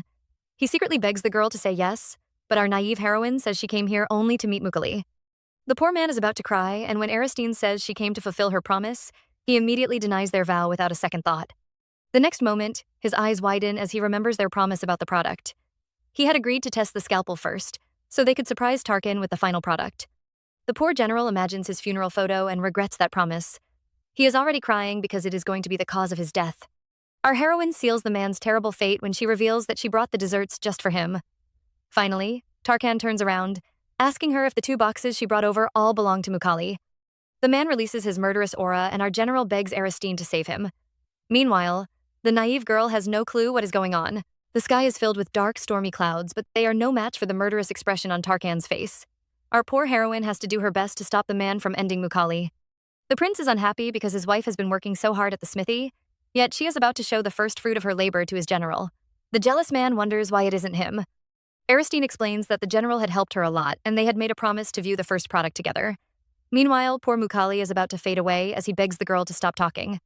Tarkan feels more upset because Litrin also receives a special treatment, while he is being treated like trash. The prince complains, asking why she is treating her business partner this way. Aristine is stunned by his sorrowful look and feels a bit guilty. She tries to hide the shy look on her face as she admits that she wanted to show Tarkan the best product ever. Our heroine is ashamed because she just revealed her feelings in public, while our male lead instantly feels happy. Finally, the weather turns blue again. A few minutes later, we see Aristine watching the men as they admire her new scalpel, while wondering how her private meeting with Mukali turned into a group project. It is all because the other soldiers kept begging for a chance to accompany her. Of course, our heroine doesn't notice that they were just trying to save their comrade. The girl thinks it will be okay to show the men her designs since they are all Tarkan's closest allies. The prince is also examining her document, and just like Umir, he is surprised when Aristine says she made the list herself. The man praises her strategy, and our heroine reveals that she is searching for new test subjects. Aristine has barely finished her sentence, but the soldiers are already volunteering. One points at his small wart, saying he has to pull it off, while another says his body feels stiff. Even the serious Durante pushes everyone away while raising his hands. Aristine watches in shock as the men fight for a chance to join the project. They might all be warriors, but she can't understand why they are so eager to harm themselves. The men say they have faced a lot of danger, so such a small injury means nothing to them. They even smile as they ask Aristine to give them a chance to help her. Our heroine is touched by the warriors' kindness and instantly smiles as she thanks them all. The soldiers are admiring their lady's beauty when they suddenly notice the stormy weather appearing again. Hurricane Tarkan is clearly unhappy to see his men staring at his wife. Aristine doesn't notice their struggles and is just thinking that the men are all good people. She is happy to finally receive help from others. The girl faces Tarkan, who immediately puts on his fake smile, causing his subordinates to wonder how he could change faces so fast. She nervously grabs her husband's hands, reminding him of the night he asked her to use his resources. The princess explains that she could feel his trust, which made her think that she was asking too much. She has always been alone and is already used to solving her problems herself. But now, Aristine decides to let go of those thoughts since she isn't alone anymore. The girl is finally willing to receive others' help and tells Tarkan that she will use his business resources. Our heroine is about to pass out from panic, but her cute behavior makes the prince very happy. The man immediately teases her, calling Aristine his little wife. He says his resources are also hers, so she can use them as much as she likes. The two have forgotten about the soldiers, who are also watching them with happy smiles. Just then, Aristine's maid interrupts the meeting, asking the men to eat some desserts while talking about their matters. A certain soldier is surprised to see the famous scones and points out that this is their new combat food. The men are all shocked as they realize that the scones were developed just for Aristine. They stare at the culprit, causing the guilty Tarkan to turn away in shame. The prince stares at the chocolate poison, and just a look causes his teeth to start aching. He is sure his teeth will melt from all this sugar and wonders how Aristine could enjoy this kind of food. But after seeing his wife's happy face, Tarkan decides to just indulge the girl, even though it feels embarrassing. The man is minding his business when a piece of chocolate suddenly appears before his face. Aristine has just cut her dessert and happily offers him the first taste. The other men are all frightened while Durante just calmly sips his tea. Back at Tarkan's palace, the ladies-in-waiting head to the back garden. Melody still looks frightened by their encounter with Brody, and thanks Rosaline for helping her. She can't imagine herself handling the crazy girl alone. The redhead comforts Melody as she begins to cry, promising to get a doctor for Brody. She secretly smirks to herself because her plan isn't that simple. During the meeting with Brody, Rosaline had smashed a vase as she tried her best to instigate the girl. She kept saying Brody shouldn't be treated like trash by the Emperor of Irigo. She suggested that this all Aristine's fault because the injury should have belonged to her in the first place. Rosaline kept talking about the past, which confused even the simple Melody. She couldn't tell if the woman was just acting or if she was really not on the princess's side. The blonde looked at Brody for some help, only to see the girl holding back her tears. The maid had been brainwashed by Rosaline and truly believed that it was all Aristine's fault. After all, this injury should have been on the princess's body in the first place. She is also convinced that the Sylvanas princess was mocking her instead of taking responsibility and treating her face. The delusional clown kept insisting that they have to fix everything, causing Melody to look frightened. The blonde recalls her friend's scary face and concludes that Brody has gone mad. The girl finally recovers and rushes to Rosaline's side. She acts cute with the redhead, blaming her for going to the princess's side without informing them. She apologizes because they had misunderstood Rosaline's noble intentions and even hated her for a while. The hunting dog smiles, saying she had to deceive her own allies just to get the princess's trust. The naive blonde is deceived by her lies and even chooses to forgive her. The girls are having their lunch break in the garden when Rosaline begins her evil plan. She suddenly mentions Tarkan's influence and says all the servants and warriors in this palace are loyal to the prince. Rosaline pretends to be disappointed, saying she always thought Aristine was really receiving some support from the Alugo king. She reveals that the princess hasn't made any great achievements, and her influence is just thanks to the warriors and servants who treat her like a princess. The cunning maid insists that Aristine was just lucky to get married, yet she is already acting proud and superior. She purposely mentions that the princess isn't fulfilling her knightly duties, and even says the prince would hate Aristine when he finds out she is making her own money and secretly stealing from him. Melody is excited to hear the princess's nasty secrets because, just like the other maids, she thinks she has a chance with Tarkan. Rosaline feeds into her delusions, saying the girl looks much better than the princess. Melody might look soft and cute, but she is actually a very strong person. The blonde pretends to be shy and scolds Rosaline for teasing her. In the next second, she touches her red face, asking the girl if she really meant those words. The redhead is pleased that her plan is working and happily says the prince has to see Melody's cute face. Somehow, she has found out that Aristine has never served the prince, and when she tells Melody, the girl looks completely shocked. The blonde thinks to herself that the princess really has no training or manners. Rosaline keeps trying to brainwash the maid, revealing that she also knows what Tarkan likes. Melody immediately looks excited, asking her friend to reveal everything she knows. The blonde suddenly notices a problem and wonders how Rosaline knows the prince's dislikes or even found a doctor in Ilugo. The girl guesses that they have a connection in Ilugo and she turns out to be right. We see a familiar shade of blue hair and can already guess who it is. Melody is also surprised to see this woman while Rosaline calls her their ally.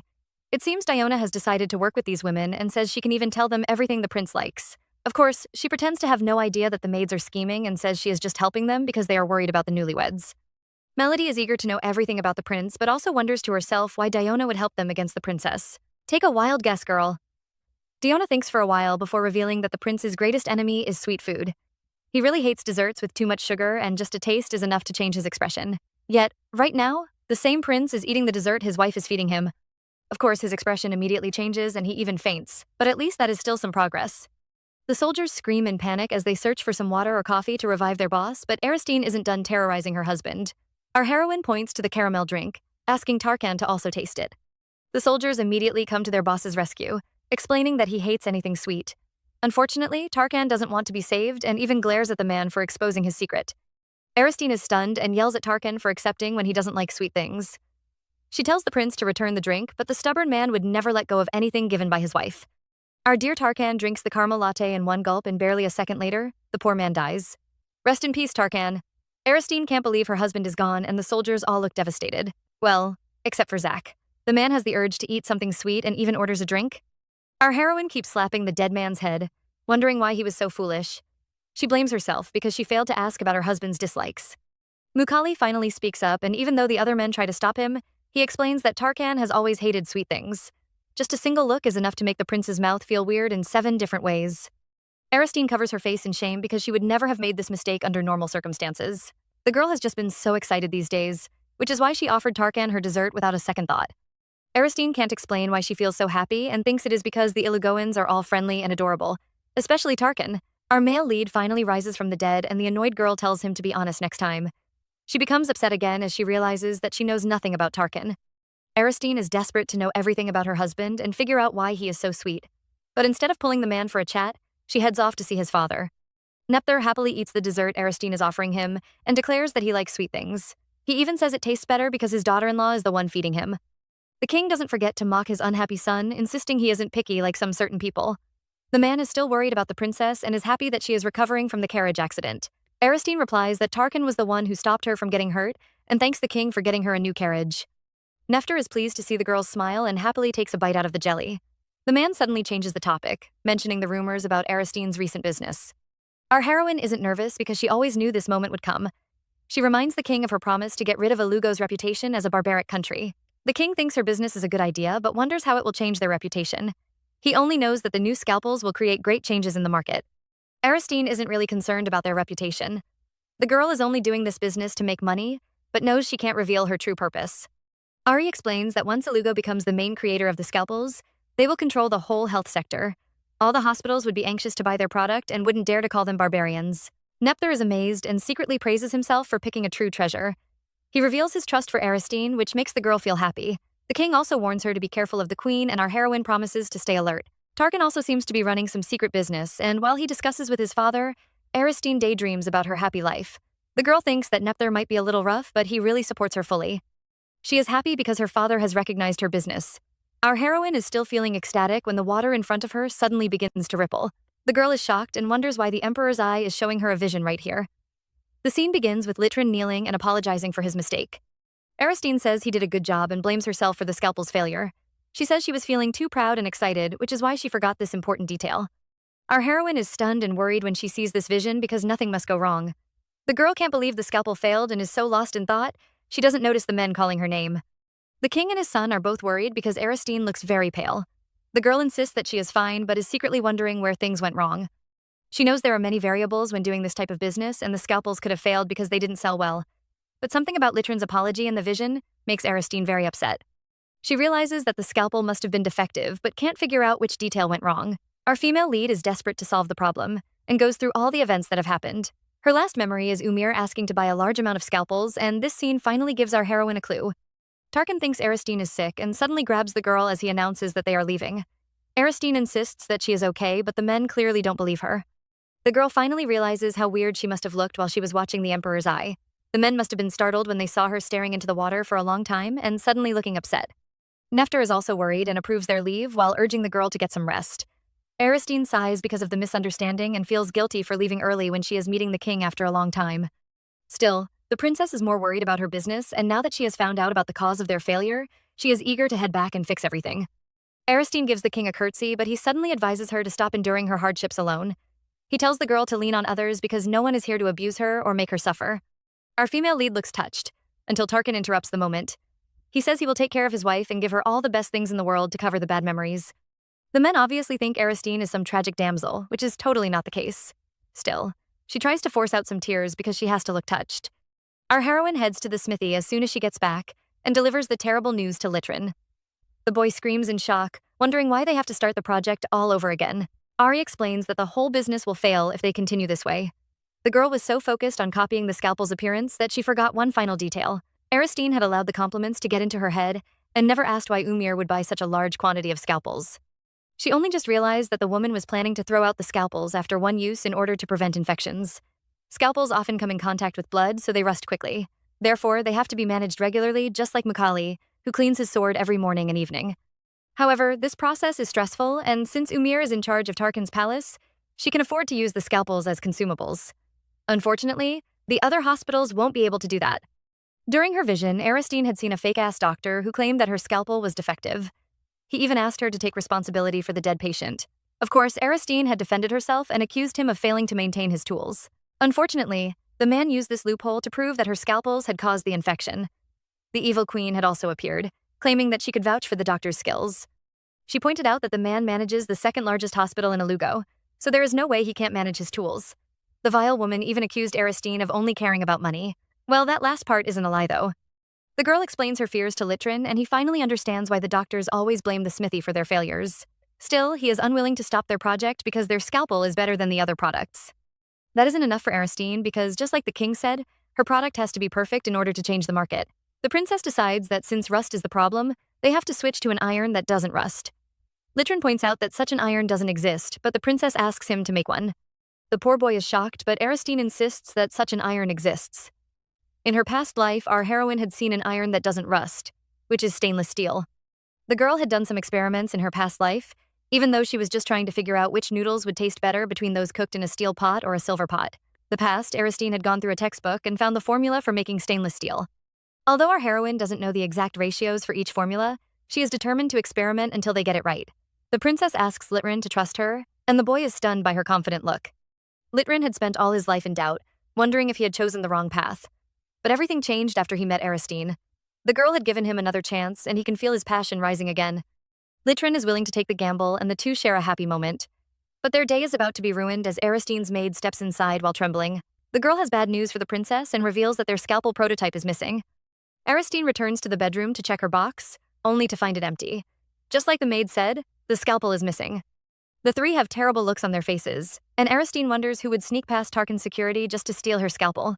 She tries her best to comfort Litrin, even though she is also feeling worried. The princess is afraid the thief might release the scalpel before them, causing them to be accused of plagiarism. Or even worse, they might have to compete to find the developing materials. The girl is very upset, but she has to hide her feelings so her subordinates wouldn't panic. Aristine is drowning in sorrow when Tarkin finally appears. The prince glances at his wife's sad face and immediately pulls her into his chest. He tells Aristine not to worry because he doesn't think the thief is trying to create the scalpel. The princess immediately raises her head, asking Tarkin to explain, but he refuses to reveal anything until he finds more evidence. Aristine looks very confused, but the man tells her to just focus on making her scalpels. The girl points out that her prototype is missing, so there is no way their work can continue. Our male lead begs his wife to trust him and promises to catch the culprit for her. For some strange reason, his words make Aristine's heart race, and she immediately believes him without an explanation. The girl has never had this strange feeling before and can't understand why she feels so relieved. Why did her mood actually get better just because Tarkin asked her not to worry? The princess decides not to bother with these thoughts and just focus on trusting her partner.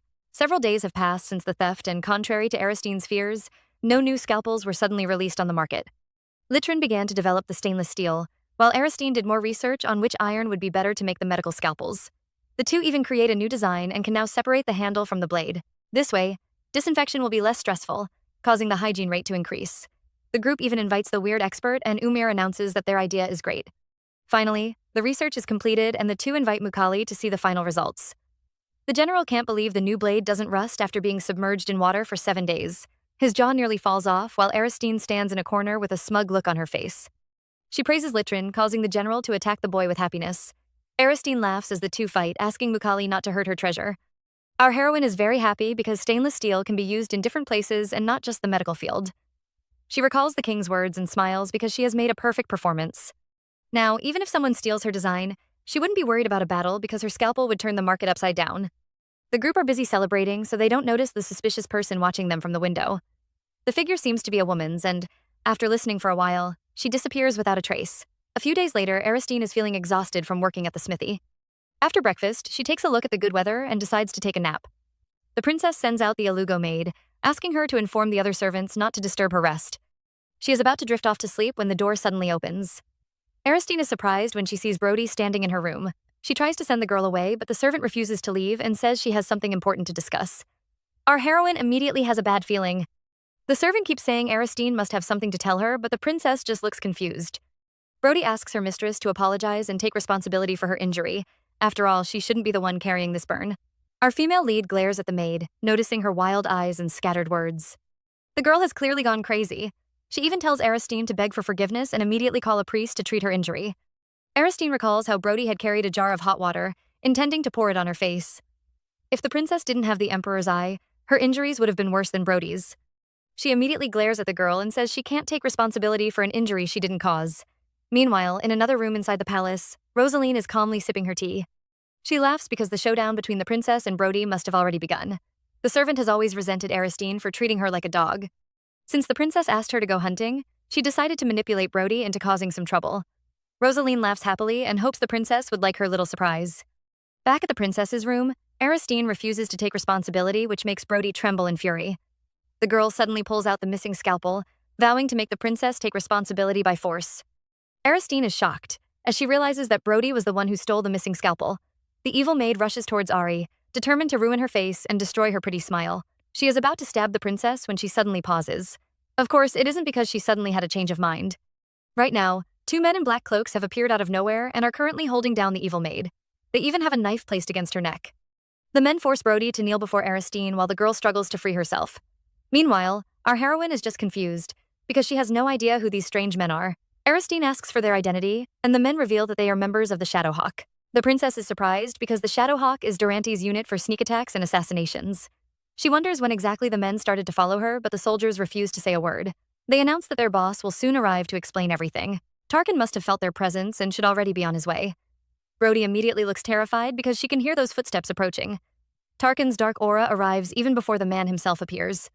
Our male lead looks very furious and doesn't even glance at the evil maid who is already trembling in fear. He immediately rushes towards his wife and kneels before her, desperate to know if she was hurt. The princess explains that she was only startled a little, and the man immediately smiles. The next second, his mood changes as he glances at the evil maid. The prince orders his men to lock her up in the Thorn Tower for daring to hurt his wife. Brody protests and says she didn't harm Aristine, but the Alugo maid immediately steps forward as a witness. The soldiers also show their support, and even though Brody is a noble sent by the Sylvanas Emperor, she will have to face punishment for trying to kill the princess. The evil maid finally looks terrified, as she realizes that she is in trouble. She finds it unfair that everyone is supporting Aristine, and thinks it is only because of the princess's good looks. Brody says Aristine should be the one with such an ugly face, and is annoyed that the girl she looked down on in Sylvanas has become a treasure in Alugo. The maid calls Aristine an empty shell pretending to be educated or dignified when she is just a street beggar.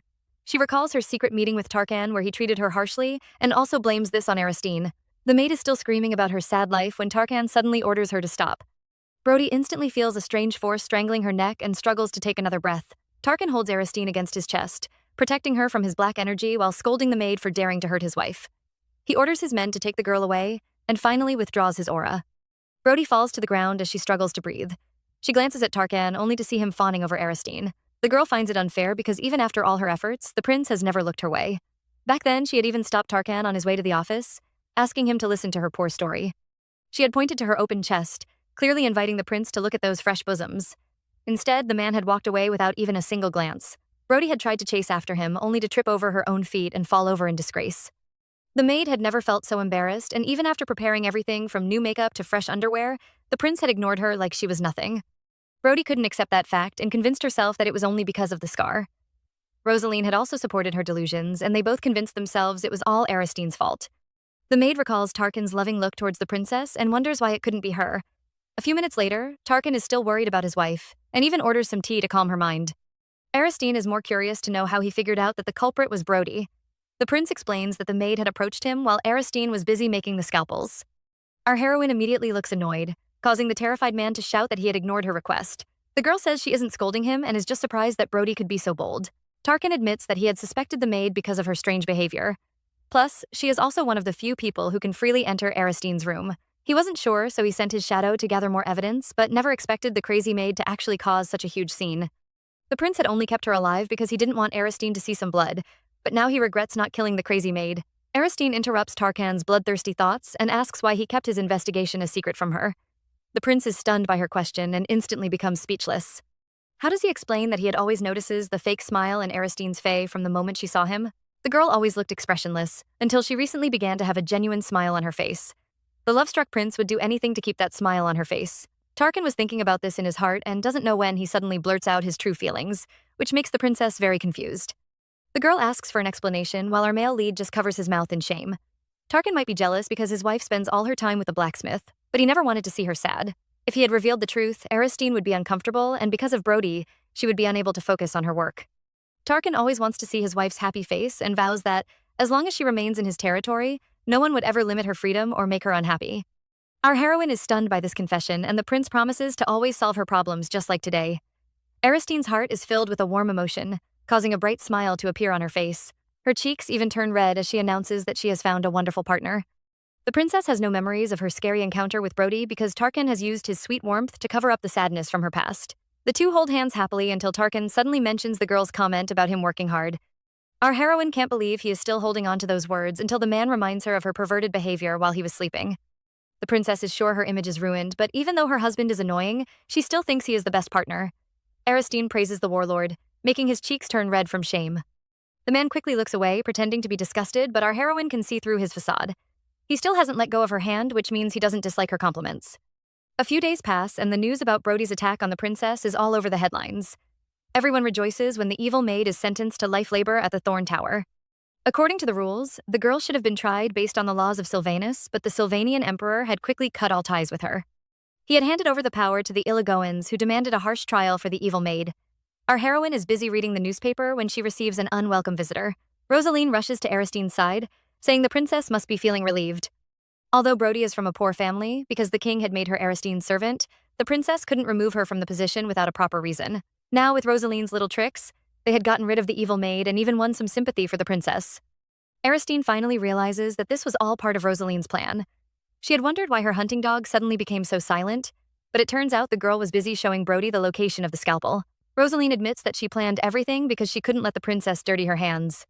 Aristine knows her question is meaningless, but still wants to know why the maid didn't mention anything about Brody stealing the scalpel. Rosaline pretends to be ignorant and says she never expected things to turn out this way. She thought that Brody would only make a small fuss and never expected her to attack the princess. Our female lead turns away in disgust because the girl has just revealed her true colors.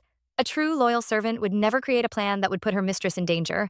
Rosaline notices the princess's indifference, which causes her to panic. She grabs Aristine, claiming that she did those things just because of her mistress. She tries to manipulate her emotions, saying she would be sad if the princess doesn't recognize her value. Aristine isn't moved by the girl's fake words, but Rosaline was indeed the first servant to be interviewed by the press. The cunning maid had pushed all her sins to Brody, claiming that the girl had bullied Aristine during their journey. Now, she threatens the princess, promising to reveal the truth to the press if she ever tries to discard her. She would tell everyone that Aristine had ordered her to frame Brody, and no one would believe that the princess was actually trying to save herself. The silly maid actually believes that the princess will be forced to take her side. Our female lead watches Rosaline with a disdainful glance but sighs because she can't touch the girl for now. Things will become messy if she gets rid of another maid, and it might even affect her business. Instead, she praises the maid for her hard work, causing the girl to smile in happiness. Rosaline might be smarter than Brody, but she is also easier to control. Therefore, the princess has to give her hunting dog some rewards to keep her in line. Aristine leads the maid to a room filled with gorgeous clothes and jewels, explaining that these are the wedding gifts she received, but she can't use them all. She decides to give a few to Rosaline and even places a gorgeous necklace around her neck. The girl is shocked, but Aristine says it is just a small gift for getting rid of the troublesome Brody. Rosaline feels the weight of the necklace and immediately vows to hunt more maids. The dumb Melody is already in her control, so she can get rid of her whenever the princess likes. Aristine grins and tells the maid to take a dress, causing the girl to nearly scream. The princess even combs her hair, praising her for being obedient and promising to always trust the maid. Rosaline looks drunk from all this happiness, especially the big diamond necklace that Aristine has given her. She even tries to stop the princess from going out to work, showing her concern for Aristine's health. She reminds her mistress that coming home late every day will cause a distance in her marriage. Aristine is surprised by the girl's sudden change and grins because the necklace seems to be working. She pretends to be worried about her marriage, and Rosaline happily thinks that she has found her mistress's secret. She even orders Aristine to listen to everything she says from now on. Just then, Tarkin arrives wondering why his wife hasn't stepped outside. The women turn around and the prince suddenly looks upset. He approaches with a terrifying look, causing the maid to panic because Tarkan is heading towards her. The prince grabs her neck roughly, asking why the maid is wearing his wife's jewelry. The furious Tarkin glares at Rosaline with a fierce look, causing the poor girl to almost lose her soul from fear. She is already sweating buckets until Aristine saves her life and explains that she gifted her the necklace. Tarkin glances at his wife with a questioning look, wondering why she would give the sly maid a gift. Aristine responds with a glance that asks him not to bother because she will soon get the necklace back. She says out loud that she is just rewarding the girl for her hard work, but Tarkan can hear the hidden meaning. His wife is just afraid of causing trouble because her scalpel business would soon be launched. The prince speaks through his eyes again, offering to get rid of the troublesome servant, but Aristine replies with a look that says she can handle everything herself. The husband and wife have really unlocked a new telepathic skill and begin to communicate with their eyes. Tarkan wants to know why she gave the maid this particular necklace, and Aristine replies that it was her favorite wedding gift. Meanwhile, Rosaline's neck is about to snap from glancing between the two, and she wonders what weird ritual they are performing with their eyes. Tarkan blushes a little when his wife says she likes the necklace and immediately pulls the jewelry off the maid's neck, asking her to choose another reward. Aristine is confused because she thinks the necklace isn't expensive and can't understand why Tarkan is refusing. Still, since her husband doesn't agree, she snaps her fingers and summons the other maids. The Alugo servants immediately arrive and begin to pull Rosaline away. The girl screams about her necklace, so the Sylvanas princess promises to send her a different jewelry. Rosaline is unwilling but can only watch with anger as the couple leave happily. Aristine even has the guts to turn around and tell the girl goodbye. The servant sinks to the floor in despair, while trembling in anger. She had only touched the diamond necklace for a while, but she is already obsessed with the jewelry. The maid is sure that the necklace is more valuable than the other jewels. She really had a national treasure around her neck, only for it to be snatched away. Rosaline can still feel the touch of the necklace, and even though Aristine promised to get her a different jewel, she is unwilling to let go of the diamond necklace. The crazy girl insists that it is hers and swears to do anything to get it again. The mad can barely walk but still staggers outside to look for some prey. She sees the naive Melody taking a walk in the garden, and the hunting dog immediately has a crazy smile on her face. Meanwhile, Aristine is currently in shock as her husband reveals that he placed the diamond necklace among her jewelry. She wonders why he never said anything, but the man points out that she never pays attention to him. He wants to know if Aristine likes his gift, and the girl admits that it is her favorite. A few hours pass, and as midnight approaches, the couple return to their bedroom. We see Aristine hiding behind the curtain, looking like a bewitching siren. Meanwhile, Tarkan shows off his steamy abs, inviting her into his bed. He urges his wife not to feel so tense, but the girl turns away in shyness. Aristine reveals that this is her first time, and the prince comforts her, telling her not to worry. Our female lead blushes from shame, and just when we think a rated scene is about to begin, the girl suddenly explodes. Turns out, the princess is just worried because her business will be launching today. Sigh. What a waste of my popcorn. Our heroine can't remain calm and insists on checking the goods one more time.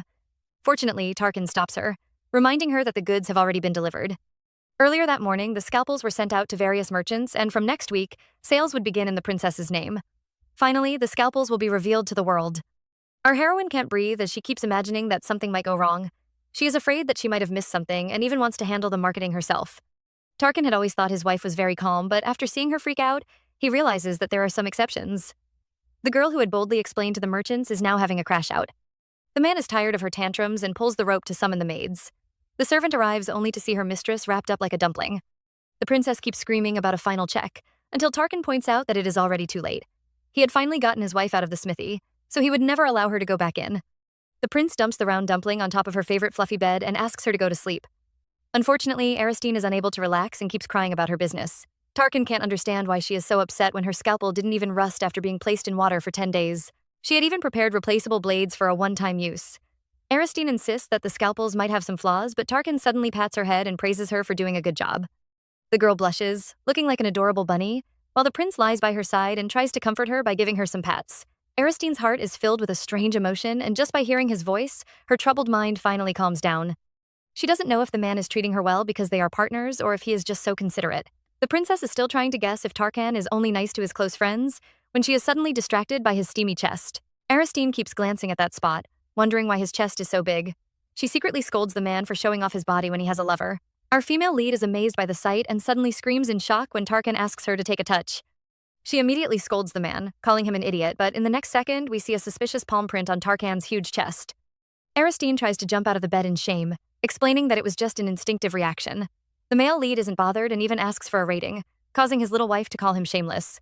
Still, she raises a perfect scorecard because she really can't lie about that smooth chest.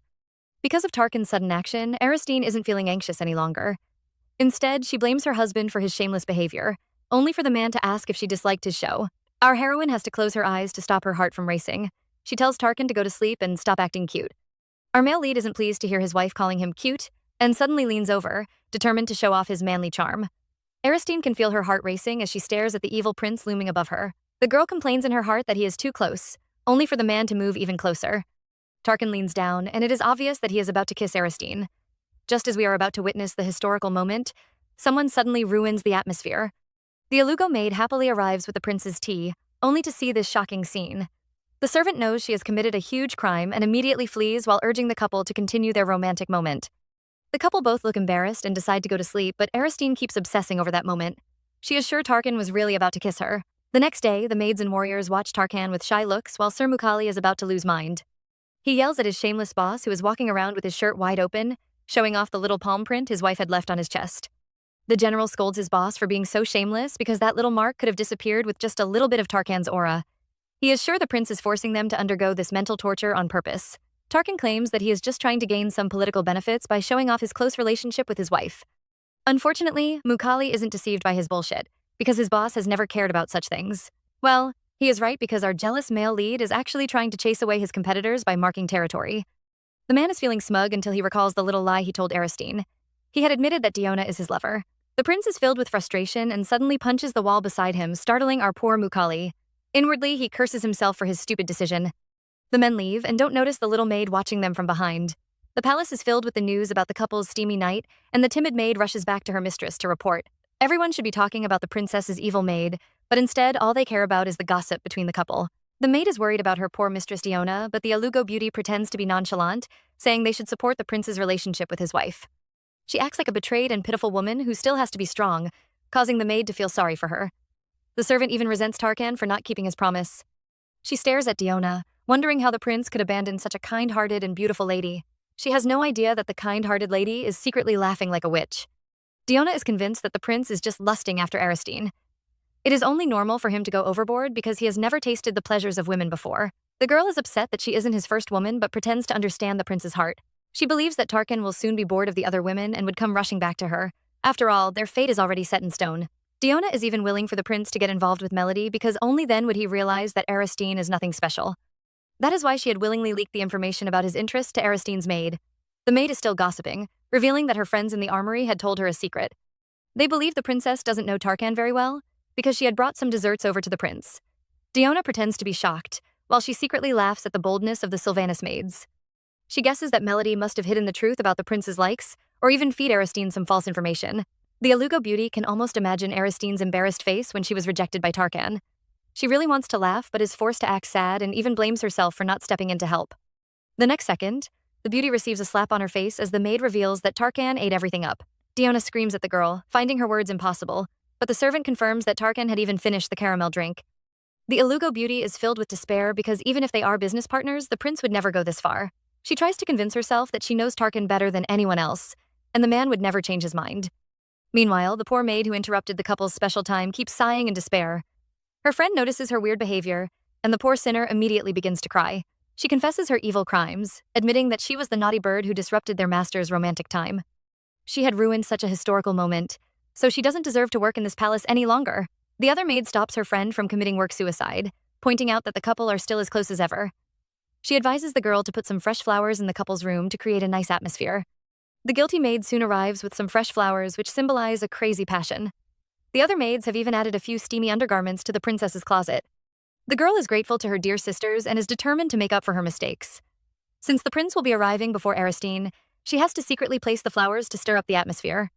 The Alugo maid happily opens the door, hoping that her masters can have a hot and steamy night. Instead, the poor girl sees a shocking view. Melody is inside the couple's room and is even wearing one of Aristine's red and lacy undergarments. The two girls stare at each other in silence before screaming with horrified looks on their faces. Melody is sure going to have a hard time explaining herself, but we will find out soon enough. Melody's failed seduction has caused a lot of chaos.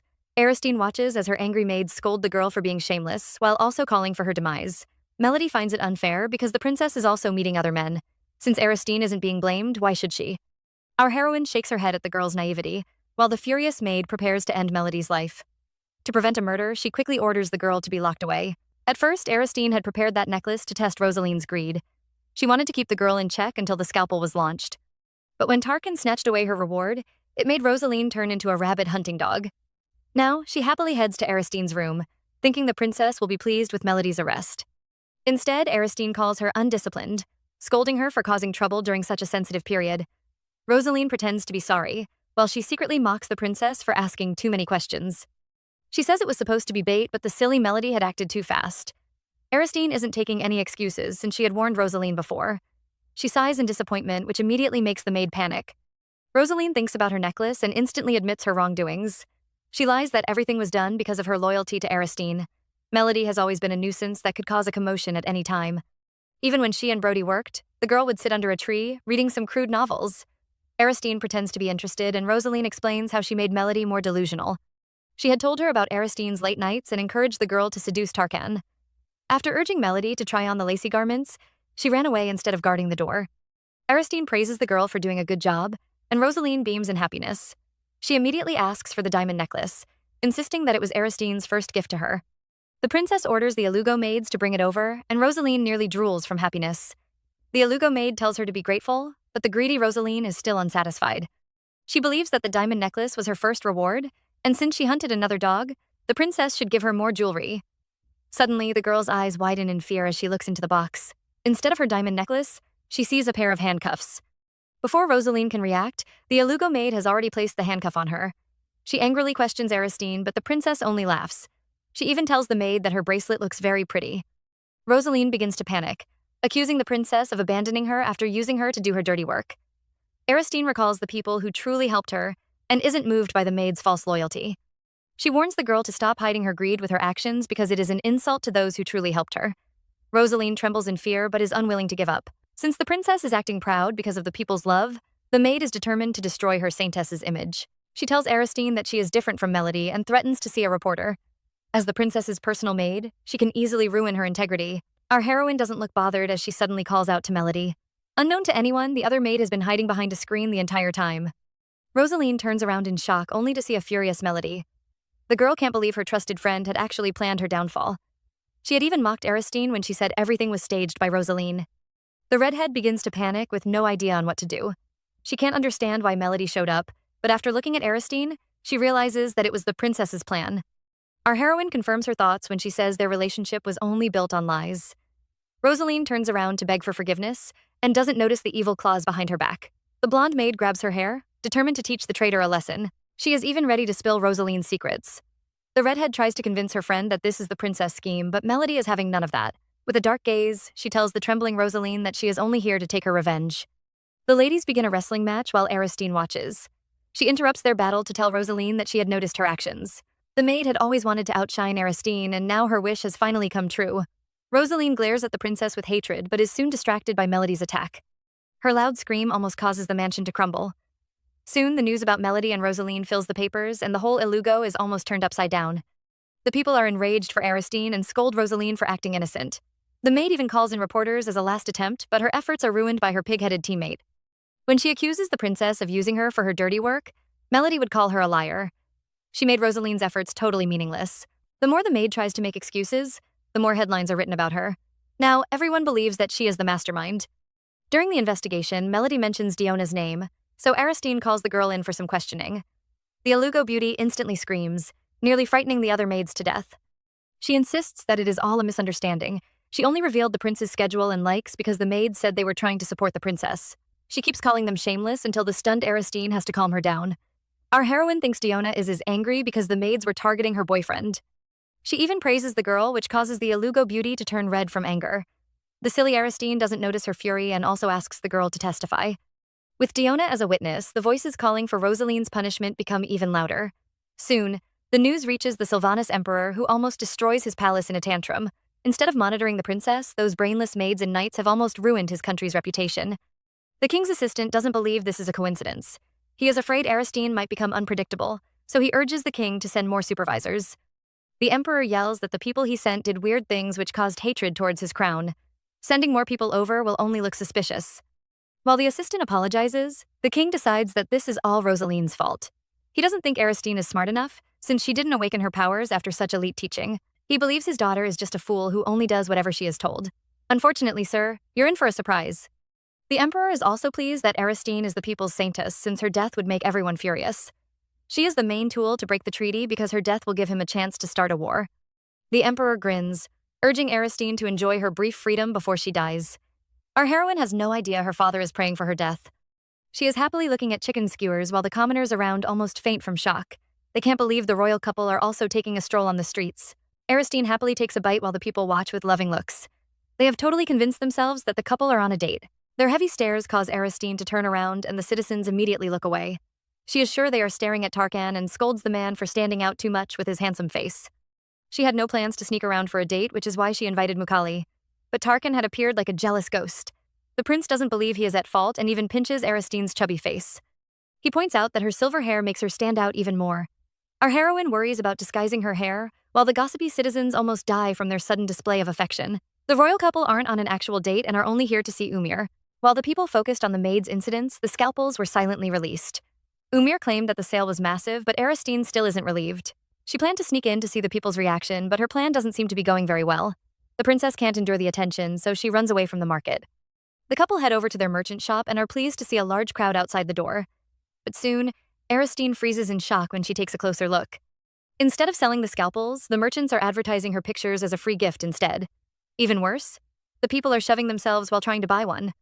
The merchant calls the picture a free gift, yet charges extra money. Still, the people are eager to buy and almost shove each other away. A girl has even been here since morning and is afraid they might sell out before her turn. Aristine tries to sneak past by claiming she is on duty, but the girl scolds her instead. Turns out, someone else had used that excuse to get ahead of the line. Just then, she notices the handsome man beside the lady and immediately screams in shock. Everyone is dazzled by the couple's beauty and immediately create a pathway. They stare at Aristine like she is some rare animal, and our heroine finally realizes how popular she is. She almost blushes to death when she hears the people praising her beauty.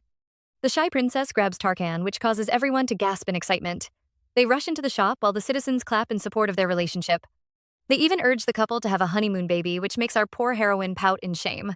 The couple are welcomed by the deputy manager of Tarkan's trade association. Aristine is impressed by the man's pleasant tone and elegant appearance. He really seems like a great guy, but the princess frowns in distrust. From her experience, none of Tarkan's men are ever normal. Plus, this man already used her wedding pictures as promotional material. He might be beautiful like Umir, but a book can't be judged by the cover. Unfortunately, our heroine turns out to be right. The man introduces himself as Zodiac, the deputy manager of the Pinky Cat Toe Beans. Aristine is appalled by the horrible name, but the man happily repeats it with a smile. She stares at him in shock, then looks at a blushing Tarkan, who instantly denies any involvement. Aristine thinks for a while, then says the name must have been chosen to conceal Tarkan's status as the owner.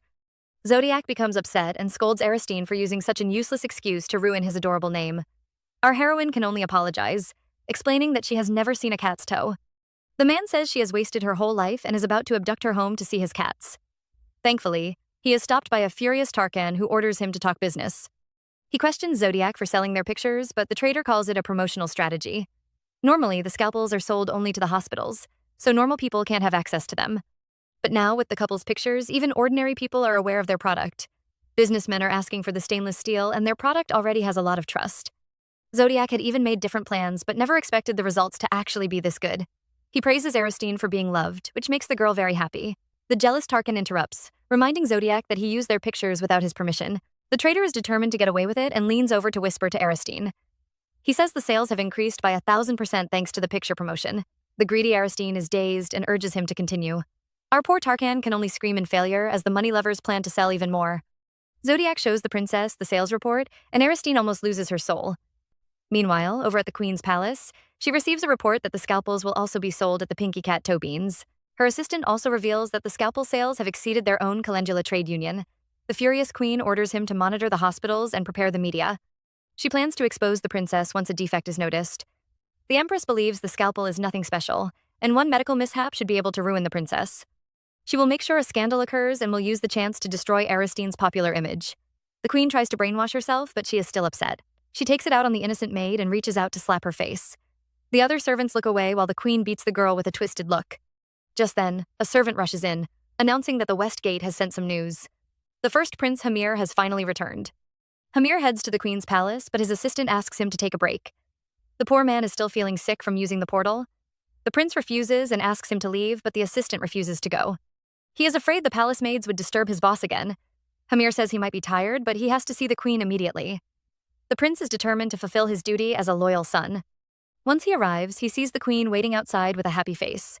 She worries about his journey while also scolding him for arriving so late.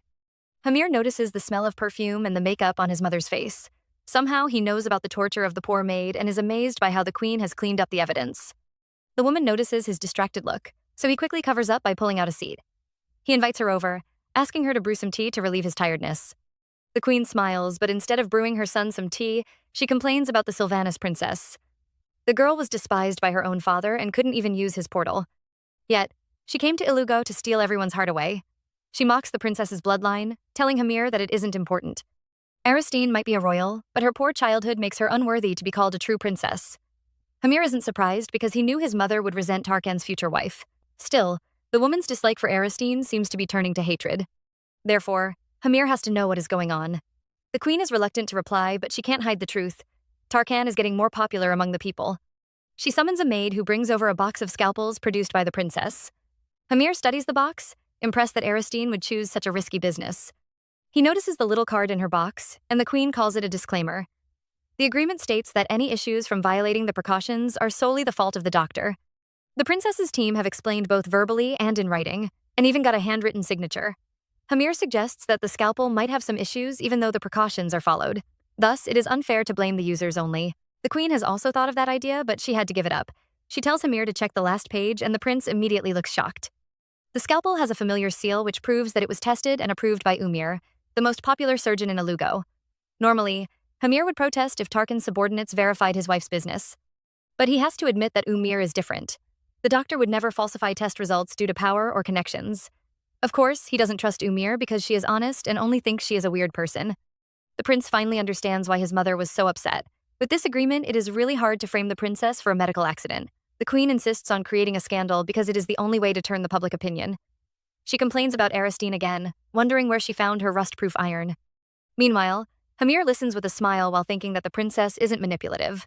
Others might only see the numbers and sequences, but he notices Aristine's efforts. He doesn't believe the girl is working so hard just to maintain her saintess's image. Instead, she seems more like a greedy merchant aiming to sell a quality product. The image makes the prince laugh until he is interrupted by his mother. He advises the queen not to focus on medical malpractice, because there is an easier method. The empress is confused, so he points out that the scalpel is made from rust-proof steel. His mother thinks he wants to steal their manufacturing method, but Hamir has a bigger idea. The princess's scalpel is made from steel, while his mother owns the largest iron mine in Ilugo. The queen becomes excited as she realizes that she can control the iron market. If she refuses to sell to Aristine, the princess won't be able to make any more scalpels. She praises Hamir for his idea as she imagines the proud Aristine begging for some iron.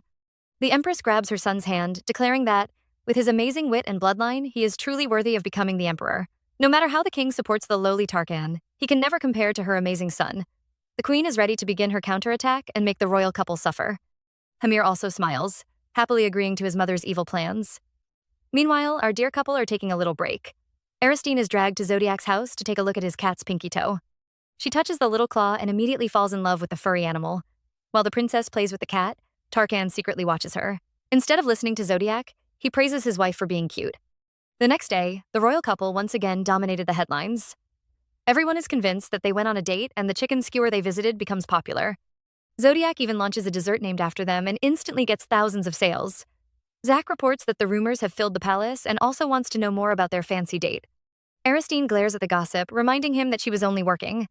The man shows them a new article about the couple and wants to know if the paper should be blocked. Aristine is unwilling because such news will boost their political image. Tarkan seems to read her mind and tells Zack to get the news published. Aristine is surprised, but Tarkan still recalls her advice to improve their political image. The two argue for a bit while Zack watches them with a happy smile. He believes their date was a success because the two seem to be a little bit closer. The couple immediately glare at him, insisting that they were only working. The next day, Aristine visits the garden with her maids. She notices the cat-shaped clouds, which reminds her of the lively Zodiac.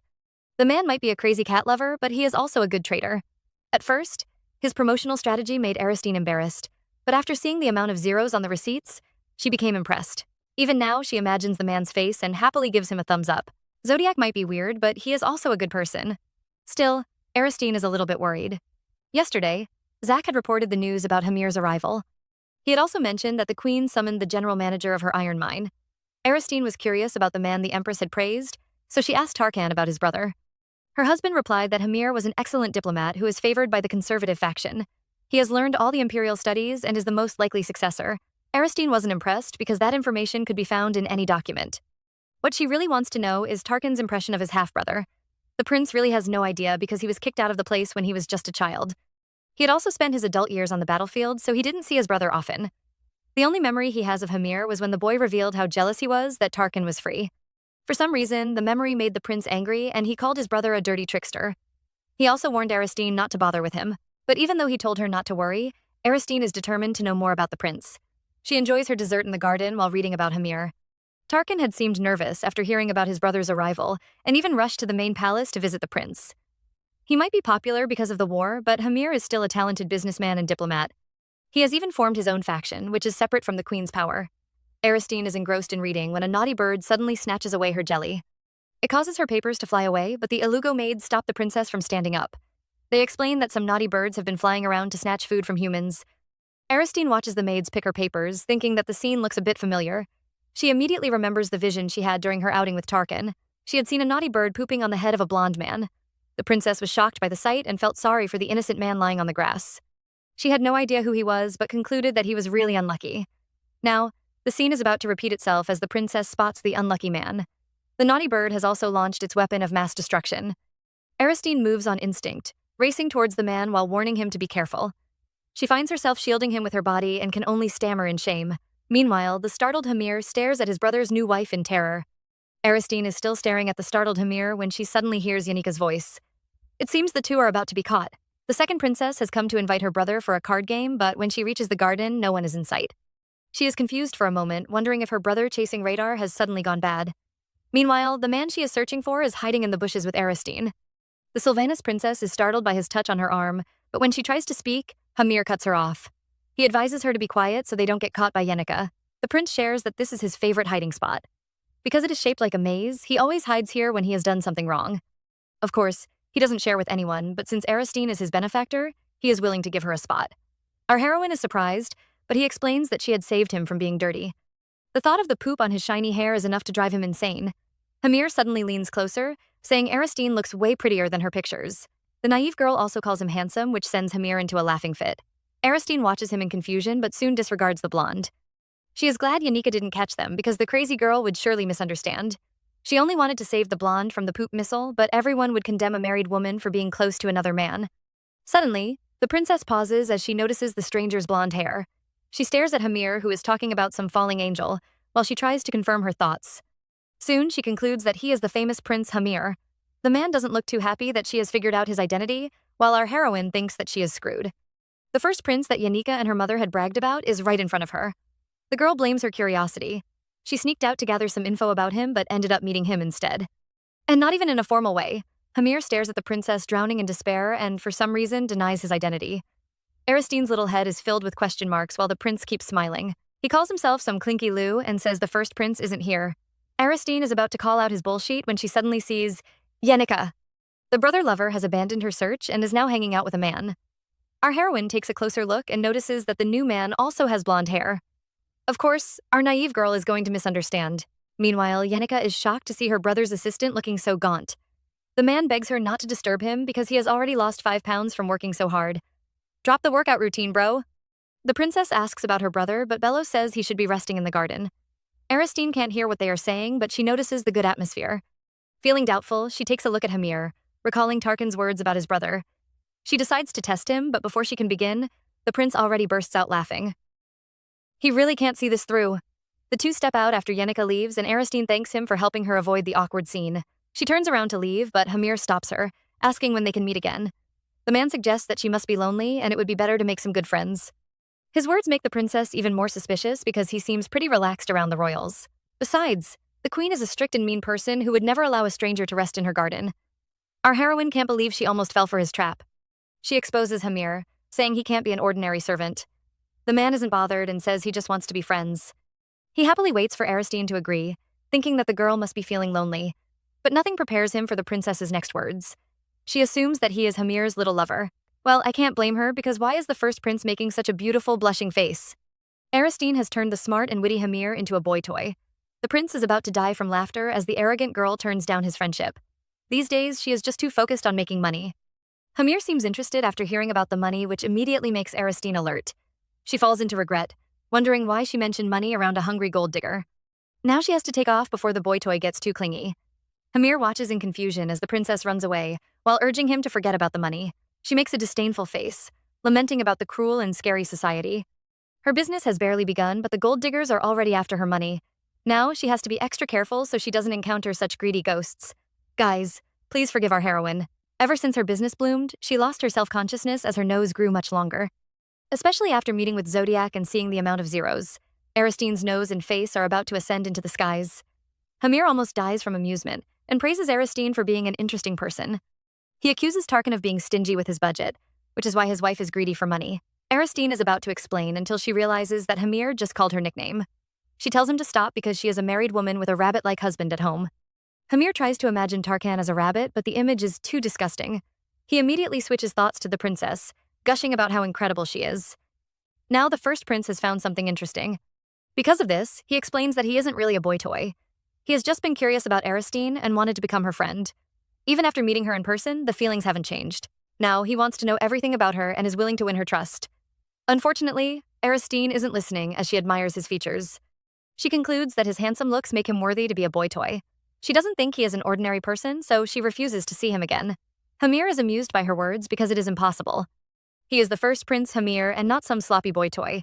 Now that he is back in the palace, they will surely meet again. He grins darkly, wondering what expression Aristine will have when she figures out his identity.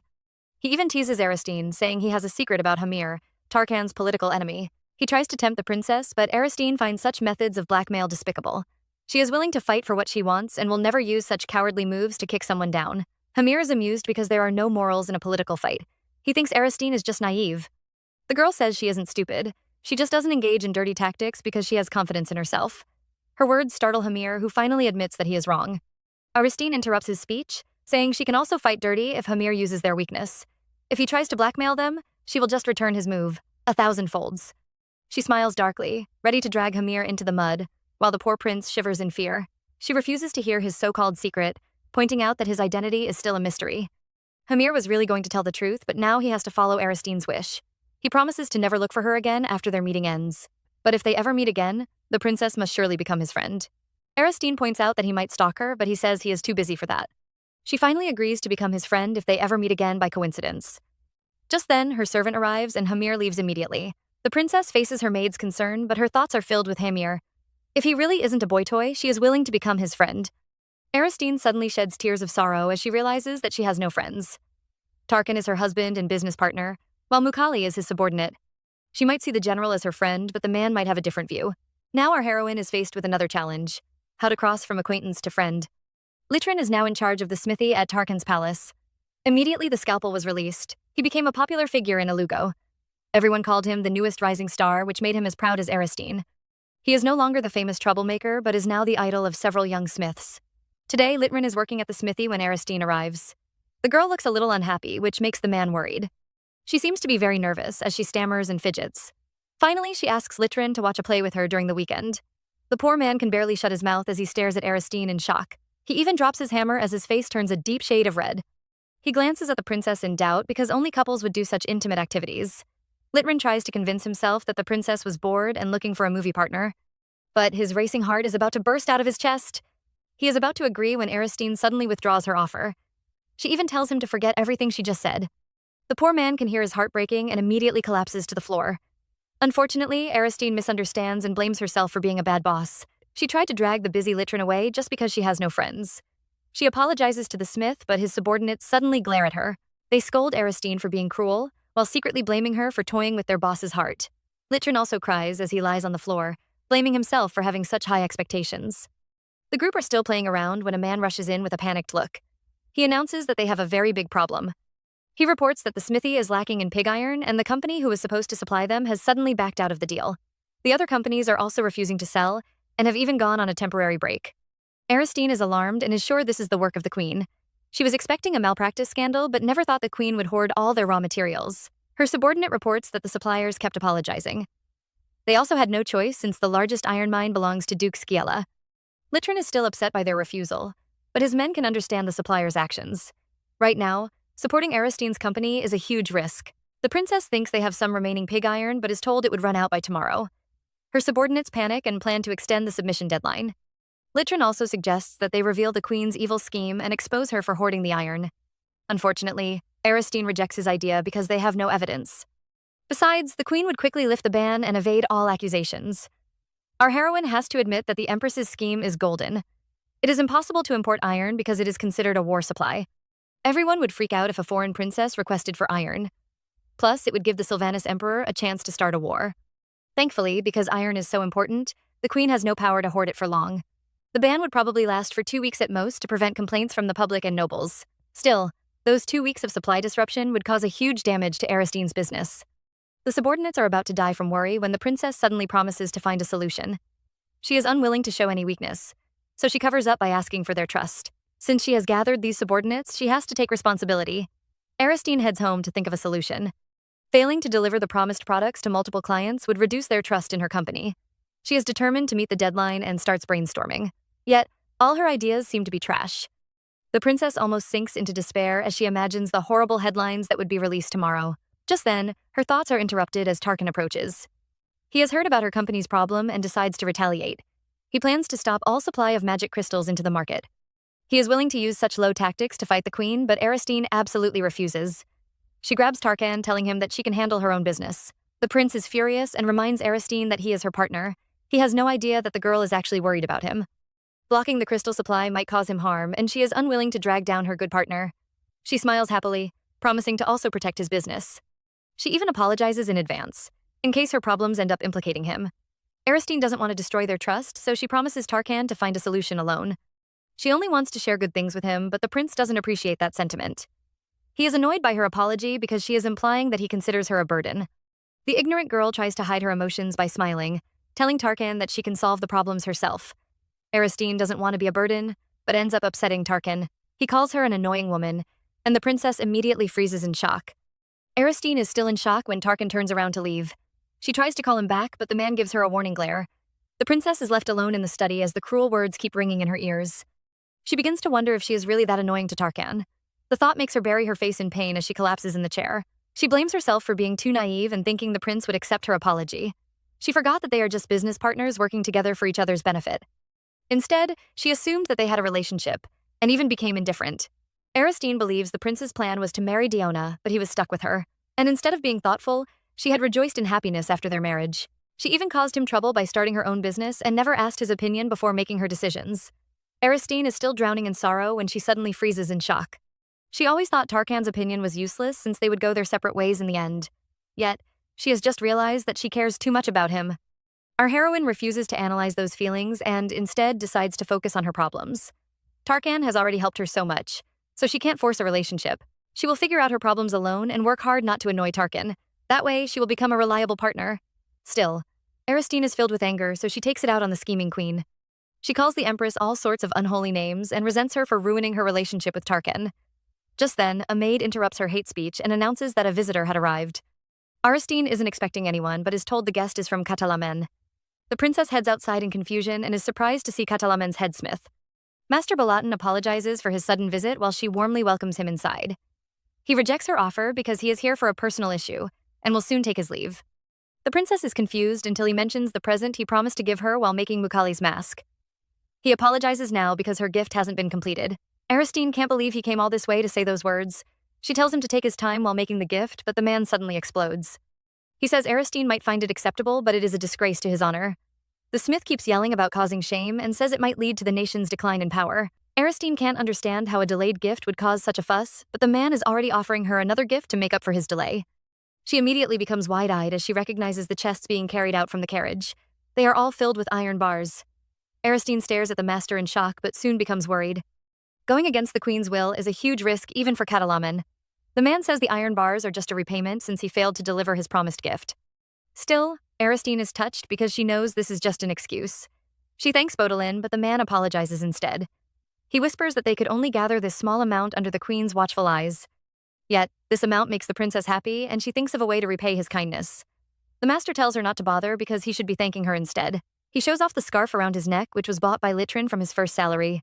He always thought their relationship was beyond repair because their bond had weakened when he tried to fix Litrin. Yet, the boy became brighter and more reliable after joining Aristine's smithy. Batalin only realized the truth after seeing Litrin's smile. He had been a terrible father and master to the boy. Now he thanks Aristine for nurturing his son's talent and guiding him along the way. The princess rejects his thanks because it was all Litrin's efforts. Their relationship was also restored because of the deep bond between the master and son. Batalin is moved by her kind words and praises Aristine for being a gracious person. The group focuses on moving the iron bars and have no idea a certain prince is watching from above. Soon, Durante joins his boss, and from his words we discover a big secret. Tarkan had actually contacted Catalamen and given them his own iron reserve. That should buy Aristine a few more days. He wonders why the prince hid the truth, but Tarkin doesn't find his help significant. His iron bars can only solve the current problem, and the rest depends on Aristine's choice. Our heroine also knows this truth, so she sends the maids away so she can think. She steps into the bathtub while recalling the king's previous words. He had been trying to warn her and also test her resolve. The princess is desperate to make him proud and also repay Tarkan's and Botalin's trust. She stares at the water, begging it to give her a clue so she can find a way out. Aristine uses her emperor's eye to take a look at her past life in Korea. She feels relieved that she can control her powers whenever she wants. She shifts through different memories of the previous Aristine, trying to find a clue that would save her business. Yet, nothing seems to stand out. Outside the bathroom door, the maids are worried about their mistress. Several hours have passed, but no matter how much they call for Aristine, she insists on being alone. She refuses to let anyone in and has even skipped her meals. The girls are worried that she might be in danger. Aristine is still staring into the water when she suddenly looks excited. She must have found a clue because she pauses on a memory of Aristine and her friend. The princess keeps rewinding the scene back and forth, struggling to memorize each word perfectly. She doesn't notice her bleeding nose and only stops when she sees the blooming red in the water. Aristine wipes off the blood, wondering how time could fly so fast. Just then, she realizes how cold she is as she begins to tremble. The previous warm bath now feels like ice, which shows just how much time has passed. Yet, our heroine is unwilling to leave until she memorizes everything. Just then, she hears a stern voice asking the maids to open the door. Tarkin wants to see his wife, but the girls follow Aristine's orders and refuse to let him in. He glares at the girls, wondering if they will take responsibility if Aristine is in danger. The princess can hear them arguing and immediately yells that she is coming. But when she tries to step out of the bathtub, she suddenly clutches her chest in pain. The next moment, she staggers and we hear a loud splash. The sound also startles the people outside, and a worried Tarkin instantly yells his wife's name. He kicks open the door in panic and is shocked to see his precious wife floating in the pool unconscious. While the maids scream in fright, Tarkin hurries to pull his wife out of the water. The girl trembles even though she is unconscious and her skin is as cold as ice. The maids focus on bringing a warm towel, but Tarkin orders them to call Umir over. After a while, the trembling maid arrives with a towel and reports that Umir will soon be here. She is also willing to accept her punishment for failing to protect the princess. But first, she begs the furious Tarkan to let Aristine go. They need to change the princess's wet clothes to stop her temperature from dropping. The prince glares at the maids in anger but finally relents. He steps away, giving the maids a chance to clean Aristine up and place her close to the blazing fire. Tarkin rushes to her again at the same moment that Umir appears. The doctor asks the maids to bring more towels while she goes about her treatment. After a brief check, she confirms that it isn't poisoning. The princess just needs enough rest and will soon recover. The maids almost cry from happiness, but Tarkan isn't appeased. Umir has to explain that the princess was probably overwhelmed by stress. Plus, staying in cold water for such a long time didn't help her condition. Tarkin never knew cold water could make one sick, and Umir has to remind him his wife is a fragile Sylvanian. She can't be compared to brutes like him. The princess will also have a cold when she wakes up, but Umir promises to do her best to cure her illness. Tarkin leans over to hold his wife's hands, but her fingers are freezing. Her body is colder than ice, and she is still unconscious. He begins to doubt Umir's judgment and threatens to call a priest if she doesn't examine Aristine again. Umir is sure her boss has lost his mind because the priests are under the queen's command. She explains that divine power will worsen the princess's recovery, so it is better to heal naturally. She urges Tarkan to trust her, but the prince still looks very doubtful. Umir has to think of a way to quickly raise Aristine's temperature, since her first aid isn't working. The fire method is also too slow, and the princess might even get some burns. The doctor thinks for a while before she suddenly becomes excited. She has remembered a folk remedy that would quickly warm up the princess's body. Tarkan seems to know what it is because he immediately looks uncomfortable. Tarkin looks a bit reluctant to try out the folk remedy, but after thinking for a while, he makes up his mind. He sends the nosy Umir and maids away and then suddenly takes off his shirt. Is anyone thinking what I'm thinking? Plus those back muscles look extremely good. Anyways, the prince leans over to touch Aristine, startled by how cold she is, even though they are so close to the fire. His face suddenly turns a deep shade of red as he pulls apart Aristine's robe. Now, the couple are huddled under a blanket with their naked skin touching. Tarkin is filled with heartache, wondering why Aristine has to push herself so hard to the point of becoming this cold. He plays with her hair, feeling upset that she keeps setting boundaries. She always shows a forced smile, which he finds quite annoying. Every time she does these things, his heart burns like fire, and he has the urge to conquer her and claim her by force. Sometimes he even wants to keep her locked in him forever. The prince recalls Aristine's promise to stop pushing him away and wonders why she lied to him. Even though they share the same bed and meals and even talk to each other every day, she always pushes him away at the moments that matter the most. Suddenly, Tarkan's eyes begin to sparkle as he drags Aristine into his arms. Now that he is embracing her with his whole body, he seems to have stepped within her boundaries. The thought immediately makes him very excited. Meanwhile, our heroine is once again having a dangerous dream. This time, She is on the beach, dancing around the fire with some strangers. They even offer her some pineapple pizza, which she immediately consumes with great gusto. The princess is living the high life on a beautiful beach, and even though the sun is a bit hot, she still finds it bearable. But soon, Aristine changes her mind as she is almost cooked red by the burning flames. She notices everyone running away and finally turns back to see a volcano eruption. The poor girl is seconds away from death, but thankfully, a turtle bread arrives to save the day. Guys, what the heck is this dream? Anyways, the turtle turns out to be the dirty bread she had saved in her last dream. Aristine happily climbs onto its back and it carries her away from the island. The princess almost falls into ecstasy from its bouncy feeling, and once again begins to knead its flesh. She even slaps the disobedient turtle when it tries to move and is amazed by the pleasant sound it makes. Aristine is enjoying the addictive feeling when she suddenly finds this scene a bit familiar. She finally opens her eyes only to see a shy and blushing Tarkan. Our poor girl falls into a sea of confusion as she tries to figure out what the heck is going on. Instead, the prince glares at her with a red face, asking her to take her evil claws away. He also reminds Aristine to put on her clothes, which prompts the ignorant girl to take a look at her body. The next second, she lets out a scream that could rival an earthquake. She demands to know why she is naked while also calling Tarkan a pervert. She always knew he was a weirdo, but had thought he was a good one. Aristine pulls the blanket away, and when Tarkan tries to stop her, she says he deserves to be exposed. Her loud screams alert Umir, who is waiting outside, and she rushes in to check on the princess. Unfortunately, she steps in at the awkward moment and sees Tarkan lying over the pitiful-looking Aristine. The doctor immediately misunderstands and scolds Tarkan for getting intimate with a patient. The prince is free to break the bed, but he has to do it later. Our poor hero tries to argue his innocence, but is met with Umir's disdain. The scolding only stops when Aristine becomes curious about the remedy they mentioned. Tarkan explains that she passed out from the cold, so he had to warm her up with his body heat. Yet, instead of being thanked, he was even called a pervert. He leans over Aristine, pointing out that her weird sleeping habits actually make her the pervert. Our heroine stammers in shame and has no excuse to explain herself. She resorts to acting pitiful, saying the situation made her misunderstand. Meanwhile, poor Umir is about to die from stress as she begs her patient to stay calm. Aristine keeps sneezing even as she writes a document. She never thought her search for a solution would result in her catching a cold. She hands the papers over to her maid with an order to deliver it to Litrin. Meanwhile, Umir is about to faint when she sees her patient working. She even threatens to snatch the documents away if Aristine fails to rest properly. The princess suffered to find a breakthrough and, therefore, wants to start working on a solution. But after seeing Umir's furious face, she wisely shuts up. Tarkan, who is peeling an apple for his wife, also supports Umir's idea. He says resting is also part of Aristine's responsibilities. Our heroine glances at her husband and with a blushing face agrees to rest properly. This scene makes Umir furious because Aristine only listens to Tarkan. Out of jealousy, she warns the prince to stop interfering with her patient. After all, it is her duty to manage Aristine. Our male lead pulls out his shield, asking Umir not to shout since it disturbs Aristine's rest. The angry doctor tells him to go to work, while the prince orders her to attend to her other patients. They urge each other to leave, forcing the pitiful Aristine to listen to their argument. Finally, she gets tired and says the two are disturbing her rest. The rivals instantly freeze, but instead of stopping, they begin to whisper.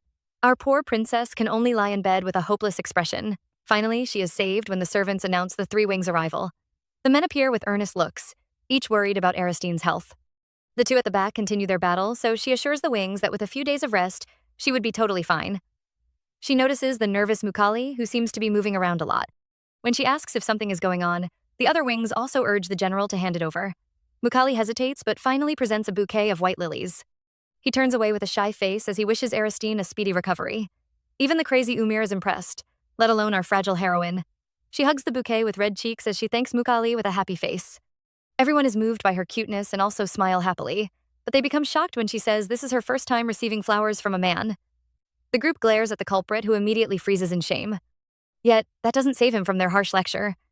Zack scolds the prince for not giving flowers while Umir laughs maliciously. Meanwhile, Durante offers to kill Mukali while the general pleads his innocence. Aristine ignores the man being scolded as she focuses on tending to her flowers. The maid carefully assists her, which makes our heroine happy. The people here are so sweet and even treat her cold like a major illness.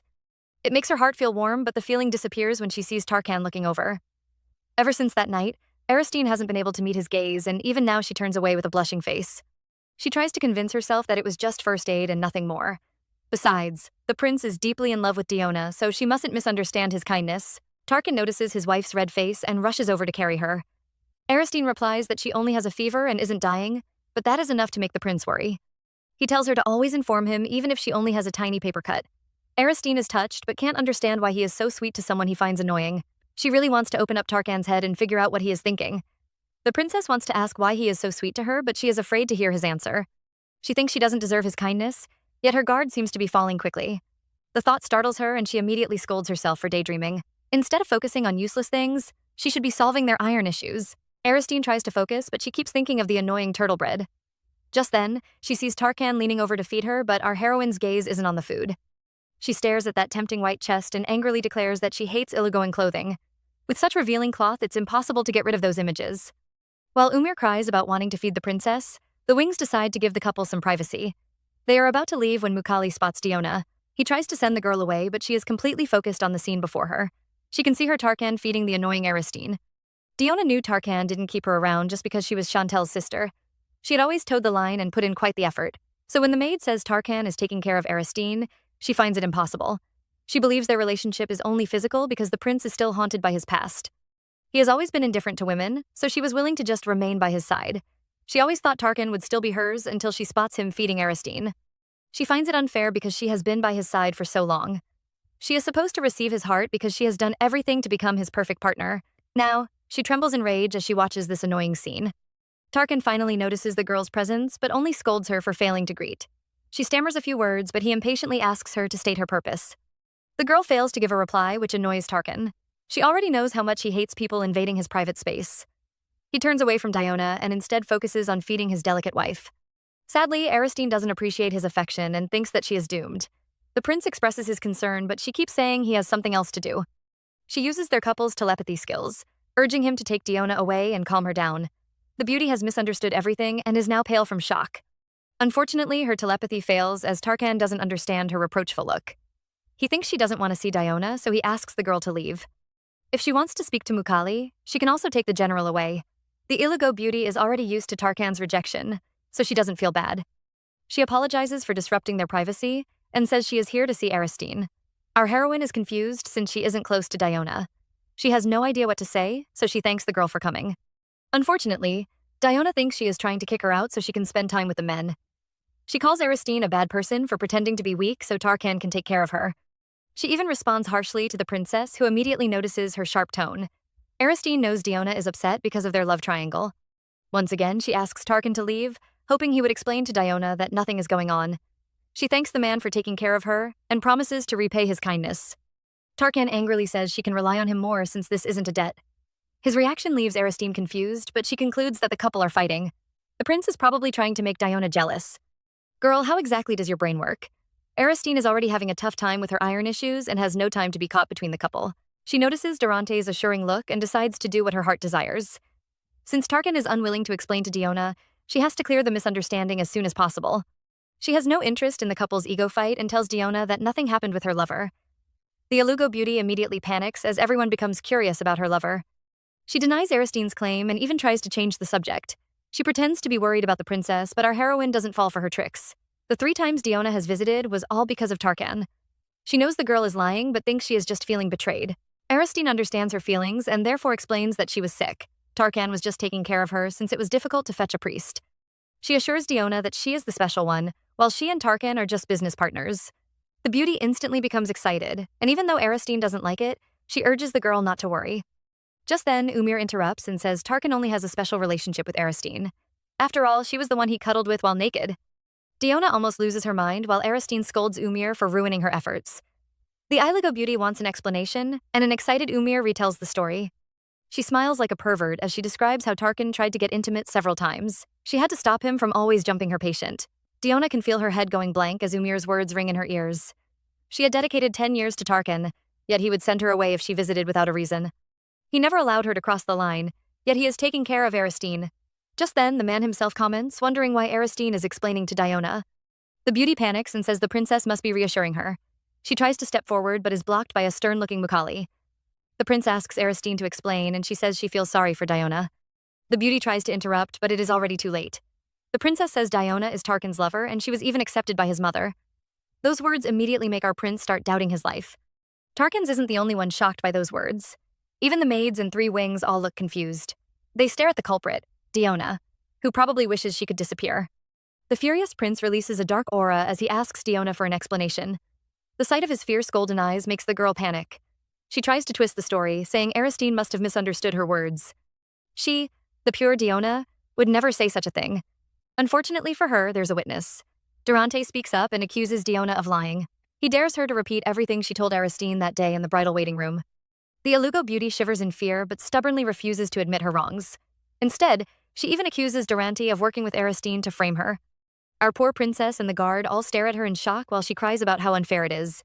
She even wants Mukali to defend her, but the man warns her to tell the truth. Otherwise, he will spill everything she has said about the princess. Diona's face twists in agony, but she still refuses to confess.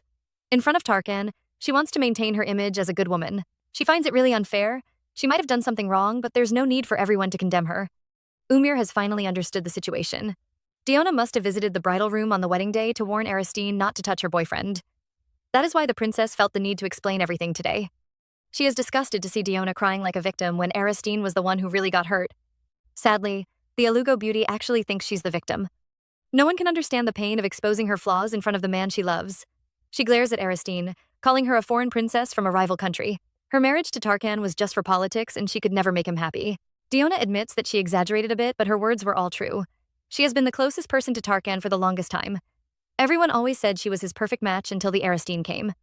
Now, she yells at the princess, telling her that Tarkan will still be hers. She was only trying to warn Aristine a little bit early. She also faces the prince, saying her actions were fueled by her love for him. Sadly, Tarkan's only reply is a warning to stop disgracing Chantel's honor. She is just the younger sister of the warrior he cherished, and even her life won't be enough to apologize to Aristine. He says the only reason the girl isn't being thrown to jail is because of her dead brother. Diona notices Tarkan's malicious look, and her tears almost fill a bucket. She confesses her love for him, but deep down, she knows it is useless. He never saw her as a woman and only took care of her as Chantel's younger sister. She reminds the prince of the effort she made to become his perfect partner and asks him to acknowledge her feelings. Aristine is touched by those words because she had also put effort into winning her father's heart. Yet, no matter how she tried, some things would never work. She expresses her concern for Diona, but the girl doesn't appreciate her gesture. She accuses Aristine of pitying her and warns her to stay out of her conversation with Tarkan. Suddenly, Mukali slaps the girl's face, which leaves Diona in a daze. He yells at her for not admitting her mistake and acting like love is a free pass. She had tried to separate the couple, but instead of apologizing, she kept acting like a victim. He orders Diona to apologize, but the girl stubbornly refuses. Just then, Tarkan speaks up and says Diona isn't worth his time. He orders the wings to get rid of her and make sure she doesn't approach his wife again. Aristine is quite stunned when Tarkan suddenly explains to her that he has nothing to do with Diona. He doesn't care that the beauty is listening and says she has never been anyone special. Also, his mother had never accepted Diona as her daughter-in-law. Aristine is unable to look at Tarkan as she mentions his closeness to Diona. That was why she believed that they really were dating. Plus, the little vision she had seemed to prove their relationship. Back then, she even had the thought of using Diona as a bargaining chip. Our heroine looks away in shame until Tarkan suddenly pulls her over. He forces her to look into his eyes as he denies any closeness with Diona. There will never be a time in the past, present, or future where the girl will ever be special. The Alugo beauty watches in pain as Tarkan caresses his wife's face. He boldly declares that she will always be the wife he married. Aristine finally realizes that Diona isn't Tarkan's lover, and the thought makes her very happy. She even feels as light as a breeze. The princess is startled by these feelings, but before she can examine them, a piercing scream suddenly fills the air. Diona refuses to believe Tarkan has no feelings for her. She keeps screaming, but Umir gives her a deadly glance. The beauty used her dead brother's name to wreak havoc and now is finally showing her true colors. Diona yells at the wings to let her go as she complains about the effort she wasted. She thought everyone would be on her side, but they have all betrayed her. Umir can't hide her disgust and wonders why Mukali is just standing around. She orders him to take Diona away so she doesn't disturb the couple. The three wings pull the girl out while she keeps yelling about talking to Tarkan. Mukali stares at her departing back and suddenly bows deeply to the imperial couple. Aristine is stunned by his apology, but he says Diona is his younger sister. It is his fault for failing to raise her right. Before the day ends, the news about Diona has spread throughout the palace. The maids never knew the elegant woman they adored was actually such a scheming screw. She tried to show discord between the couple and even lusted over the married prince. They all find her actions creepy and feel betrayed by Diona. Aristine, who happens to be near the window, overhears the maids' discussion. After that incident, Diona was banned from entering Tarkan's palace. The prince wanted a harsher punishment, but Aristine had to consider Mukali. The general truly treated Diona as his sibling, even though she was just the sister of an old comrade. Because of him, she told Tarkan to only impose a suspension. Now, several days have passed, but Aristine is still facing a dilemma. Tarkan's sweet words keep echoing in her mind. She is about to delve into her memories when she notices the draining hourglass. The girl collapses in despair, telling herself that now isn't the time. First, she has to solve their iron issues. She had thought her problems were solved when she found a blueprint, but now she has to adapt the modern knowledge to the rules of this world. Aristine is about to die from overwork, but sincerely hopes this method will be their breakthrough. And when Litrin finally gets the blueprint, the boy nearly goes crazy with excitement. He almost worships Aristine as the genius of the century, but the princess hurriedly stops him. She wants to know if her method is feasible, and Litrin confirms that it is. Now, they have to figure out if they can make it in time. The smith says they can use the magic tower, but the problem is the materials. Their design needs a high heat energy, but to create that, they need an A-class mana stone. Unfortunately, there are only 2 mana mines in Alugo. The Karandula mine belongs to the royal family, while the newly discovered Halern mine is under Hamir's control.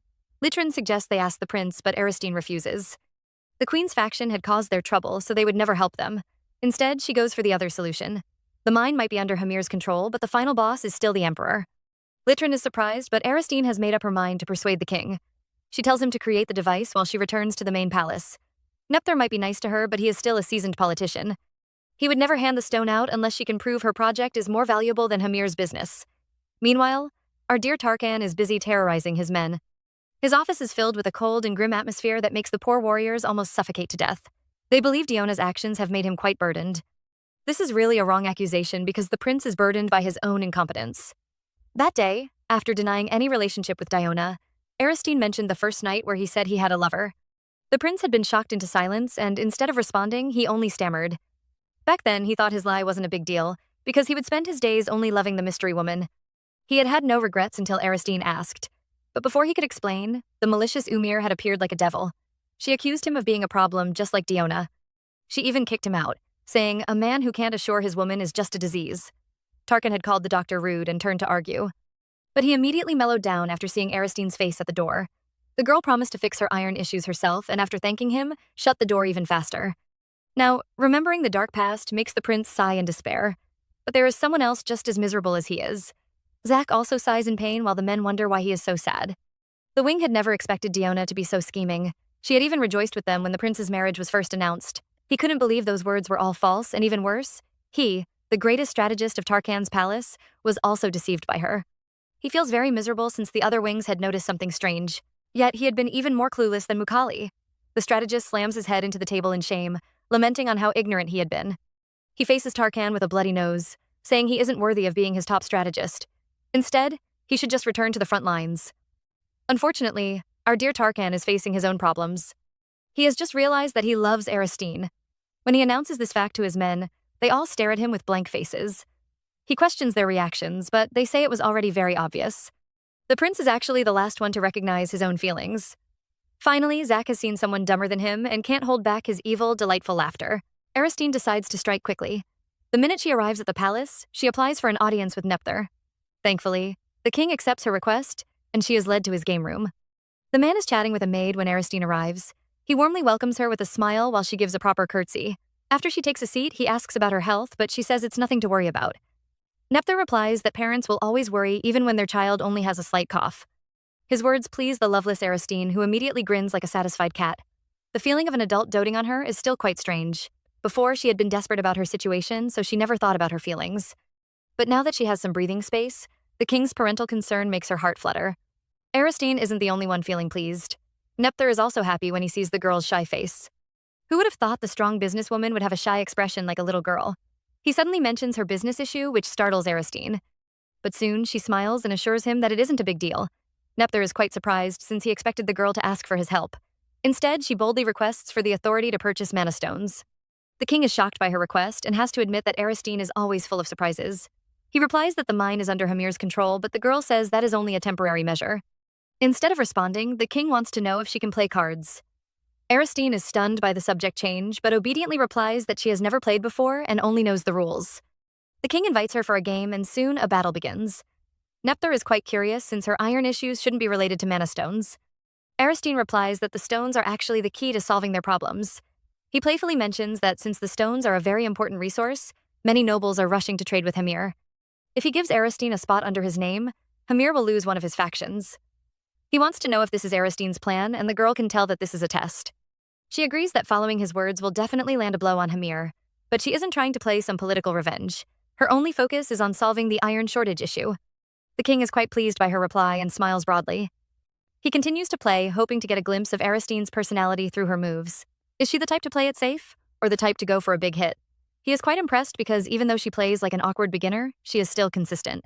Her moves seem to be based on logic, and she never attempts to bluff. Our dear King Ven has to confirm if she is really a beginner. Our heroine is also feeling quite guilty because she just might be cheating. Her naughty Emperor's Eye has activated, revealing all the King's cards. She has even memorized their exact order and knows which card is coming next. With that knowledge, there is no way she would lose. But Aristine is in doubt because she has no idea if she should win. She is afraid Nepther might feel bad about losing to a beginner and reject her request. On the other hand, winning the game might be the only way he would grant her request. Our heroine doesn't know which is the right choice. Soon, Nepther notices her struggle and asks her to lay down her cards. Aristine takes a deep breath and decides to not rely on her vision. Instead, she will believe in the Emperor. She boldly says she is going all in for the next bet, which leaves both Nepther and the maid shocked. The king points out that they haven't received their cards, but the arrogant Aristine is confident of winning. She even says she can give way for the king and wants to know his opinion. Secretly, she hopes the man will understand her true feelings. Nepther is amused that this logical child is now betting everything on luck. He calls her bold because she always does unexpected things. She has fulfilled all her promises to him and with that stubborn mind always faces him head on. Because of this, there is no way he won't cherish such a precious girl. A few hours later, Aristine leaves the room with a blank face. Just when we think she has lost, she suddenly smiles proudly. Indeed, she had won without relying on her vision and for the first time, had seen the king smile so brightly. The image makes Aristine turn red as she happily dances around. She also received the king's permission to purchase mana stones. The girl happily heads to the exit, eager to contact Litrin quickly. But before she steps out, she suddenly becomes wide-eyed. She sees a familiar figure with golden hair and with a scowl, wonders what that person is doing in the king's palace. Aristine stares at the familiar face across from her, while recalling the bet they made before. Lou had promised not to look for her, but if they meet again, they have to become friends. Now, the man happily calls her name while she jokingly calls him a boy toy. He complains about the nickname and also reminds her of their previous bet. Aristine is still reluctant, but Hamir tries to convince her that their friendship must be fated. Even their second meeting happens so quickly. The man reaches out as he speaks to grab a strand off Aristine's hair. His actions leave the girl shocked, and she decides that he is really a boy toy. She demands to know why he is here, but he is more concerned that she finally called his name. Once again, the girl almost fades to dust as she wonders why her new friend is so narcissistic. Behind her, in a corner where she can't see, Zach is also about to die from anger. He points at the culprit because even though he knew Hamir was playfully, he didn't expect to see each behavior. The cunning prince gently smiles as he gestures to Zach to keep quiet. Aristine notices his action, but when she turns around, the place is empty. Zach is clinging to the pillar desperately while the sly Hamir pretends no one was there. He tries to distract Aristine by offering her his hand, with an invitation to tour the king's palace and celebrate their fateful bond. The princess finds his words displeasing, and after warning him that they are just friends, she accepts his offered hand. Now, let's return to the moment Tarkin recognizes his feelings. Of course, Zach uses this chance to laugh his guts out, but his reward is a swollen head that looks even fresher than a boiled egg.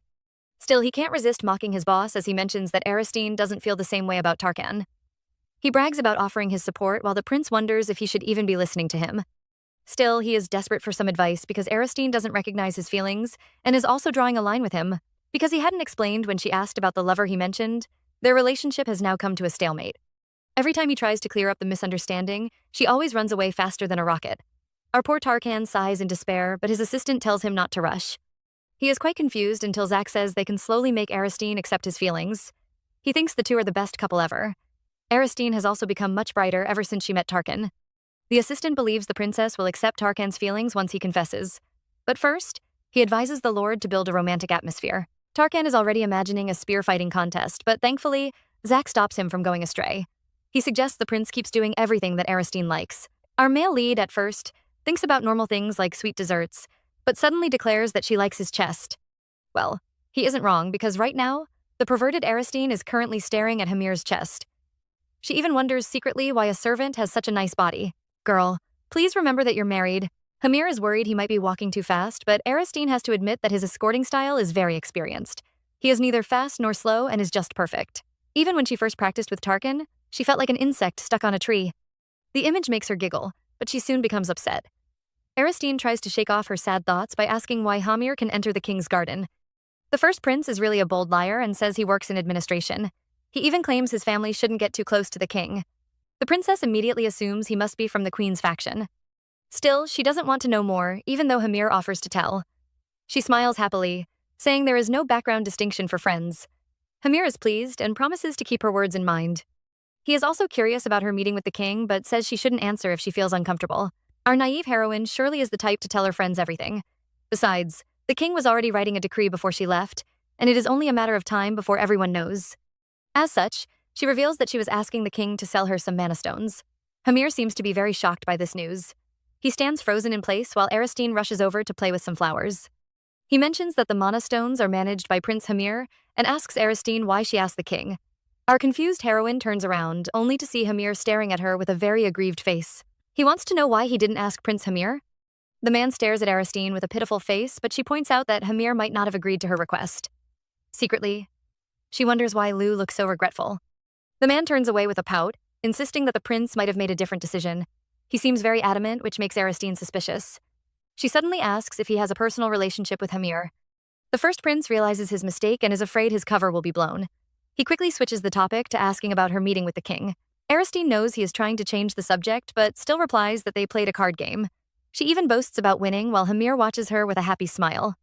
Suddenly, he leans over to pick off a fallen leaf on her hair and invites her to play with him next time. The next day, the grounds outside Tarkan's palace are filled with tents surrounding a huge tower. Aristine stands on a hill with Litrin while he announces that the project is complete. Right now, they just have to fetch the mana stones. The princess is impressed by the speed and decides that money really solves every problem. The great solution she had come up with was to create an upgraded furnace with even greater heat. Since they can't buy new iron, they can just recycle the old ones. Ilugo has always been a nation rich in resources. They just have to find and melt iron scraps to create molten steel. Aristine had gotten this knowledge from her past life, and if this method works, they can save both time and resources. Her only problem was how to generate the high heat. Back on Earth, they used electricity, but here only the highest grade mana stone would suffice. Just then, the two hear a loud shout announcing that the mana stone has arrived. Aristine is quite surprised by the speed because even with portals, the journey should have taken longer. She is even more shocked when she sees the large mana stone on the table. It is clearly a top-tier stone, so she asks the servants to properly thank the emperor. The man suddenly speaks up, revealing that the stone came from the Halern mines. It is a top-grade stone personally brought by the first prince, Hamir. Aristine is shocked and can't understand why the first prince would personally send over a stone. She even thinks they have a scheme because why would the queen hinder her business while her son supports it? The servant repeats the words Hamir had mentioned, his eagerness to see her at the upcoming banquet and his apologies for not attending her wedding. The princess tells him to relay her thanks while thinking about the banquet. It is an official event where the family gathers to celebrate Hamir's return. She is certain the prince will expose his real intentions there, but now she orders her mages to take away the mana stone. The magicians launch their spells, and soon, the furnace actually begins to burn. They almost fall on their feet as they all praise the princess. Now they can finally make scalpels again. Litrin also cheers up Aristine, but instead of looking excited, the girl looks absolutely depressed. He is confused by her reaction, but she lies that she was just relaxing. Yet, when he mentions an early return to the palace, the girl almost dies from shock. Litrin is yet to react, but she is already rushing away to source for more scrap materials. Even when he yells that they can handle that, she insists on going herself. Recently, our heroine has been returning late to the palace. She is unwilling to face those troublesome emotions and always uses work as an excuse. Today, she also returns very late, but is caught by the maid. Holding her slippers in her arms like a little thief, she desperately searches around for Tarkan. She only relaxes when she hears he has gone to bed and carefully tries to sneak into the room. The maid watches in exasperation because, no matter how quietly Aristine moves, Tarkan will still hear it. The Sylvanas princess refuses to use a light and almost falls as she tries to find the bed. She is about to climb in when a harsh voice mentions that she is late. Aristine nervously apologizes to the man's back and lies that she was working late. The jealous lord says she can just marry her job since she loves it so much. She can tell that he is 1000% mad and tries to jokingly calm the tension. But she suddenly pauses because she feels like a dirty husband trying to make excuses. She can't deny that she has been avoiding Tarkan, but it is all because of her feelings. Ever since he took care of her, she always finds herself staring at him.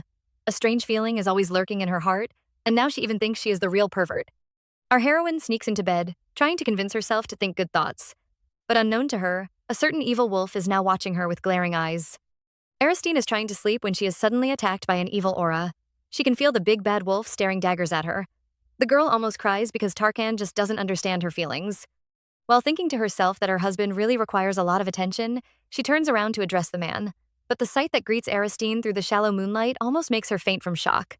Her serious grown-up husband is currently wearing a see-through lacy shirt. The princess turns red from shame as she condemns Tarkan for being naughty. The result is that the improper man is thrown out of their room. She even places a sign on the door to make sure he stays away. Tarkin is quite confused because Aristine had clearly liked his chest before.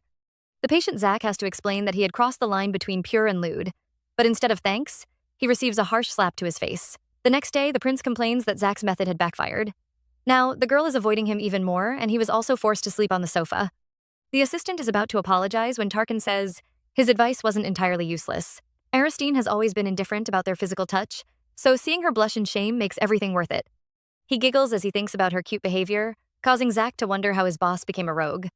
The assistant moves on to more important issues, handing his boss a stack of documents. The second prince is shocked by the news, until he glances at that annoying sign. It says to keep him out during work hours while Aristine focuses on making money.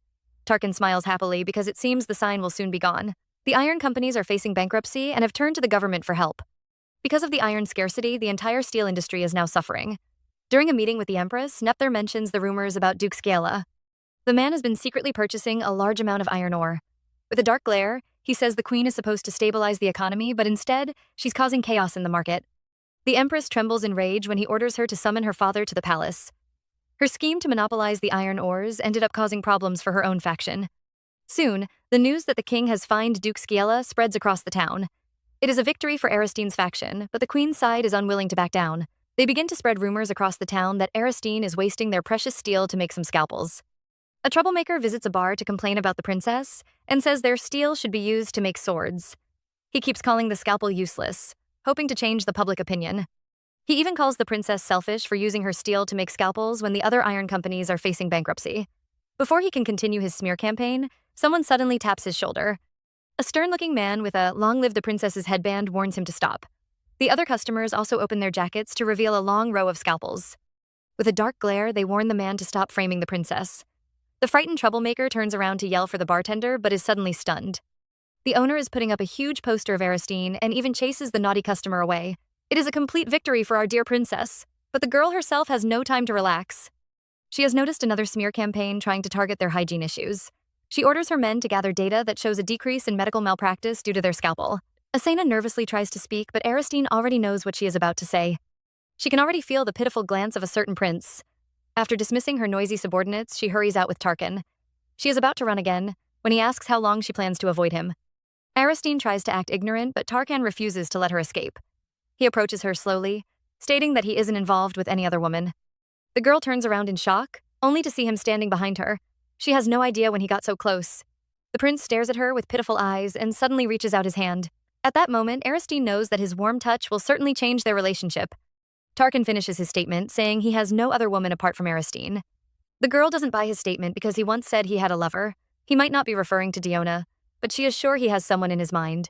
That was why he couldn't explain clearly the day she asked. She tries to convince herself that she doesn't care, but her words expose her yearning. Tarkin admits he said those words to prevent any emotional entanglements. The princess, shocked and ashamed, claims that she was never going to fall in love with him.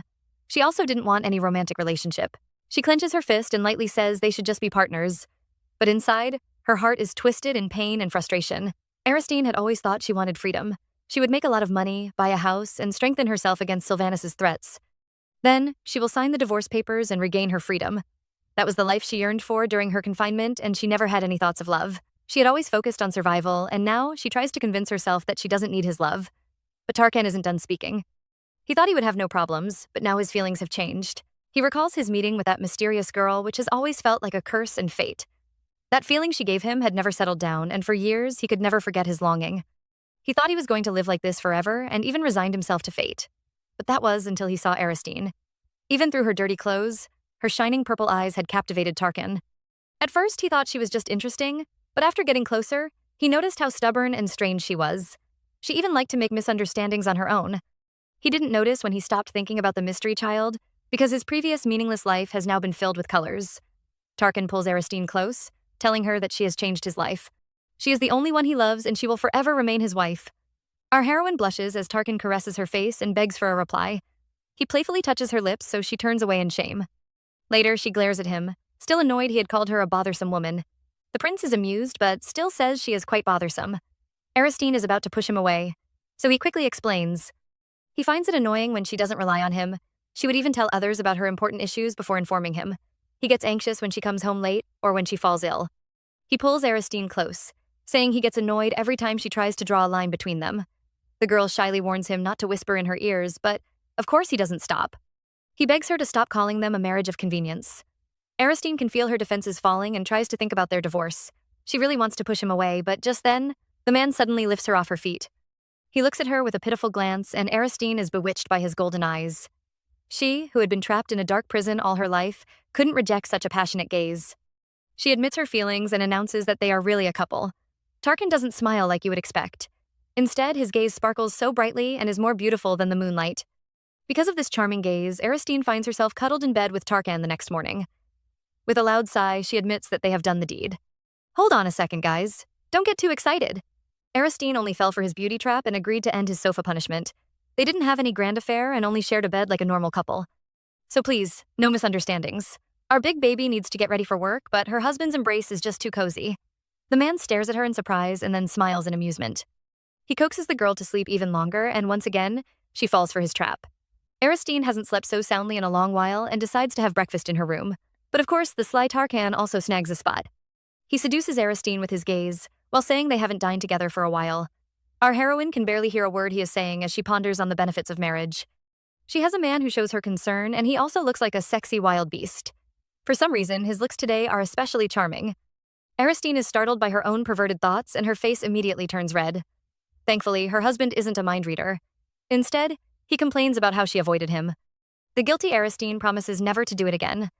She explains that she has been really busy, but will finish up her work as soon as possible. Tarkan doesn't reply, but instead calls her darling. He leans over to touch her face, but is stopped by a frightened Aristine. She is about to apologize, but once again loses herself in his seductive gaze. The prince quickly wipes away the crumbs on her cheek, saying she shouldn't look so frightened. He playfully licks the crumbs away, while joking that he might just pounce on her. I think we all realized too late that Tarkan is an excellent hunter. Even though he wasn't taught, he knew to bid his time so his prey wouldn't run away. Now, she can only blush as she scolds him for acting naughty. Still, the prince isn't satisfied and laments about his tough future. His delicate wife is really hard to seduce. Days later, our dear Aristine has also realized the truth. Her husband, who used to be a rabbit, was actually a wolf in disguise. Every day, he would perform all sorts of seductive actions. Even while the maids watched, he would insist on feeding her himself. He even complained that since she fed his father, she shouldn't resist his own approach. The girl was forced to agree, and the actions that seemed odd soon became normal. He would feed her while she worked and always stared at her with that charming gaze. Thinking of it now makes Aristine blush in shame. But she can't deny that she actually likes this feeling. Still, she is worried about their future. If Tarkan manages to ascend the throne, they will have to get a divorce. Keep dreaming, girl. On the other hand, the queen would chase him out of the palace if he fails. Then, Aristine will die in her father's hands to start a war. She reminds herself that her life is in danger, so she shouldn't be thinking about dating. Even though Tarkan is giving her such warmth, she must never get too comfortable. The princess tries to focus on those thoughts, but keeps remembering the nights with Tarkan. He always pushes that sexy chest in her face while screaming about hugging her. What woman wouldn't fall for that? Our heroine sighs in despair as she thinks about avoiding the palace. Thus, she doesn't notice the man approaching from behind. Hamir calls out to Aristine, who is quite pleased to see her friend. He wonders why she is sighing so loudly, but she waves away his concern. The two are in a small forest hidden behind the king's garden.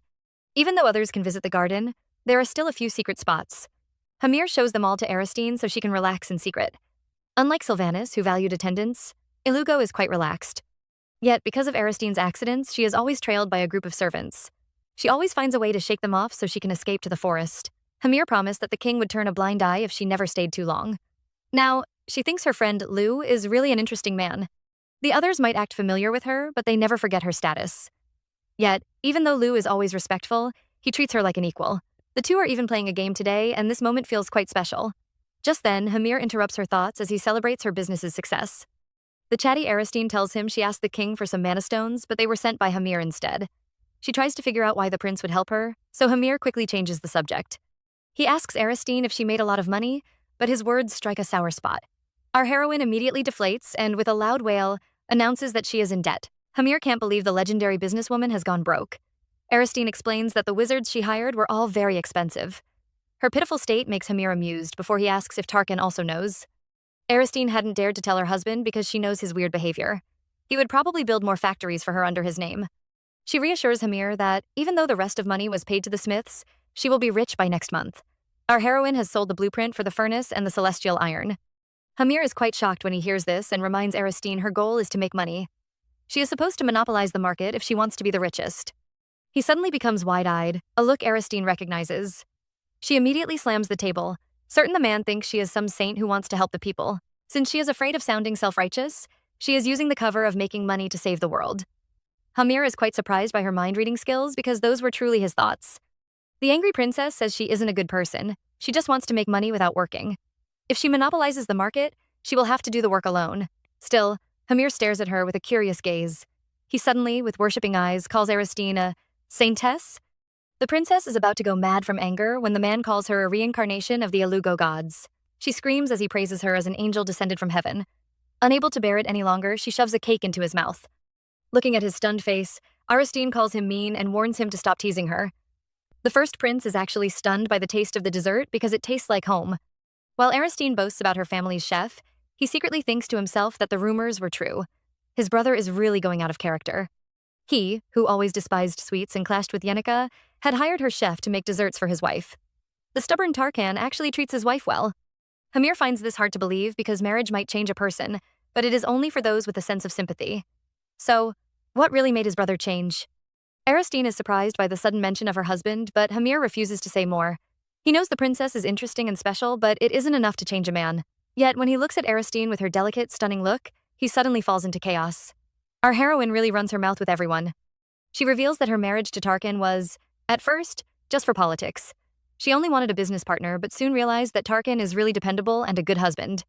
Hamir doesn't look very pleased to hear this, but Aristine doesn't notice. She is busy tidying up because it is time to leave. Suddenly, her hand is grabbed by Hamir, who stares at her with a pitiful gaze. His look makes Aristine uncomfortable, so he pulls away with a smile. He says he will let her go since he can't make her stay. But the more they interact, the more unwilling he is to leave her behind. He urges Aristine to return to her rabbit husband while she tries to figure out if he was joking.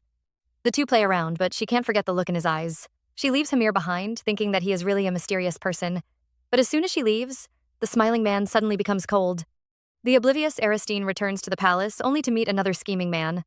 Tarkan is wearing a shirt, but he could totally be naked. His beautiful chest is all exposed. He playfully looks at Aristine and says he is trying out clothes for the banquet. Our heroine is already blushing from his seductive gaze, but her naughty servants make it worse. They each whisper in her ear, telling Aristine this beautiful husband is all hers. Our heroine coughs in shame, but admits that her husband is really stunning. She thought he would be sulking after she left, but instead he prepared a fatal surprise. Just then, the man comes over to ask her to rate his dress. Aristine says he has overheard their conversation already, but he insists on hearing it from her again. He stares at her with expectation, which gives Aristine a sudden urge to bully him. She playfully touches his chest and says, "It doesn't look great." Tarkan immediately deflates like a balloon and turns away with a sad face. His puppy eyes are too adorable, so Aristine gives him a hug. She blushes but still says the neckline is too low. She should be the only one seeing his beautiful chest. Tarkan, shocked by her sudden affection, crashes to the ground. The three maids cheer happily, which makes Aristine even more ashamed.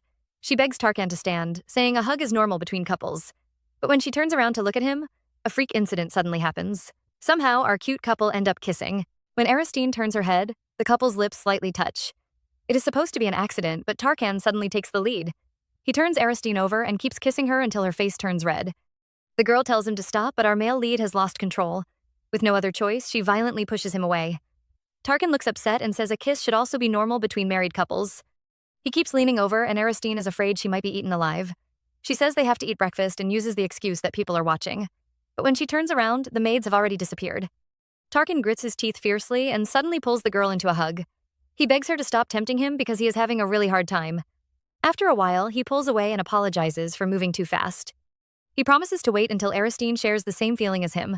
Our heroine is touched by his confession, and her naughty heart feels like it is about to explode. She can't remember how she managed to eat after hearing those words. Tarkan treated her the same way and was even more gentle. But even though she was served her favorite food, Aristine couldn't taste anything. Finally, she couldn't bear the tension. Using the excuse of going to wash up, she immediately runs away. Now, she hides in the bathroom, recalling the soft and smooth feeling of Tarkan's lips. He felt so big and strong and smelt of fire and steel. Aristine even felt that he would shape her into someone new and she would become different from her current self. She is a bit confused and wonders what will happen between her and Tarkan, but she is also afraid to answer this question, because once she knows, there will be no going back. Just then, Aristine notices the rippling water, which is a sign of her emperor's eye. It hasn't been active for a while, but somehow senses her emotions. This time, it shows her cuddling with Tarkan on its surface. In her vision, she is hugging the man with an upset face, while he promises to keep her safe. Aristine almost dies from shame when she sees this scene. What type of business partners hug so close? What happened to all her talk of being a fake cool couple? This wasn't what she signed up for. Our heroine is going through the 7 levels of shame when she notices something strange about the vision. The future Aristine looks very anxious. Just then, the vision continues. We see Umir trying to stop some armed guards, but they shove her aside. They advance towards the royal couple and suddenly pause in front of Aristine. With a loud yell, they announce that she is under arrest for the assassination of the king. Our heroine is startled by this scene, but the vision is still ongoing. Tarkan tries to protect his wife, but the guards warn him to step aside so they can arrest the criminal. Aristine is more worried about the king's condition, but her question makes the guard more upset. He tells her to stop pretending when she was the one who ruined the banquet. He trembles as he recalls how the king had cared for Aristine. With a teary gaze, he announces that Nepthar is dead. Aristine is stunned when she hears those words. She recalls the happy man who always teased her and finds his death impossible. She mentions that the king was healthy, which, once again, upsets the guard. He tells her to stop pretending because they already have the evidence.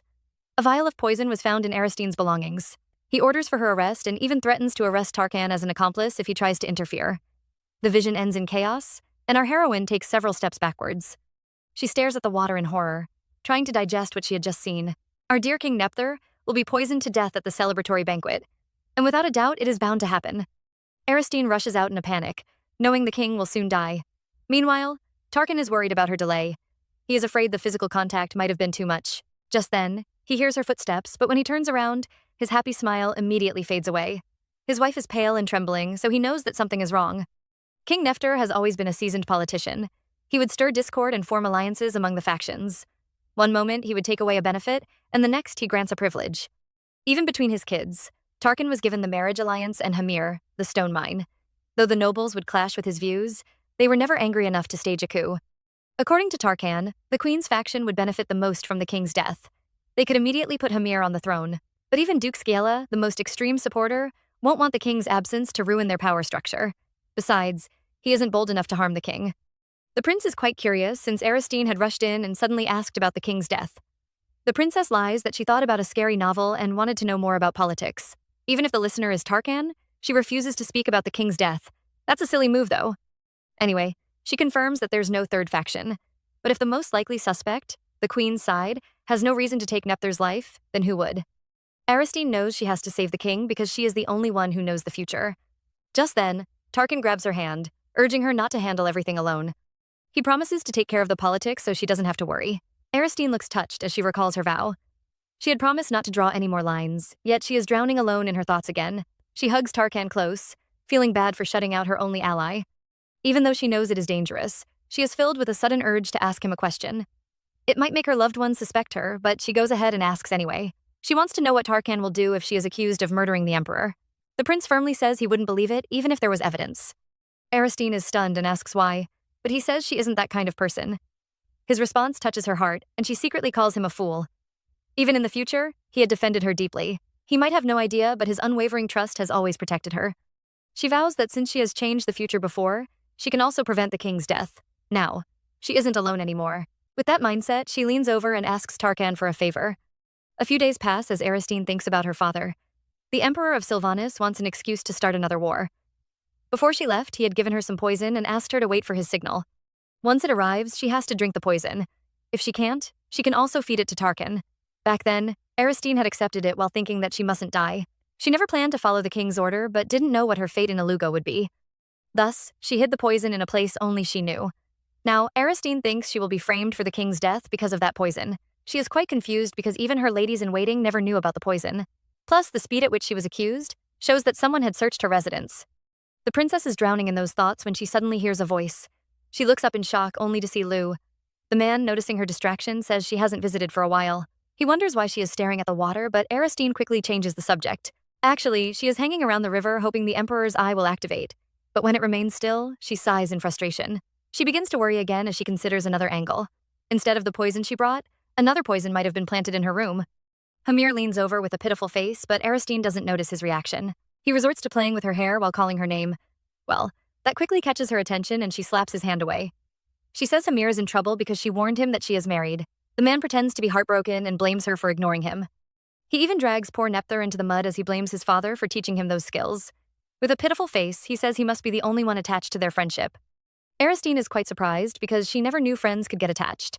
Hamir says it only happens when they become close. He pretends to be surprised, asking Aristine if she has never had this feeling. The girl can't reply since she has never had a friend before. Still, because of Hamir's confident tone, she begins to believe his words. She even recalls a scene from her vision, where two children were fighting for their best friend. Aristine has been brainwashed, but Hamir still pulls another trick. He says she mustn't be attached because she doesn't consider him a friend. The girl can barely react as she wonders how their conversation suddenly switched. The man even cries, claiming that he must be the only one who really thought they were close. He is about to run away like an aggrieved beauty, but Aristine quickly grabs his arm. She explains that it was a misunderstanding. She was just lost in thought. With a determined gaze, she admits that she also likes Hamir. Of course, it is only because he is her first friend. The first prince can't hide his smile, but the approaching Tarkan is very furious. With a dark gaze, he wants to know who Aristine likes. Tarkan looks like a man who has caught his wife cheating. He approaches Aristine, who asks why he is here. He doesn't reply and only snatches her away from Hamir. With a dark glare, he questions his brother's presence. The first prince smiles cunningly and seems to have a plan. Indeed, he bows to greet Tarkan, which almost frightens the man out of his senses. The naive Aristine also speaks up, happily introducing her husband to her friend. Hamir smiles at his brother, but Tarkan calls this a load of rubbish. The first prince accuses him of being aggressive, while Tarkan tells him to stop acting formal. Aristine notices that her husband is tense, just like when he met the queen. But instead of connecting the dots, she speaks up for Lu. She says the man might be from a rival family, but he is still her friend. Tarkan stubbornly says Hamir is no friend, but his brother accuses him of controlling his wife's friendship. His formal tone shocks Tarkan into holding his wife closer. Meanwhile, Aristine is impressed that someone could survive Tarkan's killing intent. Our male lead shows off his status as Aristine's only husband, while Hamir boasts that he is the princess's dearest friend. They both accuse each of seducing Aristine with food. Our heroine listens to their argument and takes back her former statement. Tarkan isn't as tense as he was with the Empress. The two men might not get along, but they don't seem to hate each other. She is forced to listen to their childish argument until she notices an important detail. The men seem to know each other already. Just then, she notices the rippling fountain, which is a sign of the Emperor's eye. She quickly shoves Tarkan away while encouraging the men to continue their fight. Aristine is quite desperate because the banquet day is approaching quickly. She had asked Tarkan to strengthen the palace security, but that is just a precaution. If they don't find the culprit, they can't change the future. Watching the girl stare into the water, Tarkan ponders over her strange behavior. Hamir also laughs happily, calling Aristine a strange person. He is sure she must have come up with another business idea. Our male lead scoffs since his brother has dropped the formal tone. He questions Hamir's deception and wants to know what he is planning. The first prince playfully admits that Aristine doesn't know his true identity. She only knows him as Lu. Tarkan finds it impossible, but Hamir says she truly didn't recognize his face. Since he couldn't think of another identity, he introduced himself as Lu. He even begs Tarkan to continue his deception in front of Aristine. Our male lead calls his brother a coward for hiding his identity and approaching his wife. He is sure Hamir wants to betray them, so he warns him that Aristine is quite formidable. The prince says their friendship was just a coincidence and he has no other intentions. Aristine was just his escape from this tedious and suffocating palace. But now, he is sure their friendship will end today. He tries to imagine Aristine's expression when she discovers his true identity. Will she feel betrayed or surprised? Whatever it may be, her friend named Lu will disappear today. He assures Tarkan that he didn't approach his wife with evil intentions. The girl treated him like an ordinary person, which reminded him of his childhood. Because of her, he even bowed to his younger brother. The mention of their past reminds Tarkan of an important detail. He was focused on Hamir's deception and didn't notice the name he used. Lu is Hamir's childhood name, which he no longer allows anyone to use. The name reminds Tarkan of the past when Hamir had given him his personal dagger. It was a gift from the Emperor for Hamir's birthday. He overheard his mother's plan to send Tarkan into the battlefield without a proper sword, so he had given him his own. He even urged his brother to sell it off so he could prepare himself. Tarkan had been amused because a royal sword couldn't be sold. The pure-minded Hamir couldn't stop his mother, so he wanted to offer his sympathy. Instead, Tarkan had teased him for being a first prince with nothing to his name. He had fiercely bullied the pitiful Hamir. Our male lead recalls how naive his elder brother had been. Now, he is a cunning snake who buries his true feelings and pretends to be easygoing. He is a perfect royal who manipulates those around him. But still, Tarkan decides to overlook his brother's deception. Of course, he insists he isn't doing this for Hamir. He only wants the man to repent by himself. He tells him to be prepared because Aristine isn't easy to control. Meanwhile, our heroine is almost about to fall into the water. She stares at its surface as the vision begins. A hall is decorated with flowers and the table is properly arranged. Aristine sees some familiar royals having a conversation. Judging from their attire, she realizes that the banquet has just begun. This is the day the king will pass away. Now, will Aristine be able to figure out the culprit? Comment Aristine below for the next part. Until next time. Ciao.